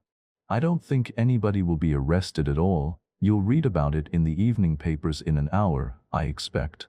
But come into the rooms. I have some things to show you." "But I assure you," Mr. Coulson said as he entered the door of Deacon's rooms, "I assure you that I got as good as a confession from Connemara. He let it slip in ignorance of what I knew." "Why do you say that nobody is to be arrested?" "Because there's nobody alive who is responsible for Mr. Deacon's death. But come, let me show you the whole thing. It's very simple." He led the way to the room where the body had been found, and paused before the four-armed idol. "Here's our old friend Hatchiman," he said, "whom you half fancied might have had something to do with the tragedy. Well, you were right. Hatchiman had a good deal to do with it, and with the various disasters at Copelston's too. I will show you how." The figure, which was larger than life-size, had been set up temporarily on a large packing case, hidden by a red cloth covering. Hatchiman was represented in the familiar Japanese kneeling-sitting position, and the carving of the whole thing was of an intricate and close description. The god was represented as clad in ancient armor, with a large and loose cloak depending from his shoulders and falling behind in a wilderness of marvelously and deeply carved folds. "See here," Dorrington said, placing his fingers under a projecting part of the base of the figure, and motioning to Mr. Coulson to do the same. "Lift. Pretty heavy." The idol was, indeed, enormously heavy, and it must have required the exertions of several strong men to place it where it was. "It seems pretty solid, doesn't it?" Dorrington continued. "But look here." He stepped to the back of the image, and, taking a prominent fold of the cloak in one hand, with a quick pull and a simultaneous rap of the other fist 2 feet above, a great piece of the carved drapery lifted on a hinge near the shoulders, displaying a hollow interior. In a dark corner within a small bottle and a fragment of rag were just visible. "See there," said Dorrington, "there wouldn't be enough room in there for you or me, but a small man, a Japanese priest of the old time, say, could squat pretty comfortably. And see." He pointed to a small metal bolt at the bottom of the swing drapery. He could bolt himself safely in when he got there. Whether the priest went there to play the oracle, or to blow fire out of Hatchiman's mouth and nose, I don't know, though no doubt it might be an interesting subject for inquiry. Perhaps he did both. You observe the chamber is lined with metal, which does something towards giving the thing its weight, and there are cunning little openings among the armor joints in front which would transmit air and sound, even permit of a peep out. Now Mr. Deacon might or might not have found out this back door after the figure had been a while in his possession, but it is certain he knew nothing of it when he bought it. Copelston knew nothing of it, though the thing has stood in his place for months. You see, it's not a thing one would notice at once. I never should have done so if I hadn't been looking for it." He shut the part, and the joints, of irregular outline, fell into the depths of the folds, and vanished as if by magic. "Now," Dorrington went on, "as I told you, Copelston knew nothing of this, but one of his men found it out. Do you happen to have heard of one Samuel Castro, nicknamed Slackjaw, a hunchback whom Copelston employed on odd jobs? I have seen him here. He called, sometimes with messages, sometimes with parcels. I should probably have forgotten all about him were it not that he was rather an extraordinary creature, even among Copelston's men, who are all remarkable." "But did he?" "He murdered Mr. Deacon, I think," Dorrington replied, "as I fancy I can explain to you. But he won't hang for it, for he was drowned this afternoon before my eyes, in an attempt to escape from the police. He was an extraordinary creature, as you have said. He wasn't English, a half-caste of some sort, I think. though his command of language, of the riverside and dock description, was very free. It got him his nickname of Slackjaw among the longshoremen. He was desperately excitable, and he had most of the vices, though I don't think he premeditated murder in this case. Nothing but robbery. He was immensely strong, although such a little fellow, and sharp in his wits, and he might have had regular work at Copleston's if he had liked, but that wasn't his game. He was too lazy. He would work long enough to earn a shilling or so, and then he would go off to drink the money. So he was a sort of odd on and off man at Copleston's, just to run a message or carry something or what not when the regular men were busy. Well, he seems to have been smart enough, or perhaps it was no more than an accident, to find out about Hatchieman's back, and he used his knowledge for his own purposes. Copleston couldn't account for missing things in the night, because he never guessed that Castro, by shutting himself up in Hatchieman about closing time, had the run of the place when everybody had gone, and could pick up any trifle that looked suitable for the pawnshop in the morning. He could sleep comfortably on sacks or among straw, and thus save the rent of lodgings, and he could accept Hatchieman's shelter again just before Copleston turned up to start the next day's business. Getting out, too, after the place was opened, was quite easy, for nobody came to the large storerooms till something was wanted, and in a large place with many doors and gates, like Copleston's, unperceived going and coming was easy to one who knew the ropes. So that Slackjaw would creep quietly out and in again by the front door to ask for a job. Copleston noticed how regular he had been every morning for the past few months, and thought he was getting steadier. As to the things that got smashed, I expect Slackjaw knocked them over, getting out in the dark. One china vase, in particular, had been shifted at the last moment, probably after he was in his hiding place, and stood behind the image. That was smashed, of course. And these things, coming after the bad voyage of the ship in which he came over, very naturally gave poor Hatchieman an unlucky reputation. Probably Slackjaw was sorry at first when he heard that Hatchieman was bought. But then an idea struck him. He had been to Mr. Deacon's rooms on errands, and must have seen that fine old plate in the sitting room.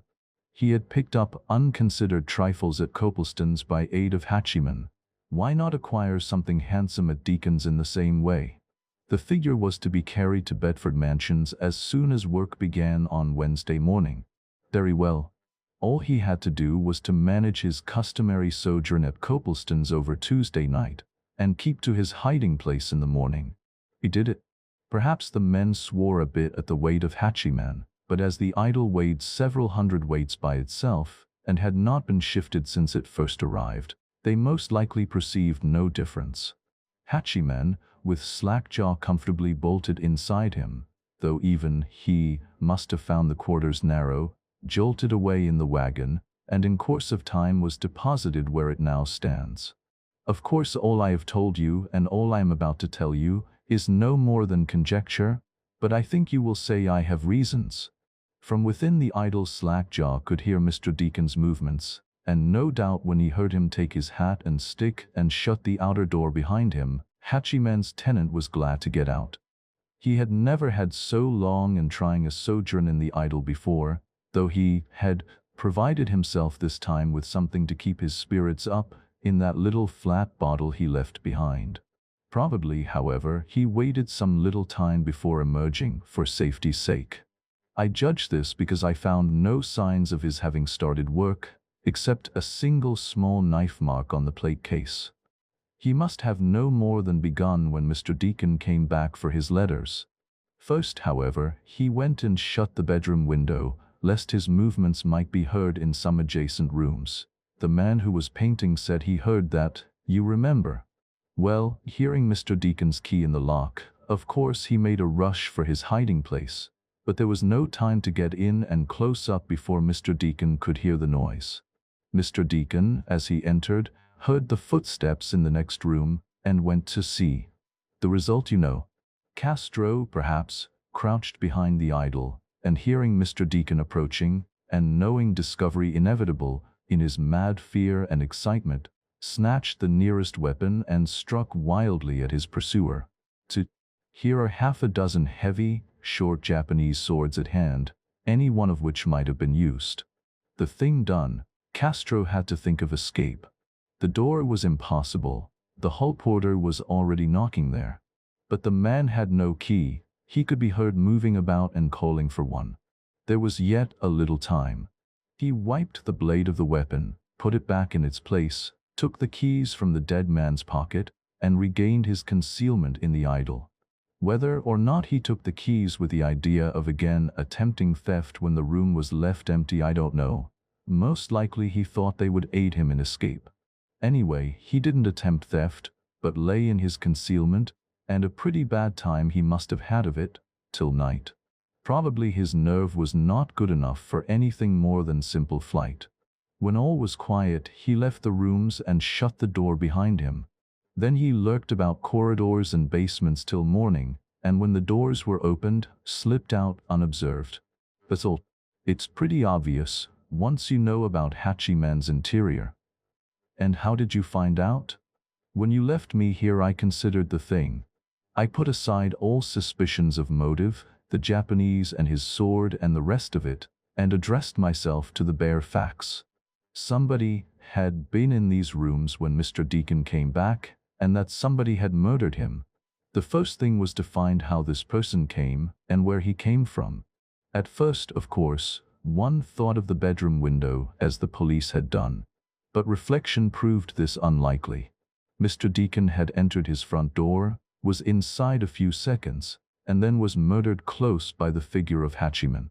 Now, if anybody had entered by the window for purposes of robbery, his impulse on hearing the key in the outer door, and such a thing could be heard all over the rooms as I tested for myself, his impulse, I say, would be to retreat by the way he had come, that is, by the window. If, then, Mr. Deacon had overtaken him before he could escape, the murder might have taken place just as it had done. But it would have been in the bedroom, not in a room in the opposite direction. And any thief's attention would naturally be directed at first to the gold plate. Indeed, I detected a fresh knife mark in the door of the case, which I will show you presently. Now, as you see by the arrangement of the rooms, the retreat from the plate case to the bedroom window would be a short one, whereas the murderer must in fact have taken a longer journey in the opposite direction. But because he had arrived from that direction, and his natural impulse was to retreat by the way he had come, this might have been by the door to the back stairs. But a careful examination of this door and its lock and key convinced me that it had not been opened. The key was dirty, and to have turned it from the opposite side would have necessitated the forcible use of a pair of thin hollow pliers, a familiar tool to burglars, and these must have left their mark on the dirty key. So I turned back to the idol. This was the spot the intruder had made for in his retreat, and the figure had been brought into the place the very morning of the murder. Also, things had disappeared from its vicinity at Copleston's. More, it was a large thing. What if it were hollow? One has heard of such things having been invented by priests anxious for certain effects. Could not a thief smuggle himself in that way? The suggestion was a little startling, for if it were the right one, the man might be hiding there at that moment. I gave the thing half an hour's examination, and in the end found what I have shown you. It was not the sort of thing one would have found out without looking for it. Look at it even now. Although you have seen it open, you couldn't point to the joints. Dorrington opened it again. Once open, he went on, the thing was pretty plain. Here is the rag. Perhaps it was Castro's pocket handkerchief, used to wipe the weapon. It is stained all over and cut, as you will observe, by the sharp edge. Also, you may see a crumb or two. Slackjaw had brought food with him, in case of a long imprisonment. But chiefly observe the bottle. It is a flat, high-shouldered, quartern bottle, such as publicans sell or lend to their customers in poor districts, and as usual it bears the publican's name. It's a most extraordinary thing, but it seems the fate of almost every murderer, no matter how cunning, to leave some such damning piece of evidence about, foolish as it may seem afterward. I've known it in a dozen cases. Probably Castro, in the dark and in his excitement, forgot it when he quitted his hiding place. At any rate, it helped me and made my course plain. Clearly this man, whoever he was, had come from Copleston's. Moreover, he was a small man, for the space he had occupied would be too little even for a man of middle height. Also he bought drink of J. Mills, a publican. If J. Mills carried on business near Copleston's, so much the easier my task would seem. Before I left, however, I went to the basement and inspected the ladder, the removal of which had caused the police so much exercise. Then it was plain why Dowden had cleared out. All his prevarication and uneasiness were explained at once, as the police might have seen if they had looked behind the ladder as well as at it. For it had been lying lengthwise against the wooden partition which formed the back of the compartments put up to serve the tenants as wine cellars. Dowden had taken 3 planks out of this partition, and so arranged that they could be slipped in their places and out again without attracting attention. What he had been taking through the holes he thus made I won't undertake to say, but I will make a small bet that some of the tenants find their wine short presently. And so Dowden, never an industrious person, and never at one job long, thought it best to go away when he found the police asking why the ladder had been moved. Yes, it's very surprising, but no doubt you're right. Still, what about Connemara and that sword? Tell me exactly what he said to you today. Mr. Coulson detailed the conversation at length. Dorrington smiled. See here, he said, I have found out something else in these rooms. What Connemara said he meant in another sense to what you supposed. I wondered a little about that sword, and made a little search among some drawers in consequence. Look here. Do you see this box standing out here on a nest of drawers? That is quite unlike Mr. Deacon's orderly ways. The box contains a piece of lacquer, and it had been shifted from its drawer to make room for a more precious piece. See here. Dorrington pulled out a drawer just below where the box stood, and took from it another whitewood box. He opened this box and removed a quantity of wadding. A rich brocade fukusa was then revealed, and, loosening the cord of this, Dorrington displayed a Japanese writing case, or suzurabako, aged and a little worn at the corners, but all of lacquer of a beautiful violet hue. What? Exclaimed Mr. Coulson. Violet lacquer. That is what it is, Dorrington answered, and when I saw it I judged at once that Deacon had at last consented to part with his Masamune blade in exchange for that even greater rarity, a fine piece of the real old violet lacquer. I should imagine that Connemara brought it on Tuesday evening. You will remember that you saw Mr. Deacon for the last time alive in the afternoon of that day. Beard seems not to have noticed him, but in the evening hall porters are apt to be at supper, you know, perhaps even taking a nap now and then. Then, this is how Connemara finished his business, Mr. Coulson observed, and the very great cost was probably what he had to pay for this. I suppose so, and he would not have believed it possible that he could get a piece of violet lacquer in any circumstances. But, Mr. Coulson objected, I still don't understand his indifference and lack of surprise when I told him of poor Deacon's death. I think that is very natural in such a man as Kigo Connemara. I don't profess to know a very great deal about Japan, but I know that a samurai of the old school was trained from infancy to look on death, whether his own or another's, with absolute indifference. They regarded it as a mere circumstance. Consider how cold-bloodedly their harikiri, their legalized suicide, was carried out. As they left the rooms and made for the street, Mr. Coulson said, "But now I know nothing of your pursuit of Castro." Dorrington shrugged his shoulders. "There is little to say," he said. "I went to Copleston and asked him if any one of his men was missing all day on Wednesday. None of his regular men were, it seemed, but he had seen nothing that day of an odd man named Castro or Slackjaw, although he had been very regular for some time before, and indeed, Castro had not yet turned up. I asked if Castro was a tall man. No, he was a little fellow and a hunchback, Copleston told me. I asked what public house one might find him at, and Copleston mentioned the Blue Anchor, kept, as I had previously ascertained from the directory, by J. Mills. That was enough.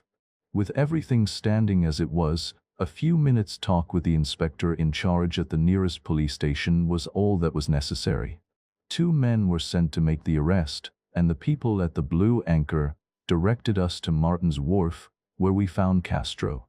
He had been drinking, but he knew enough to make a bolt the moment he saw the policeman coming on the wharf. He dropped onto a dummy barge and made off from one barge to another in what seemed an aimless direction, though he may have meant to get away at the stairs a little lower down the river. But he never got as far.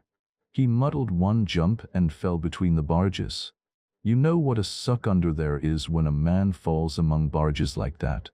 A strong swimmer with all his senses has only an off chance, and a man with bad whiskey in his head? Well, I left them dragging for slackjaw when I came away. As they turned the corner of the street, they met a newsboy running. "Paper, special," he cried. "The West End murder, special. Suicide of the murderer." Dorrington's conjecture that Connemara had called to make his exchange on Tuesday evening proved correct. Mr. Coulson saw him once more on the day of his departure and told him the whole story. And then Kigo Connemara sailed for Japan to lay the sword in his father's tomb. Old Cater's Money, the firm of Dorrington and Hicks, had not been constructed at the time when this case came to Dorrington's hand. Dorrington had barely emerged from the obscurity that veils his life before some 10 years ago, and he was at this time a needier adventurer than he had been at the period of any other of the cases I have related. Indeed, his illicit gains on this occasion would seem first to have set him on his feet and enabled him first to cut a fair exterior figure. Whether or not he had developed to the full the scoundrelism that first brought me acquainted with his trade I do not know, but certain it is that he was involved at the time in transactions wretchedly ill-paid on behalf of one Flint, a ship stores dealer at Deptford, an employer whose record was never a very clean one. This Flint was one of an unpleasant family. He was nephew to old Cater the wharfinger and private usurer, and cousin to another Cater, whose name was Paul, and who was also a usurer, though he variously described himself as a commission agent or general dealer. Indeed, he was a general dealer, if the term may be held to include a dealer in whatever would bring him gain, and who made no great punctilio in regard to the honesty or otherwise of his transactions. In fact, all 3 of these pleasant relatives had records of the shadiest, and all 3 did whatever in the way of money-lending, mortgaging, and blood-sucking came in their way. It is, however, with old Cater, Jerry Cater, he was called, that this narrative is in the first place concerned. I got the story from a certain Mr. Sinclair, who for many years acted as his clerk and debt collector. Old Jerry Cater lived in the crooked and decaying old house over his wharf by Bermondsey Wall, where his father had lived before him. It was a grim and strange old house, with long shut loft doors in upper floors, and hinged flaps in sundry rooms that, when lifted, gave startling glimpses of muddy water washing among rotten piles below. Not once in 6 months now did a barge land its load at Cater's Wharf, and no coasting brig ever lay alongside. For, in fact, the day of Cater's Wharf was long past, and it seemed indeed that few more days were left for old Jerry Cater himself. For 78 years old Jerry Cater had led a life useless to himself and to everybody else, though his own belief was that he had profited considerably. Truly, if one counted nothing but the money the old miser had accumulated, then his profit was large indeed, but it had brought nothing worth having, neither for himself nor for others, and he had no wife nor child who might use it more wisely when he should at last leave it behind him. No other relative indeed than his 2 nephews, each in spirit a fair copy of himself, though in body a quarter of a century younger. 78 years of every mean and sordid vice and of every virtue that had pecuniary gain for its sole object left Jerry Cater stranded at last in his cheap iron bedstead with its insufficient coverings, with not a sincere friend in the world to sit 5 minutes by his side. Down below, Sinclair, his unhappy clerk, had the accommodation of a wooden table and a chair, and the clerk's wife performed what meager cooking and cleaning service old Cater would have. Sinclair was a man of 45, rusty, starved, honest, and very cheap. He was very cheap because it had been his foolishness 20 years ago, when in city employ, to borrow £40 of old Cater to get married with, and to buy furniture, together with £40 he had of his own. Sinclair was young then, and knew nothing of the ways of the 200% moneylender. When he had, by 3 or 4 years pinching, paid about £150 on account of interest and fines, and only had another 100 or 2 still due to clear everything off, he fell sick and lost his place. The payment of interest ceased, and old Jerry Cater took his victim's body, soul, wife, sticks, and chairs together.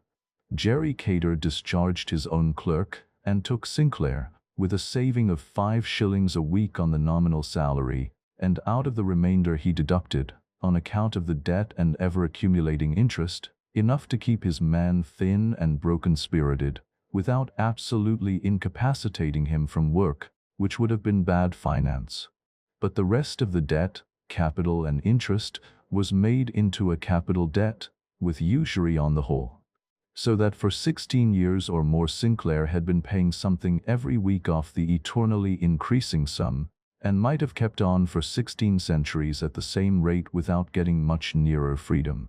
If only there had been one more room in the house, old Cater might have compulsorily lodged his clerk, and have deducted something more for rent. As it was, he might have used the office for the purpose, but he could never have brought himself to charge a small rent for it, and a large one would have swallowed most of the rest of Sinclair's salary, thus bringing him below starvation point and impairing his working capacity. But Mrs. Sinclair, now gaunt and scraggy, did all the housework, so that came very cheap. Most of the house was filled with old bales and rotting merchandise which old Jerry Cater had seized in payment for wharfage dues and other debts, and had held to, because his ideas of selling prices were large, though his notion of buying prices were small. Sinclair was out of doors more than in, dunning and threatening debtors as hopeless as himself, and the household was completed by one Samuel Greer, a squinting man of grease and rags, within 10 years of the age of old Jerry Cater himself.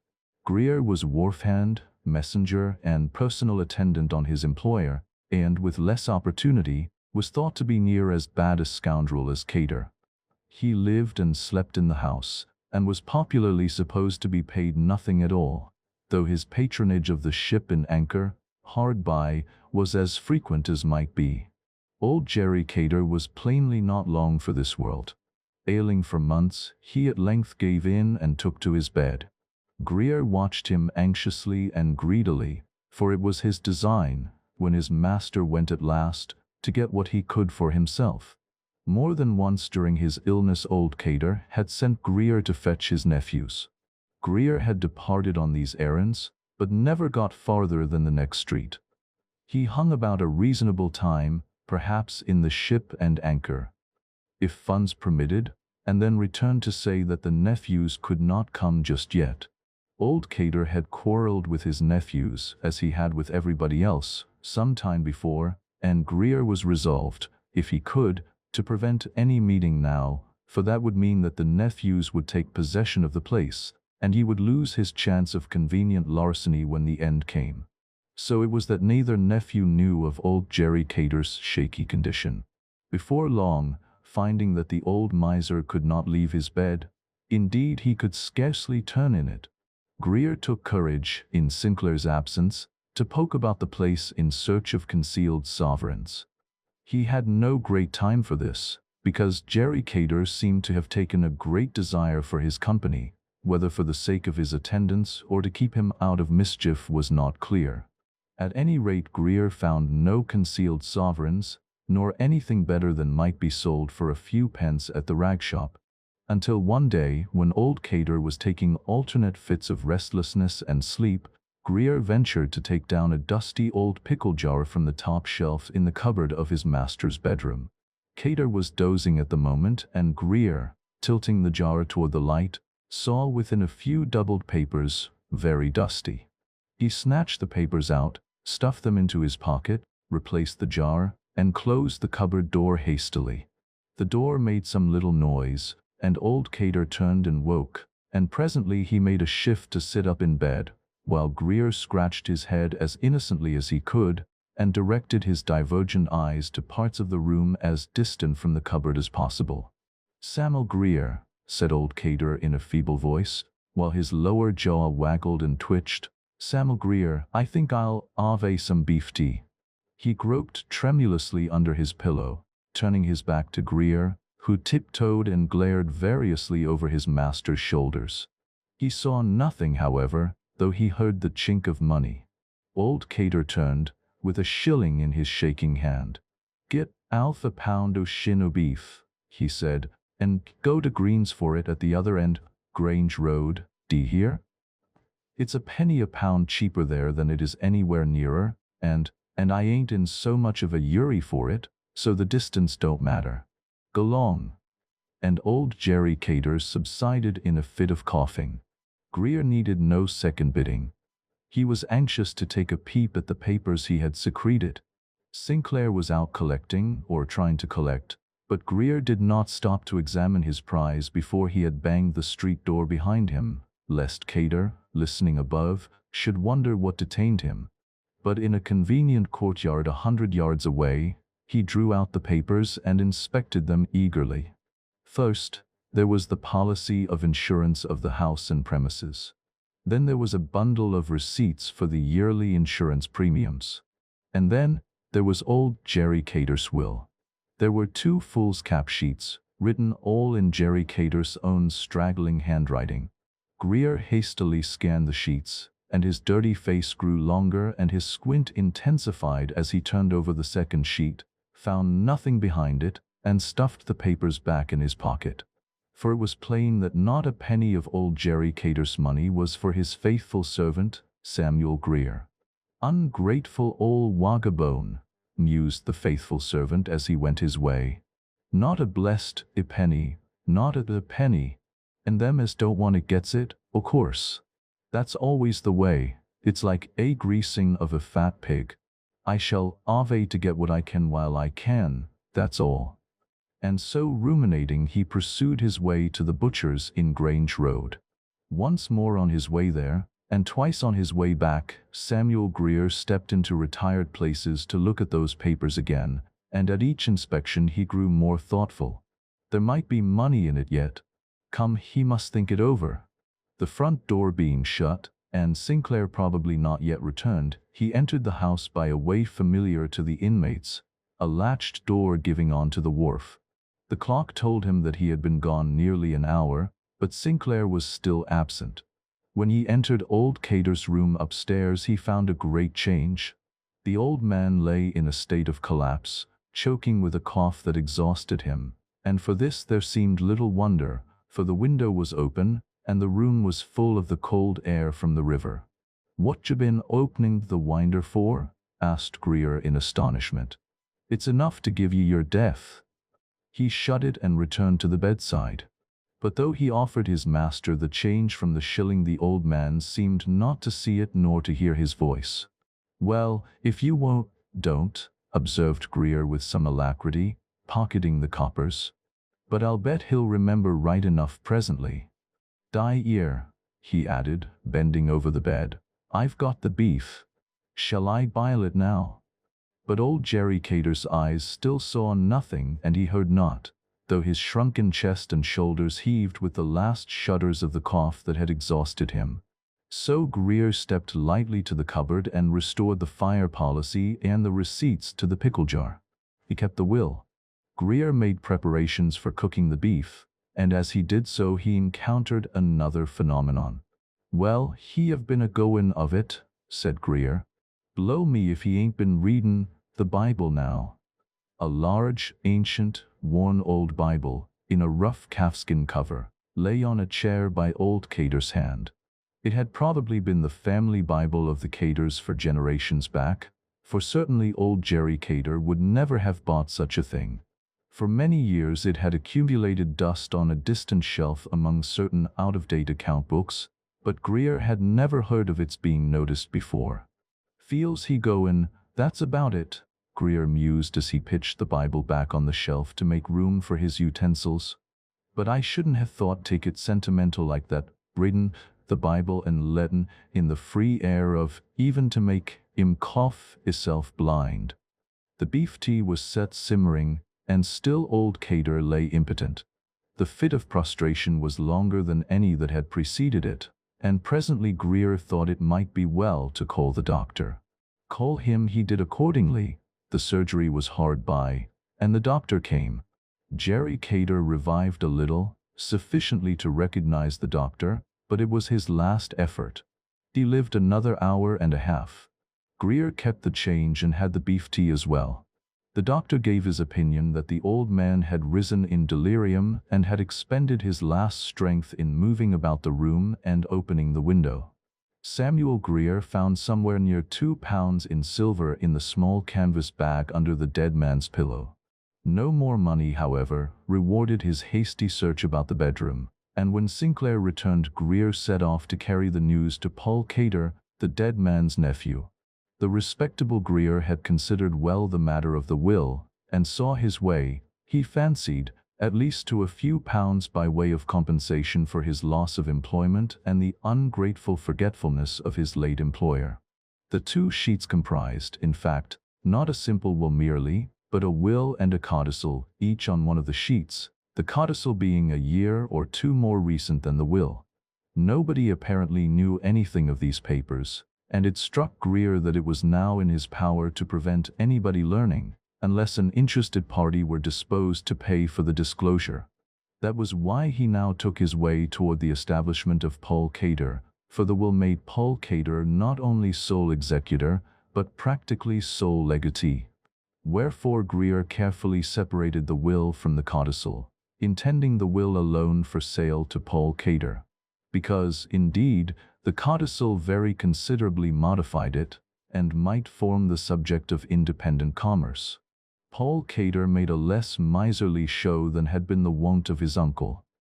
His house was in a street in Pimlico, the ground-floor front room of which was made into an office, with a wire blind carrying his name in gilt letters. Perhaps it was that Paul Cater carried his covetousness to a greater refinement than his uncle had done, seeing that a decent appearance is a commercial advantage by itself, bringing a greater profit than miserly habits could save. The man of general dealings was balancing his books when Greer arrived, but at the announcement of his uncle's death he dropped everything.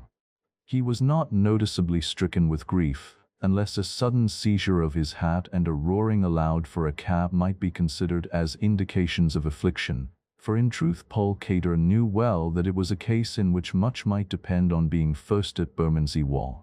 The worthy Greer had scarce got the news out before he found himself standing in the street while Cater was giving directions to a cabman. "Here, you come in too," said Cater, and Greer was bustled into the cab. It was plainly a situation in which half-crowns should not be too reluctantly parted with. So Paul Cater produced one and presented it. Cater was a strong-faced man of 50-odd, with a tight-drawn mouth that proclaimed everywhere a tight fist, so that the unaccustomed passing over of a tip was a noticeably awkward and unspontaneous performance, and Greer pocketed the money with little more acknowledgement than a growl. "Do you know where he put the will?" asked Paul Cater with a keen glance. "Will?" answered Greer, looking him blankly in the face, the gaze of one eye passing over Cater's shoulder and that of the other seeming to seek his boots.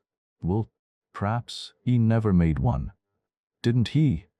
That mean lawfully, as the property would come to you and Mr. Flint? Arves. Bein' all personal property. So I'd think." And Greer's composite gaze blankly persisted. "But how do you know whether he made a will or not?" "How do I know? Well, p'raps I dunno. It's only fancy-like. I just put it to you, that's all. It'd be divided atween the 2 of you." Then, after a long pause, he added, "But lor, you'd be a pretty fine thing for you if he did leave a will, and willed it all to you, wouldn't it? Mighty fine thing. And he'd be a mighty fine thing for Mr. Flint if there was a will leaving it all to him, wouldn't it? Pretty fine thing." Cater said nothing, but watched Greer's face sharply. Greer's face, with its greasy features and its irresponsible squint, was as expressive as a brick. They traveled some distance in silence. Then Greer said musingly, "A will like that you be a mighty fine thing. What you be disposed to give for it now?" "Give for it? What do you mean? If there's a will, there's an end to it. Why should I give anything for it?" Just so," replied Greer, with a complacent wave of the hand. "Why should you? No reason at all, unless you couldn't find it without giving something." "See here now," said Cater sharply, "let us understand this. Do you mean that there is a will, and you know that it is hidden and where it is?" Greer's squint remained impenetrable. "Hidden? Lor, how should I know if it was hidden? I was a puttin' of a case to you." "Because," Cater went on, disregarding the reply, "if that's the case, the sooner you out with the information the better it'll be for you. Because there are ways of making people give up information of that sort for nothing." "Yes, o' course," replied the imperturbable Greer. "O' course there is. Quite right too. It's a fine thing is the lore, a mighty fine thing." The cab rattled over the stones of Bermondsey Wall, and the two alighted at the door through which old Jerry Cater was soon to come feet first. Sinclair was back, much disturbed and anxious. At sight of Paul Cater, the poor fellow, weak and broken-spirited, left the house as quietly as he might. For years of grinding habit had inured him to the belief that in reality old Cater had treated him rather well, and now he feared the probable action of the heirs. "Who was that?" asked Paul Cater of Greer. "Wasn't it the clerk that owed my uncle the money?" Greer nodded. "Then he's not to come here again. Do you hear? I'll take charge of the books and things. As to the debt, I'll see about that after. And now look here." Paul Cater stood before Greer and spoke with decision. "About that will now. Bring it." Greer was not to be bluffed. "Where from?" he asked innocently. "Will you stand there and tell me you don't know where it is? Maybe I'd best stand here and tell you what pays me best." "Pay you? How much more do you want? Bring me that will, or I'll have you in jail for stealing it." "Lor," answered Greer composedly, conscious of holding another trump as well as the will. "Why, if there was anybody as knowed where the will was, and you talked to him as violent as that why, you'd frighten him so much he'd as likely as not go out and get a price from your cousin, Mr. Flint. Whatever was in the will, it might pay him to get hold of it." At this moment there came a furious knocking at the front door. "Why," Greer continued, "I bet that's him. It can't be nobody else. I bet the doctors told him or summit." They were on the first-floor landing, and Greer peeped from a broken-shuttered window that looked on the street. "Yes," he said, "that's Mr. Flint sure enough. Now, Mr. Paul Cater, business. Do you want to see that will before I let Mr. Flint in?" "Yes," exclaimed Cater furiously, catching at his arm. "Quick, where is it?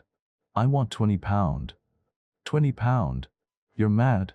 What for?" "All right, if I'm mad, I'll go and let Mr. Flint in." The knocking was repeated, louder and longer. "No," cried Cater, getting in his way. "You know you mustn't conceal a will, that's law. Give it up." "What's the law that says I must give it up to you, 'stead of your cousin? If there's a will, it may say anything in your favor or out of it. If there ain't, you'll get off. The will might give you more, or it might give you less, or it might give you nothing.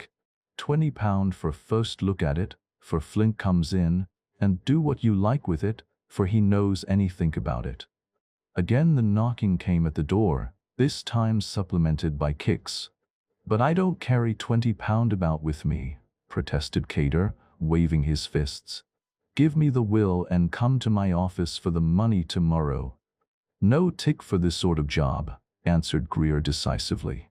"Sorry I can't oblige you. I'm going down to the front door." And he made as though to go. "Well, look here," said Cater desperately, pulling out his pocketbook. I've got a note or two, I think. How much? Asked Greer, calmly laying hold of the pocketbook. Two at least. 2 fivers. Well, I'll let it go at that. Give us hold. He took the notes and pulled out the will from his pocket. Flint, outside, battered the door once more.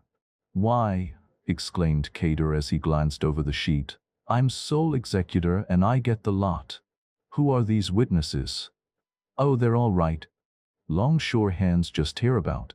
You'll get an any day at the Ship and Anchor.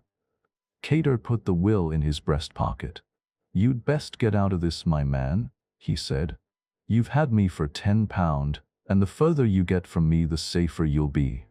What? Said Greer with a chuckle. Not even grateful. Shockin'. He took his way downstairs and Cater followed. At the door Flint, a counterpart of Cater, except that his dress was more slovenly, stood ragefully. Ah, cousin, said Cater, standing on the threshold and preventing his entrance. This is a very sad loss. Sad loss, Flint replied with disgust. A lot you think of the loss, as much as I do, I reckon. I want to come in. Then you shan't, Cater replied with a prompt change of manner. You shan't. I'm sole executor, and I've got the will in my pocket. He pulled it out sufficiently far to show the end of the paper, and then returned it. As executor, I'm in charge of the property and responsible. It's vested in me till the will's put into effect. That's law. And it's a bad thing for anybody to interfere with an executor. That's law too. Flint was angry, but cautious. Well, he said, you're uncommon high, with your will and your executor's law and your sad loss, I must say. What's your game? For answer Cater began to shut the door. Just you look out, cried Flint. You haven't heard the last of this. You may be executor or it may be a lie. You may have the will or you may not. Anyway, I know better than to run the risk of putting myself in the wrong now. But I'll watch you and I'll watch this house, and I'll be about when the will comes to be proved. And if that ain't done quick, I'll apply for administration myself and see the thing through. Samuel Greer sheered off as the cousinly interview ended, well satisfied with himself. £10 was a fortune to him, and he meant having a good deal more. He did nothing further till the following morning, when he presented himself at the shop of Jarvis Flint. Good mornin', Mr. Flint, said Samuel Greer, grinning and squinting affably. I couldn't help noticin', as you had a few words yesterday with Mr. Cater after the sad loss. Well, it appends as I've seen the will as Mr. Cater was talkin' of, and I thought perhaps it'd save you makin' mistakes if I told you of it. What about it? Jarvis Flint was not disposed to accept Greer altogether on trust. Well, it do seem a scandalous thing, certainly, but what Mr. Cater said was right. He do take the personal property, subject to debts, and he do take the freehold premises. Then he is the executor. Was the will witnessed? Yes, 2 waterside chaps well knowed thereabouts. Was it made by a lawyer? No, all in the lamented corpses, and didn't. Flint maintained his hard stare in Greer's face. Anything else? Well, no, Mr. Flint, sir, perhaps not. But I wonder if there might be sich a thing as a codicil? Is there? Oh, I was a-wonderin', that's all. It might make a deal o' difference in the will, mightn't it? And perhaps Mr. Cater mightn't know anything about the codicil. What do you mean? Is there a codicil? Well, really, Mr. Flint, answered Greer with a deprecatory grin, really it ain't business to give information for nothing, is it? Business or not, if you know anything you'll find you'll have to tell it. I'm not going to let Cater have it all his own way, if he is executor. My lawyer'll be on the job before you're a day older, my man, and you won't find it pay to keep things too quiet. But it can't pay worse than to give information for nothing, persisted Greer. Comely now, Mr. Flint, I don't say there is, mind.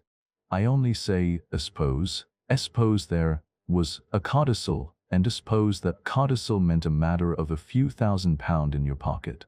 And suppose some person could tell you where to put your hand on that codicil, what might you be disposed to pay that person? "Bring me the codicil," answered Flint, "and if it's all right I'll give you, say 5 shillings. Greer grinned again and shook his head. "No, really, Mr. Flint," he said, "we can't do business on terms like them. £50 down in my hand now, and it's done. 50'd be dirt cheap. And the longer you are a-considerin', well, you know Mr. Cater might get hold of it, and then, why, suppose it got burnt and never heard of again." Flint glared with round eyes. "You get out," he said. "Gone. £50 indeed. £50, without my knowing whether you're telling lies or not. Out you go. I know what to do now, my man." Greer grinned once more and slouched out. He had not expected to bring Flint to terms at once. Of course the man would drive him away at first, and, having got scent of the existence of the codicil, and supposing it to be somewhere concealed about the old house at Bermondsey Wall, he would set his lawyer to warn his cousin that the thing was known, and that he, as executor, would be held responsible for it. But the trump card, the codicil itself, was carefully stowed in the lining of Greer's hat, and Cater knew nothing about it. Presently Flint, finding Cater obdurate, would approach the wily Greer again, and then he could be squeezed. Meanwhile the hat lining was as safe a place as any in which to keep the paper. Perhaps Flint might take a fancy to have him waylaid at night and searched, in which case a pocket would be an unsafe repository. Flint, on his part, was in good spirits. Plainly there was a codicil, favorable to himself. Certainly he meant neither to pay Greer for discovering it, at any rate no such sum as £50, nor to abate a jot of his rights. Flint had a running contract with a shady solicitor named Lugg, in accordance with which Lugg received a yearly payment and transacted all his legal business, consisting chiefly of writing threatening letters to unfortunate debtors. Also, as I think I have mentioned, Dorrington was working for him at the time, and working at very cheap rates. Flint resolved, to begin with, to set Dorrington and Lugg to work. But first Dorrington, who, as a matter of fact, was in Flint's back office during the interview with Greer. Thus it was that in an hour or two Dorrington found himself in active pursuit of Samuel Greer, with instructions to watch him closely, to make him drunk if possible, and to get at his knowledge of the codicil by any means conceivable. On the morning of the day after his talk with Flint, Samuel Greer ruminated doubtfully on the advisability of calling on the ship-store dealer again, or waiting in dignified silence till Flint should approach him. As he ruminated he rubbed his chin, and so rubbing it found it very stubbly. He resolved on the luxury of a penny shave, and, as he walked the street, kept his eyes open for a shop where the operation was performed at that price. Mr. Flint, at any rate, could wait till his chin was smooth. Presently, in a turning by Abbey Street, Bermondsey, he came on just such a barber's shop as he wanted. Within, 2 men were being shaved already, and another waiting, and Greer felt himself especially fortunate in that 3 more followed at his heels. He was ahead of their turns, anyhow. So he waited patiently. The man whose turn was immediately before his own did not appear to be altogether sober. A hiccup shook him from time to time. He grinned with a dull glance at a comic paper held upside down in his hand, and when he went to take his turn at a chair his walk was unsteady. The barber had to use his skill to avoid cutting him, and he opened his mouth to make remarks at awkward times. Then Greer's turn came at the other chair, and when his shave was half completed he saw the unsteady customer rise, pay his penny, and go out. "Beginning early in the morning," observed one customer. The barber laughed. "Yes," he said. "He wants to get a proper bust on before he goes to bed, I suppose." Samuel Greer's chin being smooth at last, he rose and turned to where he had hung his hat. His jaw dropped, and his eyes almost sprang out to meet each other as he saw a bare peg. The unsteady customer had walked off with the wrong hat, his hat, and, the paper concealed inside. "Lor!" cried the dismayed Greer. "He's took my hat." All the shopful of men set up a guffaw at this. "Take is then," said one. "It's a blame sight better one than yourn." But Greer, without a hat, rushed into the street, and the barber, without his penny, rushed after him. "Stop, shouted Greer distractedly. "Stop, thief." Thus it was that Dorrington, at this time of a far less well-groomed appearance than was his later wont, watching outside the barber's, observed the mad boasting forth of Greer, followed by the barber. After the barber came the customers, one grinning furiously beneath a coating of lather. "Stop, cried Greer.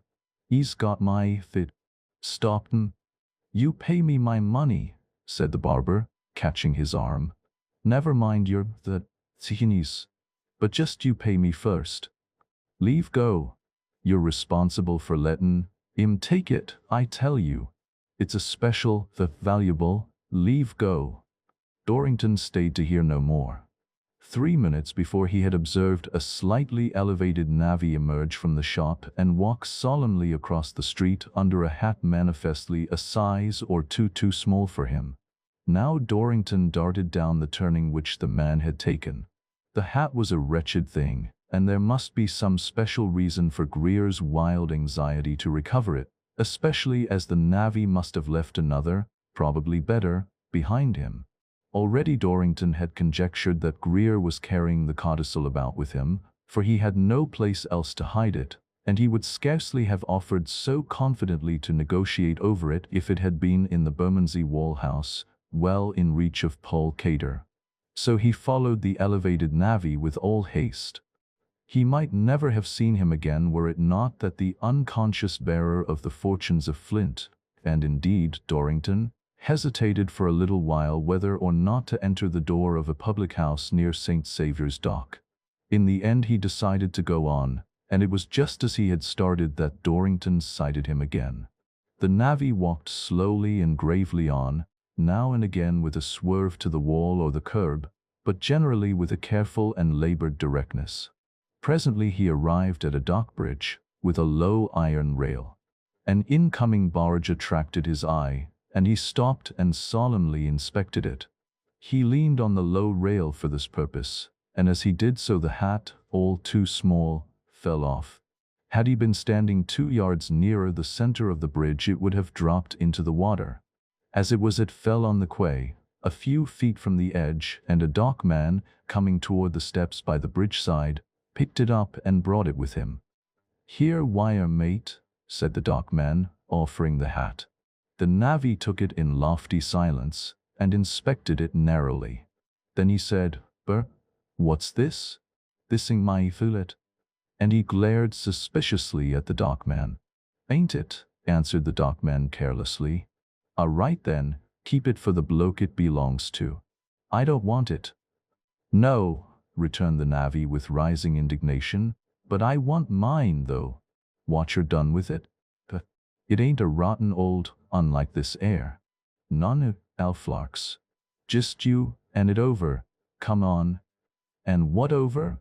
asked the dockman, growing indignant in his turn.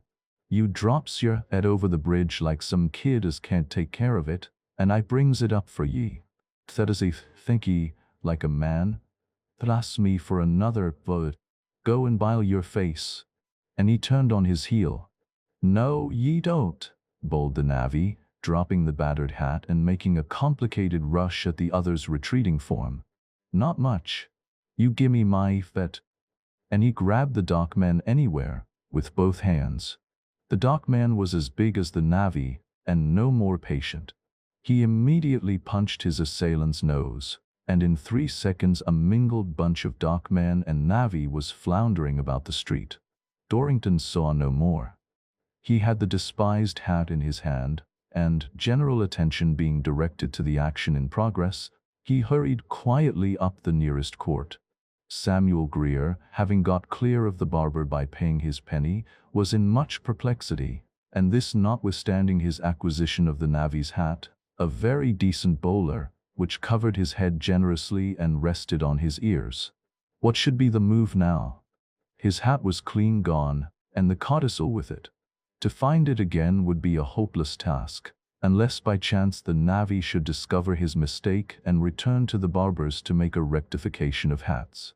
So Samuel Grier returned once more to the barber's, and for the rest of the day called again and again fruitlessly. At first the barber was vastly amused, and told the story to his customers, who laughed. Then the barber got angry at the continual worrying, and at the close of the day's barbering he earned his night's repose by pitching Samuel Grier neck and crop into the gutter. Samuel Grier gathered himself up disconsolately, surrounded his head with the navvy's hat, and shuffled off to the Ship and Anchor. At the Ship and Anchor, he found one Barker, a decayed and sodden lawyer's clerk out of work. Grier's temporary affluence enabling him to stand drinks, he was presently able, by putting artfully hypothetical cases, to extract certain legal information from Barker. Chiefly he learned that if a will or a codicil were missing, it might nevertheless be possible to obtain probate of it by satisfying the court with evidence of its contents and its genuineness. Here, at any rate, was a certain hope. He alone, apparently, of all persons, knew the contents of the codicil and the names of the witnesses, and since it was impossible to sell the codicil now that it was gone, he might at least sell his evidence. He resolved to offer his evidence for sale to Flint at once, and take what he could get. There must be no delay, for possibly the navvy might find the paper in the hat and carry it to Flint, seeing that his name was beneficially mentioned in it, and his address given. Plainly the hat would not go back to the barber's now.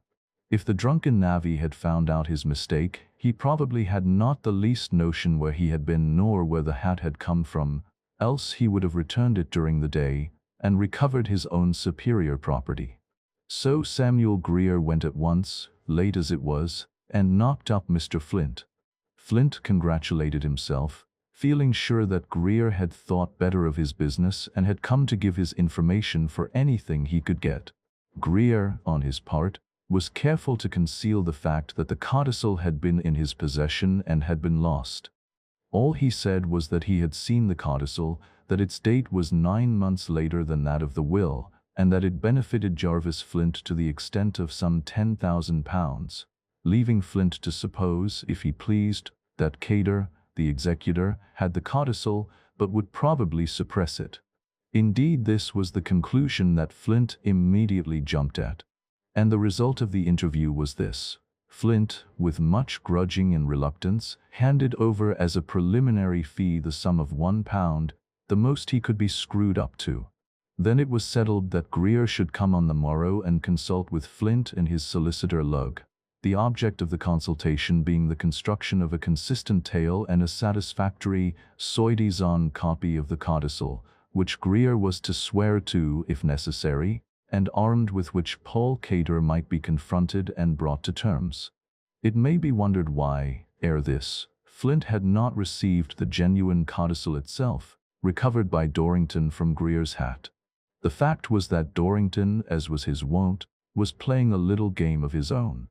Having possessed himself of the codicil, he was now in a position to make the most from both sides, and in a far more efficient manner than the clumsy Grier. People of Jarvis Flint's sordid character are apt, with all their sordid keenness, to be wonderfully short-sighted in regard to what might seem fairly obvious to a man of honest judgment.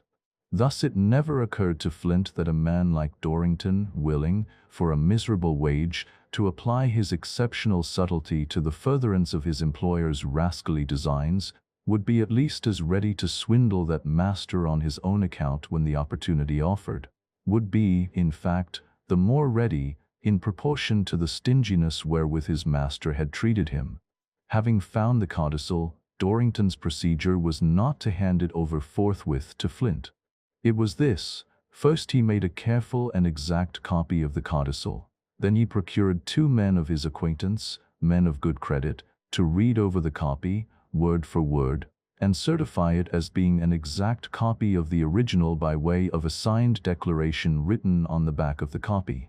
Then he was armed at all points. He packed the copy carefully away in his pocketbook, and with the original in his coat pocket, he called at the house in Bermondsey Wall, where Paul Cater had taken up his quarters to keep guard over everything till the will should be proved. So it happened that, while Samuel Greer, Jarvis Flint, and Lugg, the lawyer, were building their scheme, Dorrington was talking to Paul Cater at Cater's Wharf. On the assurance that he had business of extreme importance, Cater took Dorrington into the room in which the old man had died. Cater was using this room as an office in which to examine and balance his uncle's books, and the corpse had been carried to a room below to await the funeral. Dorrington's clothes at this time, as I have hinted, were not distinguished by the excellence of cut and condition that was afterwards noticeable. In point of fact, he was seedy. But his assurance and his presence of mind were fully developed, and it was this very transaction that was to put the elegant appearance within his reach. "Mr. Cater," he said, "I believe you are sole executor of the will of your uncle, Mr. Jeremiah Cater, who lived in this house." Cater assented. "That will is one extremely favorable to yourself.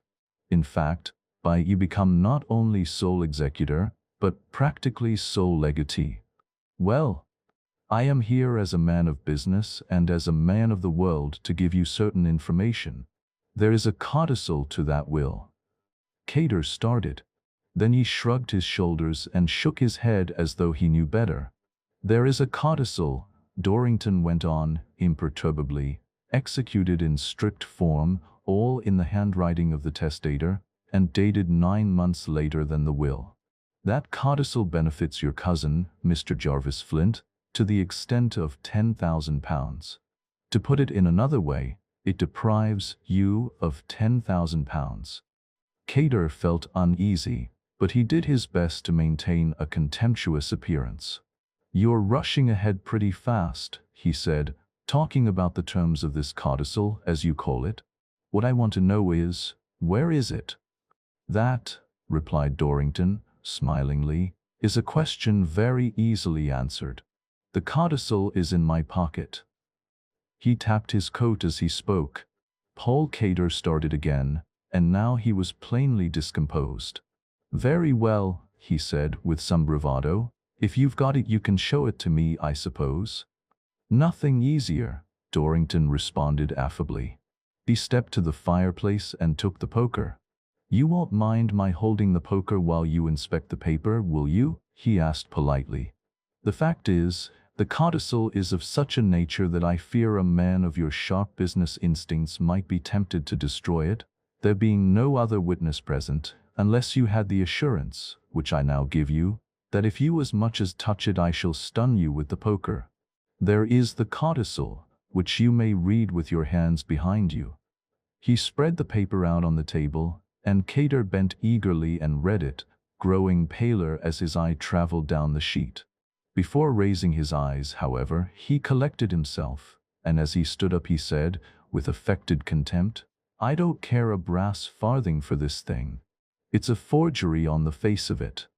"Dear me," answered Dorrington placidly, recovering the paper and folding it up, "that's very disappointing to hear. I must take it round to Mr. Flint and see if that is his opinion." "No, you mustn't," exclaimed Cater, desperately. "You say that's a genuine document. Very well. I'm still executor, and you are bound to give it to me." "Precisely," Dorrington replied sweetly. "But in the strict interests of justice I think Mr. Flint, as the person interested, ought to have a look at it first, in case any accident should happen to it in your hands. Don't you?" Cater knew he was in a corner, and his face betrayed it. "Come," said Dorrington in a more businesslike tone. "Here is the case in a nutshell. It is my business, just as it is yours, to get as much as I can for nothing. In pursuance of that business, I quietly got hold of this codicil. Nobody but yourself knows I have it, and as to how I got it you needn't ask, for I shan't tell you. Here is the document, and it is worth £10,000 to either of two people, yourself and Mr. Flint, your worthy cousin. I am prepared to sell it at a very great sacrifice, to sell it dirt cheap, in fact, and I give you the privilege of first refusal, for which you ought to be grateful.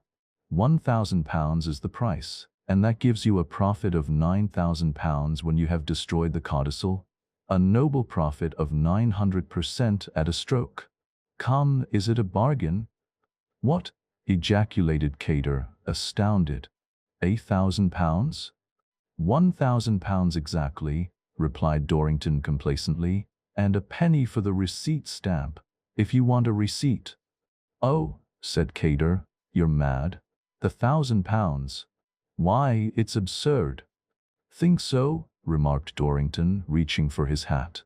"Then I must see if Mr. Flint agrees with you, that's all. He's a man of business, and I never heard of his refusing a certain 900% profit yet. Good day." "No, stop," yelled the desperate Cater. "Don't go. Don't be unreasonable now. Say 500 and I'll write you a check." "Won't do," answered Dorrington, shaking his head. "1,000 is the price, and not a penny less. And not by checkment. I understand all moves of that sort. Notes or gold. I wonder at a smart man like yourself expecting me to be so green. But I haven't the money here." "Very likely not. Where's your bank? We'll go there and get it." Cater, between his avarice and his fears, was at his wit's end. "Don't be so hard on me, Mr. Dorrington," he whined. "I'm not a rich man, I assure you. You'll ruin me." "Ruin you? What do you mean? I give you £10,000 for 1,000 and you say I ruin you. Really, it seems too ridiculously cheap. If you don't settle quickly, Mr. Cater, I shall raise my terms, I warn you." So it came about that Dorrington and Cater took cap together for a branch bank in Pimlico, whence Dorrington emerged with £1,000 in notes and gold, stowed carefully about his person, and Cater with the codicil to his uncle's will, which half an hour later he had safely burnt. So much for the first half of Dorrington's operation. For the second half he made no immediate hurry. If he had been aware of Samuel Greer's movements and Lugg's little plot, he might have hurried, but as it was he busied himself in setting up on a more respectable scale by help of his newly acquired money. But he did not long delay. He had the attested copy of the codicil, which would be as good as the original if properly backed with evidence in a court of law.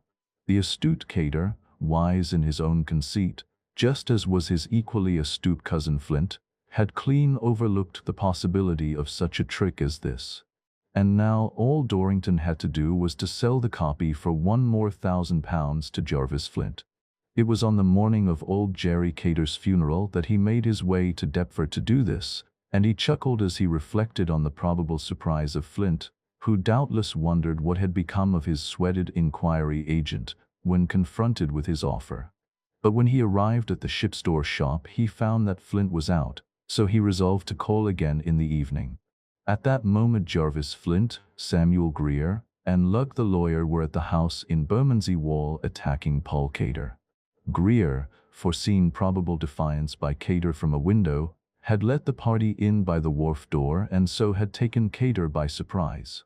Cater was in a suit of decent black, as befitted the occasion, and he received the news of the existence of a copy of the codicil he had destroyed with equal fury and apprehension. "What do you mean?" he demanded. "What do you mean? I'm not to be bluffed like this. You talk about a codicil. Where is it? Where is it?" "My dear sir," said Lugg peaceably. He was a small, snuffy man. "We are not here to make disturbances or quarrels or breaches of the peace. We are here on a strictly business errand, and I assure you it will be for your best interests if you listen quietly to what we have to say. It seems that Mr. Samuel Greer here has frequently seen the codicil." "Greer's a rascal, a thief, a scoundrel," cried the irate Cater, shaking his fist in the thick of Greer's squint. "He swindled me out of £10. He—" "Really, Mr. Cater," Lugg interposed, "you do no good by such outbursts, and you prevent my putting the case before you. As I was saying, Mr. Greer has frequently seen the codicil, and saw it, indeed, on the very day of the late Mr. Cater's decease. You may not have come across it, and, indeed, there may be some temporary difficulty in finding the original. But fortunately Mr. Greer took notes of the contents and of the witnesses' names, and from those notes I have been able to draw up this statement, which Mr. Greer is prepared to subscribe to, by affidavit or declaration, if by any chance you may be unable to produce the original codicil. Cater, seeing his £1,000 to Dorrington going for nothing, and now confronted with the fear of losing £10,000 more, could scarce speak for rage. "Greer's a liar, I tell you," he spluttered out. "A liar, a thief, a scoundrel. His word, his affidavit, his oath, anything of his, isn't worth a straw. That, my dear sir," Lugg proceeded equably, "is a thing that may remain for the probate court, and possibly a jury, to decide upon. In the meantime permit me to suggest that it will be better for all parties, cheaper in fact, if this matter be settled out of court. I think, if you will give the matter a little calm and unbiased thought, you will admit that the balance of strength is altogether with our case. Would you like to look at the statement? Its effect, you will see, is, roughly speaking, to give my client a legacy of, say, about £10,000 in value. The witnesses are easily produced, and really, I must say, for my part, if Mr. Greer, who has nothing to gain or lose either way, is prepared to take the serious responsibility of swearing a declaration." "I don't believe he will," cried Cater, catching at the straw. "I don't believe he will. Mind, Greer," he went on, "there's penal servitude for perjury." "Yes," Greer answered, speaking for the first time, with a squint and a chuckle, "so there is. And for stealin' and suppressin' documents, I'm told. I'm ready to make that 'ere declaration." "I don't believe he is," Cater said with an attempt to affect indifference. "And anyhow, I needn't take any notice of it till he does." "Well," said Lugg accommodatingly, "there need be no difficulty or delay about that. The declaration's all written out, and I'm a commissioner to administer oaths. I think that's a Bible I see on the shelf there, isn't it?" He stepped across to where the old Bible had lain since Greer flung it there, just before Jerry Cater's death. He took the book down and opened it at the title page. "Yes," he said, "a Bible, and now, what? What?" Mr. Lugg stood suddenly still and stared at the fly-leaf. Then he said quietly, "Let me see, it was on Monday last that Mr. Cater died, was it not?" "Yes." "Late in the afternoon?" "Yes." "Then, gentlemen, you must please prepare yourselves for a surprise. Mr. Cater evidently made another will, revoking all previous wills and codicils, on the very day of his death. And here it is." He extended the Bible before him, and it was plain to see that the fly-leaf was covered with the weak, straggling handwriting of old Jerry Cater, a little weaker and a little more straggling than that in the other will, but unmistakably his. Flint stared, perplexed and bewildered. Greer scratched his head and squinted blankly at the lawyer. Paul Cater passed his hand across his forehead and seized a tuft of hair over one temple as though he would pull it out. The only book in the house that he had not opened or looked at during his stay was the Bible. "The thing is very short," Lugg went on, inclining the writing to the light. "This is the last will and testament of me, Jeremiah Cater, of Cater's Wharf. I give and bequeath the whole of the estate and property of which I may die possessed, whether real or personal, entirely and absolutely to what is the name, please? To Henry Sinclair, my clerk." "What?" yelled Cater and Flint in chorus, each rising and clutching at the Bible. "Not Sinclair, but let me see."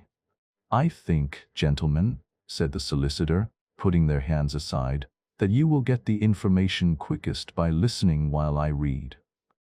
To Henry Sinclair, my clerk, and I appoint the said Henry Sinclair my sole executor.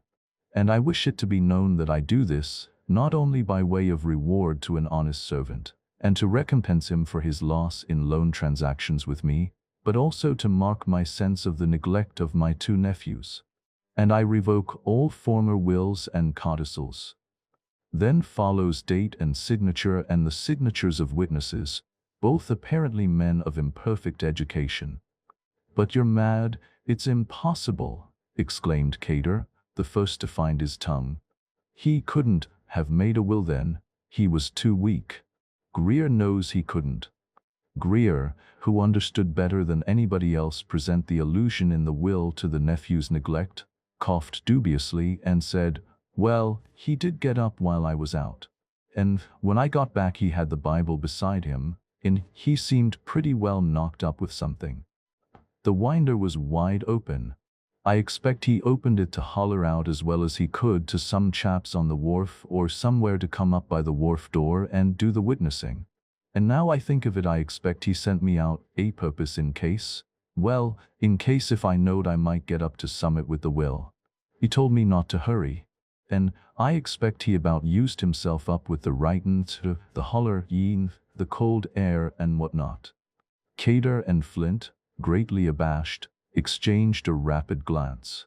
Then Cater, with a preliminary cough, said hesitatingly, "Well now, Mr. Lugg, let us consider this.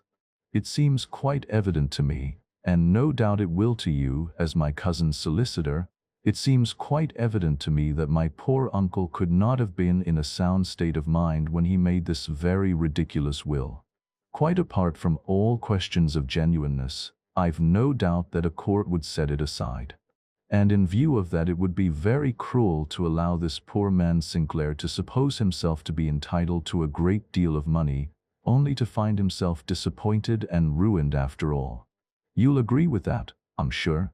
So I think it will be best for all parties if we keep this thing to ourselves, and just tear out that fly leaf and burn it, to save trouble.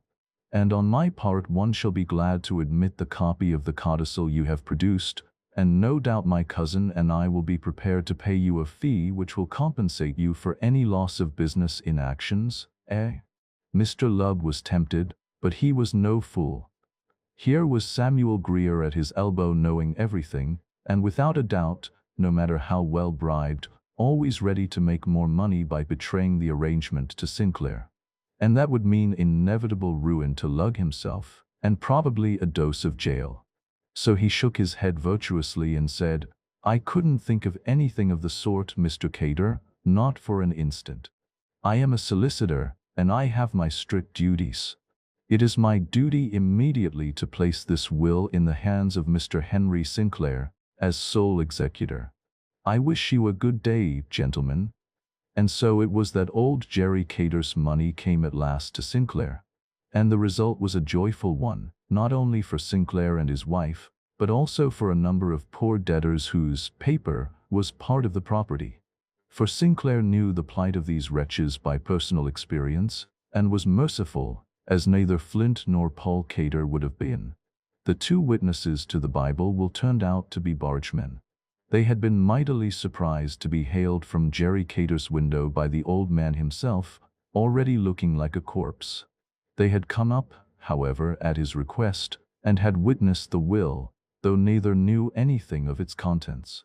But they were ready to testify that it was written in a Bible, that they saw Cater sign it, and that the attesting signatures were theirs. They had helped the old man back into bed, and next day they heard that he was dead. As for Dorrington, he had £1,000 to set him up in a gentlemanly line of business and villainy. Ignorant of what had happened, he attempted to tap Flint for another £1,000 as he had designed, but was met with revilings and an explanation. Seeing that the game was finished, Dorrington laughed at both the cousins and turned his attention to his next case. And old Jerry Cater's funeral was attended, as nobody would have expected, by two very genuine mourners, Paul Cater and Jarvis Flint. But they mourned not the old man, but his lost fortune, and Paul Cater also mourned a sum of £1,010 of his own. They had followed Lugg to the door when he walked off with the Bible and hoped to persuade him, but he saw a wealthy client in prospect in Mr. Henry Sinclair, and would not allow his virtue to be shaken. Samuel Greer walked away from the old house in moody case. Plainly there were no more pickings available from old Jerry Cater's wills and codicils. As he trudged by St. Saviour's Dock, he was suddenly confronted by a large navvy with a black eye. The navvy stooped and inspected a peacock's feather eye that adorned the band of the hat Greer was wearing. Then he calmly grabbed and inspected the hat itself, inside and outside. "Why, blow me if this ain't my hat," said the navvy. "Take that, ye dirty squintin' thief. And that, too. And that." You heard the Dorrington Deed-Box by Arthur Morrison, narrated by Rob. Please like, comment, share, and don't forget to subscribe the channel for more stories.